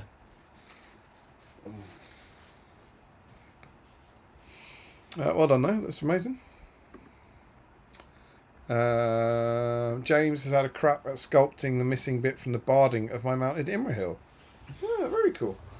It's going to need a second crack once the first layer's started, but it's a good start. Oh, that's great, mate. Yeah. That's a Better shame than that you're me. missing a bit. Yeah.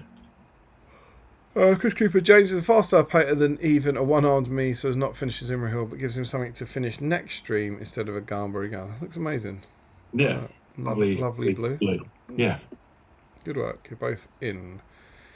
James Wilson, Imrahil is painted, so carrying on with my Rohan armies. So no entry.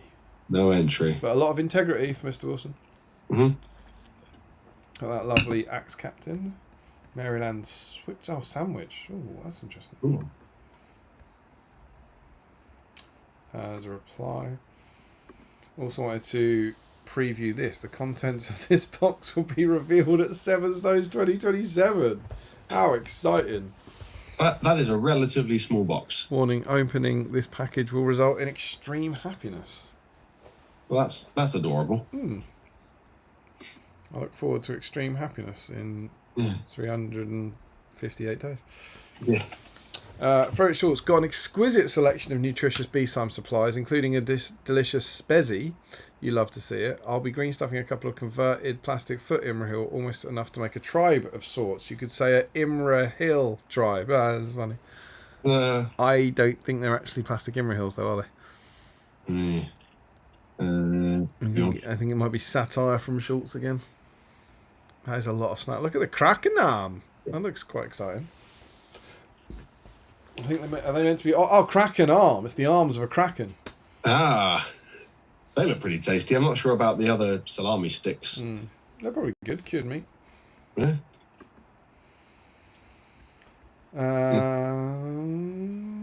Gordon Laidlaw, both old and new foot and mounted Prince Imrahil, also metal captain and banner bearer, and mounted cruise. Oh, foot and mounted cruise campo refreshment. I thought you said mounted cruise campo. That is very much in.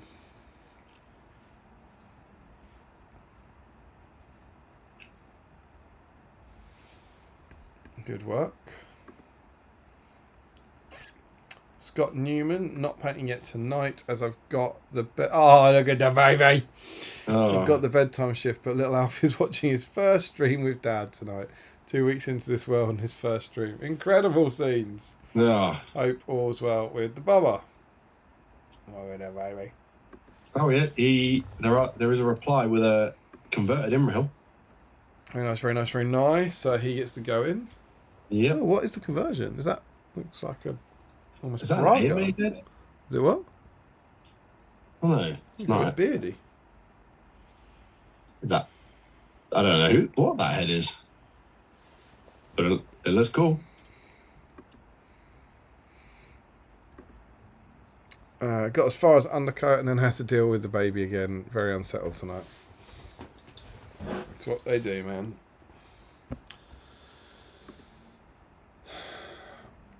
Ryan Pickering, no Imrahil, so we'll be going through my current backlog tonight. What's he working on there? Is it, a Thorin's company and some Faramir work? Oh, very Lovely nice. use of magazine, but no Imrahil. Oh, devastating.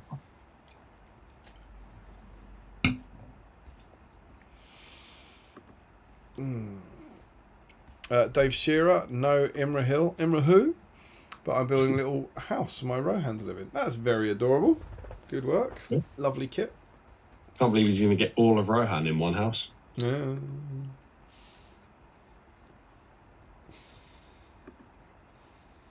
Poet Short says that's some nice fire. And he's done two, and he says practically a village now. Yeah.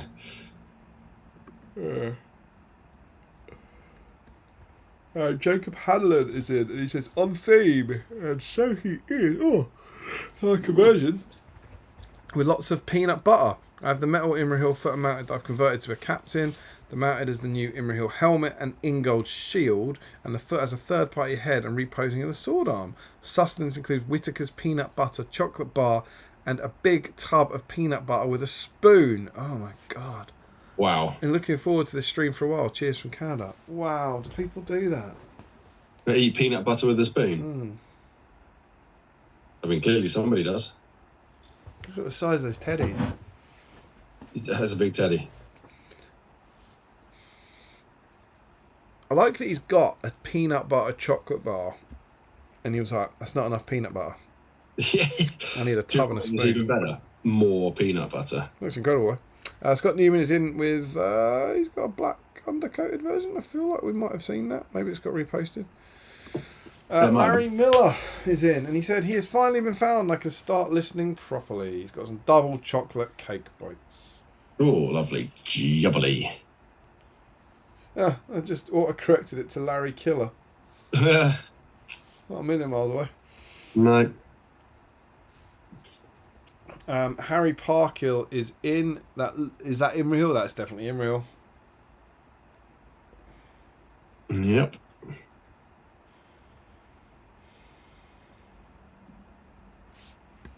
Good work, Harry. Lovely nested tables there. Rob Keane says, get the Elf Brothers in. And he says, I don't think I own them. And Harry says, can't believe how long it took to assemble this. 10 mins on cleaning up Captain. 2 hours assembling Imrahil. Yeah, they are. I mean, they're complicated models, man. They really, really are. I'm very much with you on that, Harry, but the only way I get through it is you only have to assemble them once. Yes. It's only horrible once. And they're yours for life. Larry Miller. This week is not going well for Larry. It seems the heat on my walk home yesterday melted these into a big chocolatey mess. And yet still far from the worst thing you've eaten. Yeah. Components clipped for Larry Miller. Look at that. Absolutely monstrous. They look pretty good. I'd eat that. I like the mountain of chocolate in the background in the components. Yeah. It's like that'd make a good cliff for a Dol Amroth border fortress. Josh Coles is in. Unfortunately, I've got to paint 5 Swan Knights and a Captain foot and mountain before I can start on the Bangman himself. Okay, I'll cheat on my schedule, even though he's not glued on the base yet. I'll chuck some blue on him for the theme. Yeah, for sure. You're in. Yeah. Solid cheating, Josh. Yeah. Yeah, it's not cheating. It's playing by the rules. Absolutely.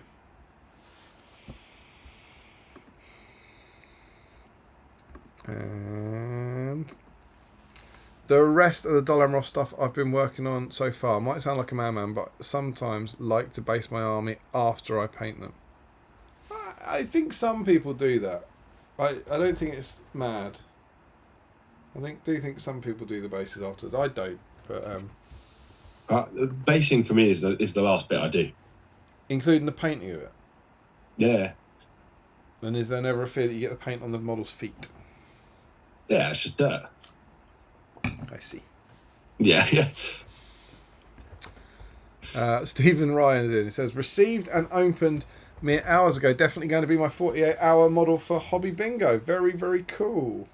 Nice.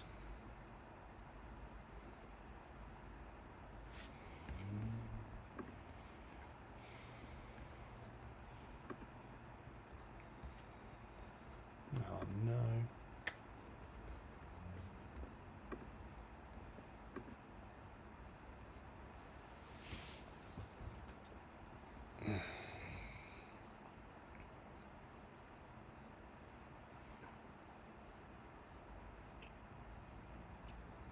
We've got some updates from Stephen.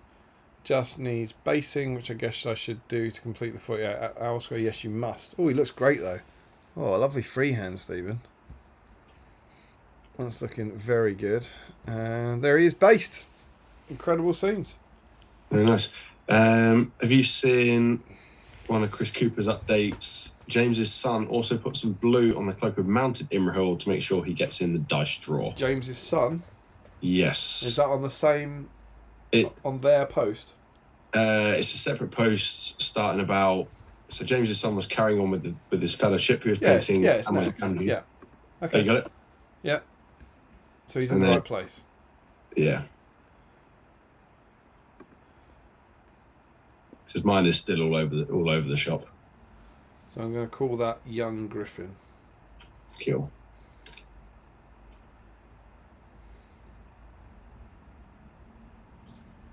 I think we have our people's champion. Yeah. Sam Earnshaw calling Imrahil here. There's only so much barding a man can paint of an evening. Oh, that's great. Completed warrior to show where the colour scheme is going. Oh, it looks amazing, dude. Nice alternate colour scheme. It's good to see a unique colour scheme as well. brown and cream. Yeah, it looks amazing. Really nice muted colours there. Mm. I like it. I like. Ashley Fisher is in working on plastic, Imrahil, and some of the made-to-order metal knights. Wow, he looks so much better. He doesn't really stand out. He just looks slighter though. It's just more and like dynamic. he's got a curved helmet.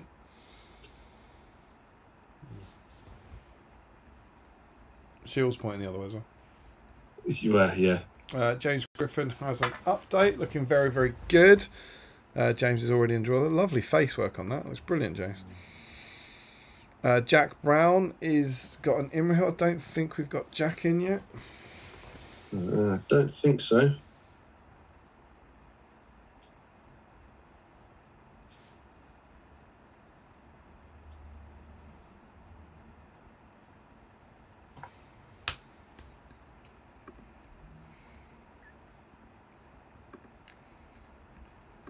And he says that the lance was awkward to position. Looks it. Eric Schultz, quite happy with how good I've become at mimicking the fur elements on the plastic done landings with green stuff. Yeah, that's great, man. Really good. Still doesn't look like Imrahil there. Yeah. Still missed the theme. And there's one. Yeah, it looks brilliant. Much better than my sculpting. Yep. So my sculpting, I don't think what I do is with green stuff counts as sculpting. Larry Miller has got us the Galbatorm Lego action figure. I don't remember that at all. No, I don't. And Jeff Flora, work in progress on the new Imrahil.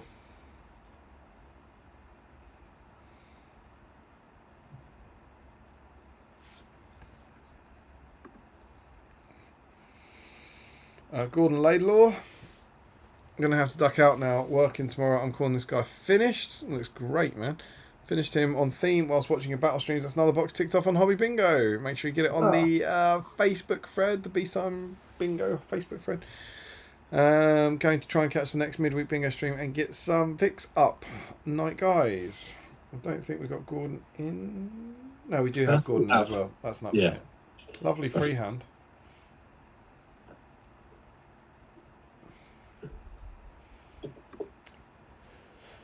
Joe Holzman has Imrahil finished. Lovely work, Joe. Solid night's work. Looking very good. Again, lovely freehand on the cloak. Lots of people doing some cool freehand here. Yeah, you won't find me doing that. No, me neither. No. Yeah, looks awesome, Joe. Good work. Larry Miller, all cleaned up. Still looks hideous. Absolutely monstrous way to do it, I think. And I decided to put a picture up. I decided to go in. So this, because I thought this was just a bit of fun. But that is my current desk. So yeah, if I manage to finish one of those, it'll be 3 models down for 2026. And who knows? Maybe on Monday I'll be able to do that. Yeah. And I think you'll find there's a response. Check out my post blue black wash. Looks quite black on the screen. It does look very black. It's a lot bluer in person, and I look forward to covering it up soon. Yes. But yeah, he was all base coated and painted tonight, which is not bad given that I'm doing all the reading. It's looking good. Yeah, it's just a base coat and a wash. But yeah. Larry has assembled him.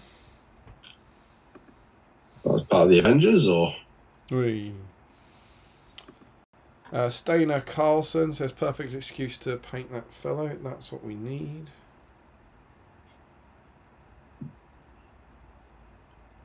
I mean, I probably wouldn't have put any paint on this Imrahil if it wasn't for this stream, so... Yeah, well, same with me. But then, actually, the way I'm going, I wouldn't have put any paint on any model. Yeah. And Stainer has some further things to this morning. We'll probably not get much further than this. Well, at least you got that far. That's how I would read that. And finally, closing us out tonight, it's only Mr. Sam Bloody Page. Yeah, I've been busy. What can I say? Would you like to talk us through your picture? Well, it's me taking a selfie of me on the stream, holding my plastic Imrahil that I've been painting throughout the stream, and I've got him I've made a bit of progress. I did start to slap chop him. I've done his cloak with Celestian Blue, and I've done a bit of the metalwork and given him a black wash. Oh, not a black and blue wash. Not a black and a blue wash. Oh, don't worry. And I'll probably highlight the metal up with a lighter silver. But fairly happy. You're not going to see that. My lighting is terrible. I was just going to say, your lighting's been particularly kind to your head. Yeah, I might just. You know what hasn't been kind to my head? Just life. And there's your update. Very cool. So you sneak in at the end. I've got some paint on him. Wouldn't have got paint on him otherwise. It's Battle Streets for you. Yes. Right. I just need to nip to the loo. So what I'm going to do is pop you back to the primary screen. Mm-hmm. Which I think we're there. If you want to have a natter with the people, catch up on the chat, and I'll be back in a couple of minutes. I shall indeed natter with people. Move that out of the way. Okay, let's see where we were up to. Lots of comments. Here we go. Camera's not freezing anymore, which is very good. Can we make Sam's washing machine in a Hot Point Aquarius? Yes, if you want. Frederick Schultz, Sam, I figured it out. Your washing machine has watched too many satanic shows and is now actually possessed. That's what you get for watching Buffy with your household appliances. Don't tell Damien I've never watched Buffy. I tried to tell him that, Frederick, but he doesn't listen. He loves that washing machine. I preferred my old one that didn't jump across the kitchen floor. Frederick, I think we had a brief freeze when looking at the mag, but otherwise no other issues. Well, let's not tell Damien because he thinks he's fixed it. Great work. I agree. Just set your resolution to do not freeze. It's very simple. I agree. Joe Hosman, that just means we're due an imminent catastrophic technical difficulty. Let's not jinx it. Set your sound to go live as usual. Yep, that's what we do at 8:07. Ricky Drinks Paint, fantastic. It was just very annoying hearing your excitement and just having frozen faces. It was very entertaining when it froze at the worst moments. It can be entertaining and stressful.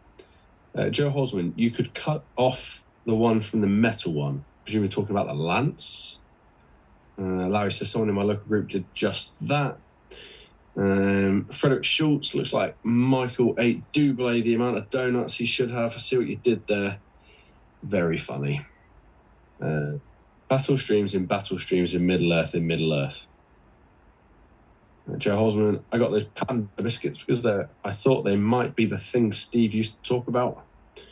On the front of the box, they called them fun-filled biscuit treats. They greatly oversell them. Naff biscuit with a tiny bit of Naff chocolate inside them. It's a good thing Nick's gone to bed. She likes panda biscuits, especially the strawberry ones. Joe Hosman, again, I had the same on the hobby bingo stream, Sam. I had a completely different order than Damien. Yeah, it's weird. I was looking while he was scrolling through to set mine up to have all the comments, but it was just set to that order. Teen Spirit, Sam Huddy, too late, but bonus entry could have been use pink as a primary colour on your model. That is too late. Remind me whenever I guest host a stream again, and that can definitely be the entry. And Nick would be up for that. Joe Hosman, probably depends on whether he broke his painting arm or his holding arm. Well, given he's painted a full model, I'm going to assume he broke his holding arm, and he can kind of just cradle it. Larry, I pick them up sometimes when I'm in the Asian supermarket looking for sweat. I assume you're talking about panda biscuits. Warwick Griggs, the English turned Australian. Good morning, good evening, everyone. Hope you're doing well. Hope you're doing well, Warwick. We miss you. Missed you at 7 Stones, buddy. Hope life down under is treating you well. Joe Holzman's talking about pills. I think I'll leave that there. Larry thinks bears look scary. And Sam Huddy says, we don't all eat peanut butter with a spoon. Larry can confirm that the unholy abomination of cake was still pretty nice. That's because it's cake, Larry. It's designed to be nice. Sam Huddy, first ever Valentine's Day with Carrie. She got me a box of chocolates, but she kept them in a hot car at work all day. I was presented with a box that had one wet A4 size chocolate. That sounds amazing, to be fair. Larry, I base after painting. You're not mad.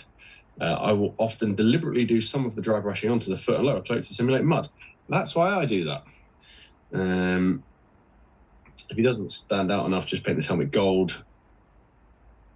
I don't know if a gold helmet would suit Prince Imrahil, to be honest. I feel like he's a bit more understated than that. James Wilson's off to bed. Good night, buddy. Enjoy the ending tomorrow on 8 times speed. Larry, it was in 2002. They were trying something new. It didn't catch on. It even had a TV show to go along with it. I don't know what you're talking about, Larry. It's the Lego. It'll be the Lego. The Lego? His weird action figure Lego. Okay. Vaguely related, as I remember hearing you guys talking about it earlier, but I did recently watch episode 1 of Buffy.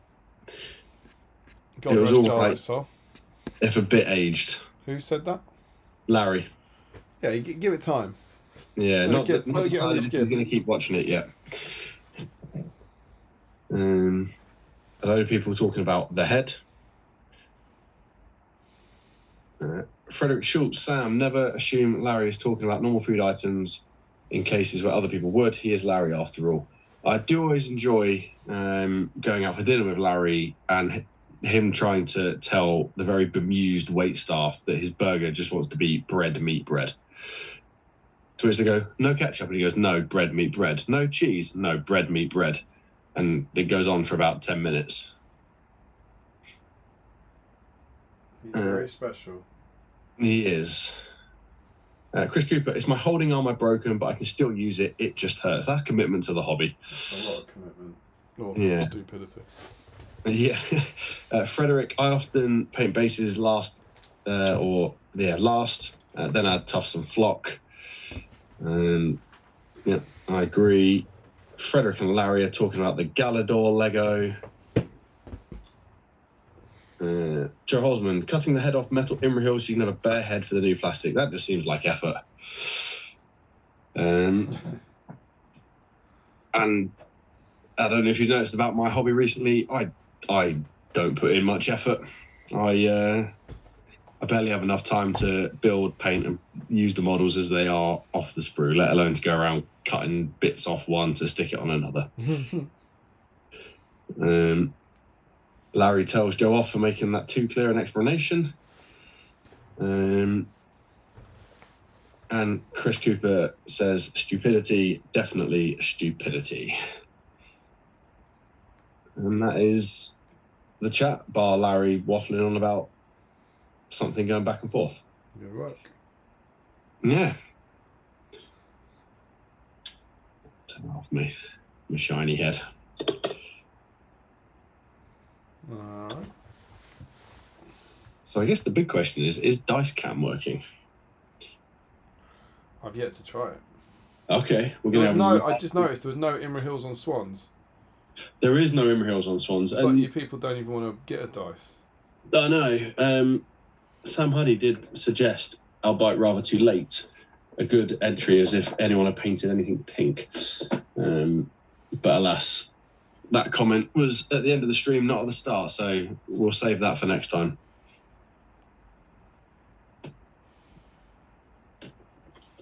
I've lost my flesh wash.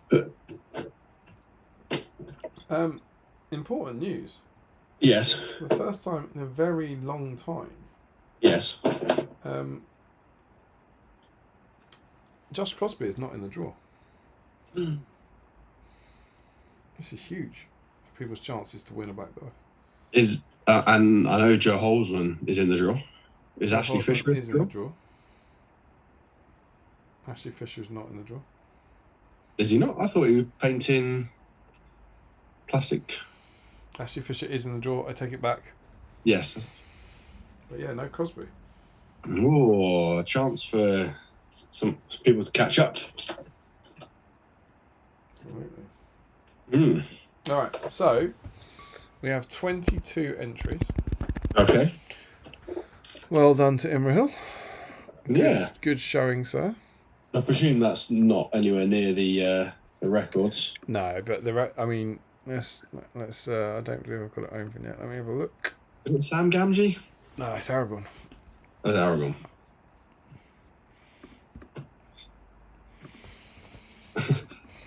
Sam Huddy says maybe Crosby is still furiously building his swan. Storms in with 2 at the end. Yeah. 5th June 26. So it's the most entries we've had in about 4 streams. Okay. We had 30. There's been a 23 and a 24. It's been a while. We had 29 entries for. Well, that was what was that Gollum and Shelob? That was a bit of a special. Yeah. 26 entries for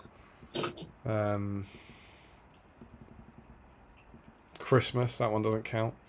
Yep.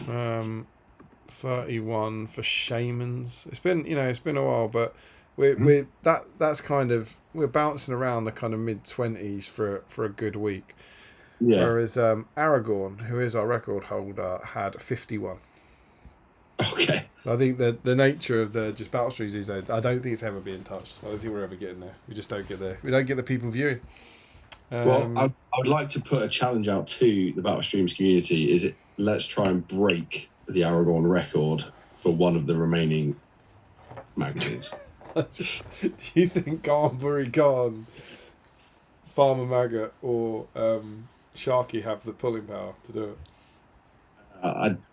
Not without a push from our wonderful patrons and viewers. I also don't know actually what we're going to do for those. That's something to be decided. Like, are we really doing a Garn week? Is that feels very, he's only got one sculpt. Yeah. Or are we doing a Farmer Maggot week as opposed to a Hobbit week, or are we doing a Sharky week as opposed to another Saruman week? But they're conversations for a future date. Yes. But yeah, 22 people have got in on the Imrahil action. Well done to you all. And let's have a look. All right, you ready? So we haven't tested this. We don't know anything about the composition. Let's see how we do. Oh, it's not bad. That's pretty good. That's good. That's pretty good. Now, it's dark because my overhead light has gone today, but if I do a bit of that... So what? That's looking good. Cool. So, we've got 22 entries, so I'm going to do a group of 8, then a group of 7, then a group of 7. So I'm going to need a D8. As ever, kindly provided by Mr. Michael Curtis. Very nice. So our first group of 8, for our first finalist, we have Michael Haskell, Joe Holzman, Michael Dublé, Sam Huddy, Ricky Colebrook, Halka Jacobson, and Chris Cooper and James Griffin. Oh, Chris and James are both in the same one. Oh. Over to you, Sam. All right, let's go early. Let's go now. It's 8. It's James Griffin. Oh. James Griffin with his broken leg. Yeah. What a great day for him to win a dice this would be.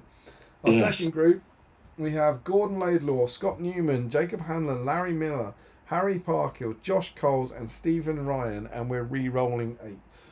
Okay. Let's go. Oh, it's an 8. Oh. Is this weighted to 8s? It's what? Is this weighted to 8s? Maybe.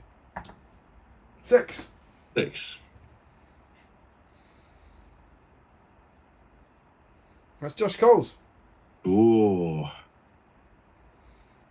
And for our final group, we have on number 1, the People's Champion, Young Griffin. Nice. Sam Earnshaw, Ashley Fisher, Jack Brown, Jeff Flora, Steiner Carlson, and Sam Page. Oh. And we're re-rolling it. So you're on a 7, and the People's Champion is on a 1. Okay. And it's you calling it. Oh, I think I'll have to call it, won't I, for fairness? I think you will, yeah. All right. So we're after. I mean, obviously, we'd hope for anyone to get through, but I think Yes. People's Champion Really is want a 1. 1, and Sam Page is a 7. Yep. It's a 2! Whoa. It's Sam Earnshaw. Oh, so close, People's Champion, young Griffin. So close. So we go. We have our 3 finalists. We have James Griffin, Josh Coles, and Sam Earnshaw. Mm-hmm. Let's go and have a look at what is going on with their. All right, so Sam Earnshaw's got a few, I think. Okay. Sam Earnshaw's got 4 dice, if you can believe Oh, it. wow. Such a thing. James Griffin has got 1 dice, Okay. and Josh Coles has got no dice. Oh, we could have a new dice debutante. Could. Or Sam Earnshaw could join a mighty club of currently 5 people with 5 or more dice. Oh, those are some lofty ambitions. Absolutely. So Yeah. we have James on 1, we have Josh on 2, and we have Sam on 3. Okay. Okay? Yep. Just check I can see this. First to 3 as ever. Yep. James on 1, Josh on 2, Sam 3. Where's your money going, Sam? I'm gonna back my fella Sam. I think I'm going to back James, broken leg James. I think he deserves a treat. That's true.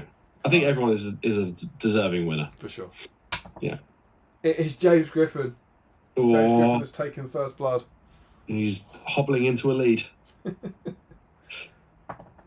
Oh, but here comes first time with Josh Coles. Is this Yeah. Josh's time? Yep. Where's Earnshaw? Oh, Griffin moves to match point. Oh, Just realised I'm calling this when you're meant to be calling this. I fully apologise, Sam. oh, that's all right. So James Go. Griffin's on 2, Josh Coles on 1, Sam Earnshaw's on none. This could be it. Give it a toss. Oh, he's done it! James Griffin! Incredible scenes. Congratulations, James. You have won your 2nd ever Black BSIME dice, which, Storms to if I'm victory. brutally honest, I've lost.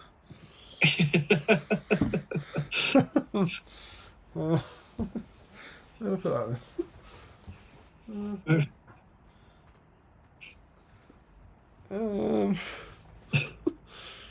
Right. This is what happens when the start is different. Yeah. James, I'm gonna be honest with you, mate. The dice you get might not be the one I held up at the start. I can only apologise. It's gonna be. Hang on. Oh! I found it! Hooray! There it is. Brilliant. God, when you need to win a roll off as an evil hero with an elven blade. Absolutely incredible scenes. There you go. Yes. Your black Battlestream's Middle Earth dice will be winging its way to you, James. Congratulations, sir. Oh, that's a good one. Yeah, they're all good ones, sir. That's true. Boom. So let's do our admin. James Griffin wins his 2nd dice. Was this 138 or 137? This is 137 according to your title on YouTube. Sam Page is now hosting a mighty 4 streams. 137. And we go over here, and the winner was James Griffin.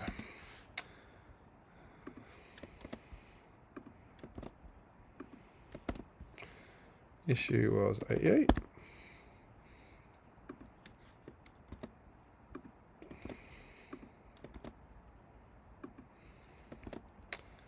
Theme was Imrahil.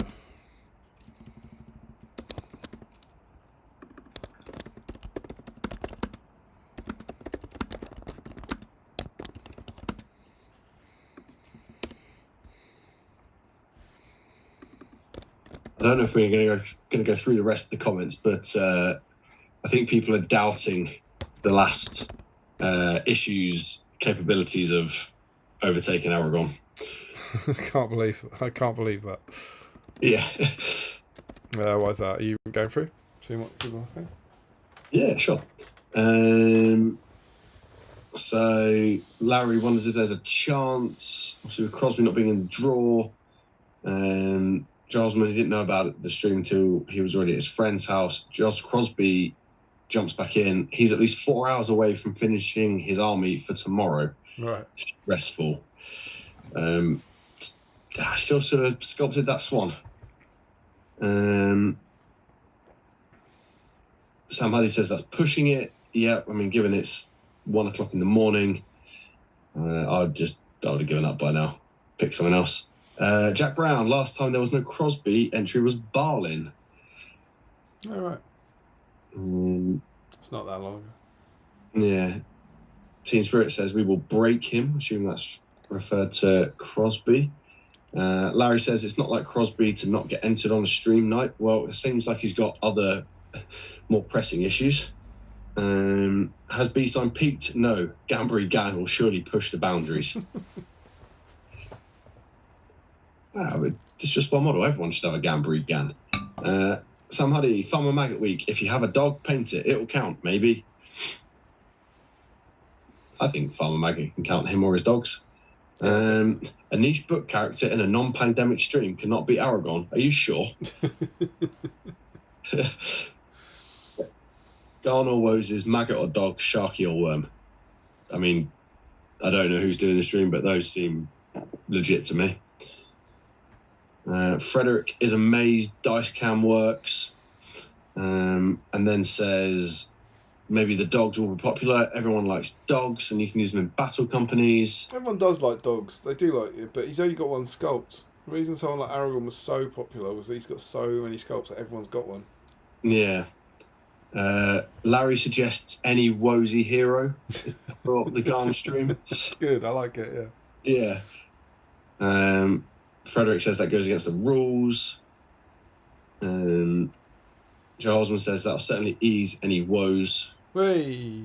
Just while Sam catches up on these, just so we get, if anyone's got any sensible guesses for the next one, is it Garn week, or is it a woes week, which doesn't allow much more, or is it?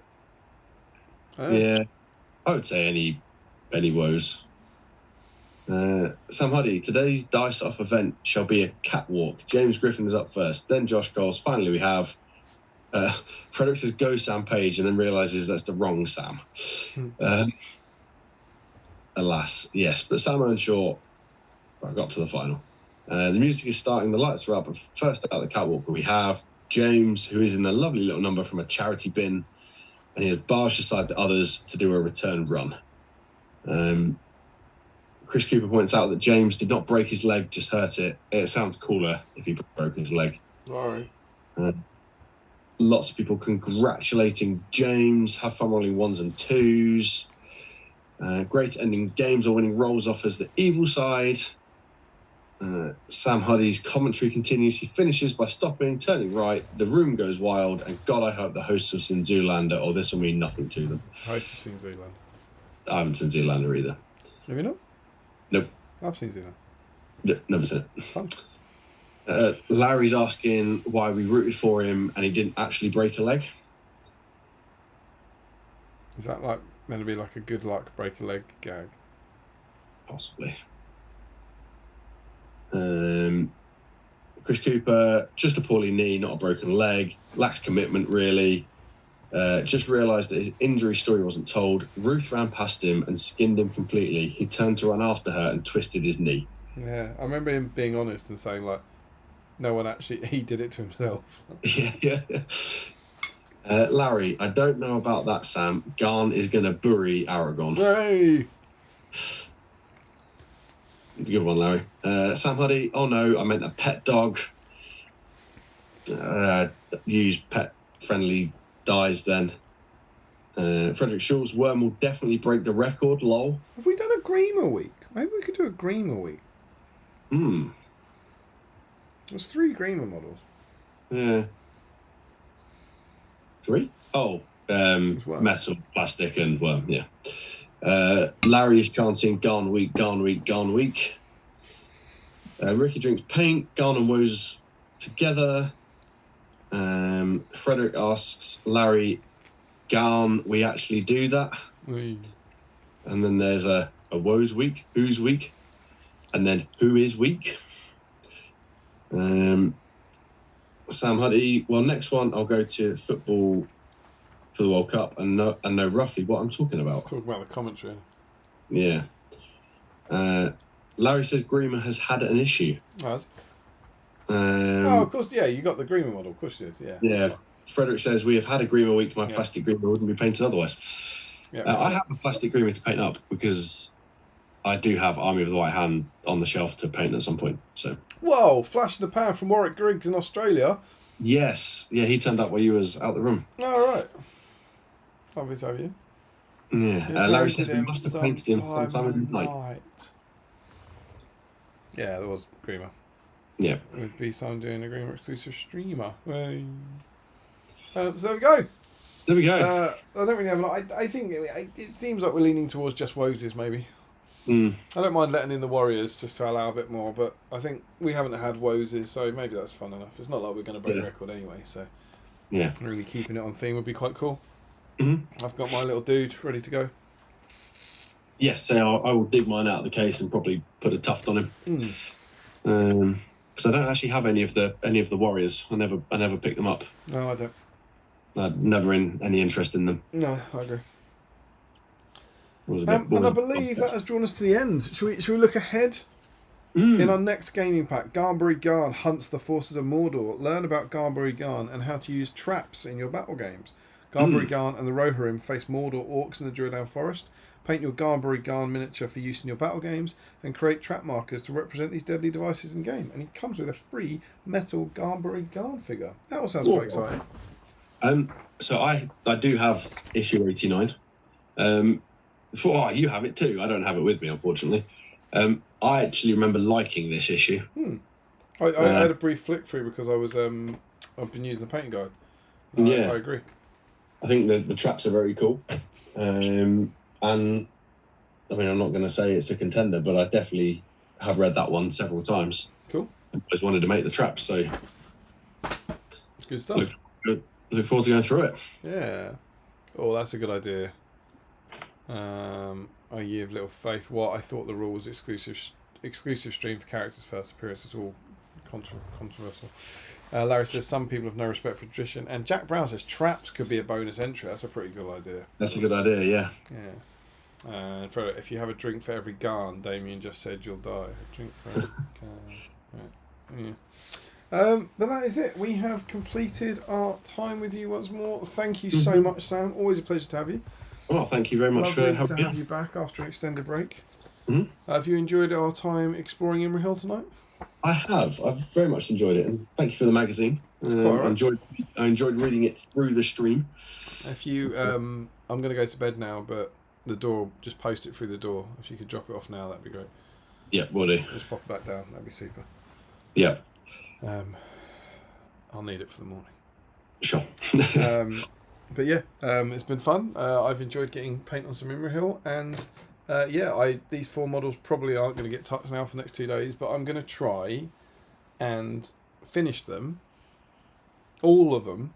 Maybe not Garn. Might keep a bit of Garn to be working on next stream, but I'm going to try and finish the other 3 on Monday whilst painting and watching Rings of Power Season 2 with our lovely patrons. So. Well, I shall see you there. I think. I'm glad to hear it. That'll be good. So yeah, 9:30 a.m. I plan to start episode 1. Sorry. So we'll, I'll probably launch it around 9:20ish or something, and have people come in, prepare yourselves, get set up, and keep your eye on your patron emails and the Facebook Messenger thread. And then throughout the day, jump into the Facebook thread if you're lost or can't find it.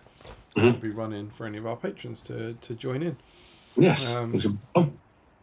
Even if you're only joining in for your lunch break, come away, say hi, and have a natter. It'll be fun.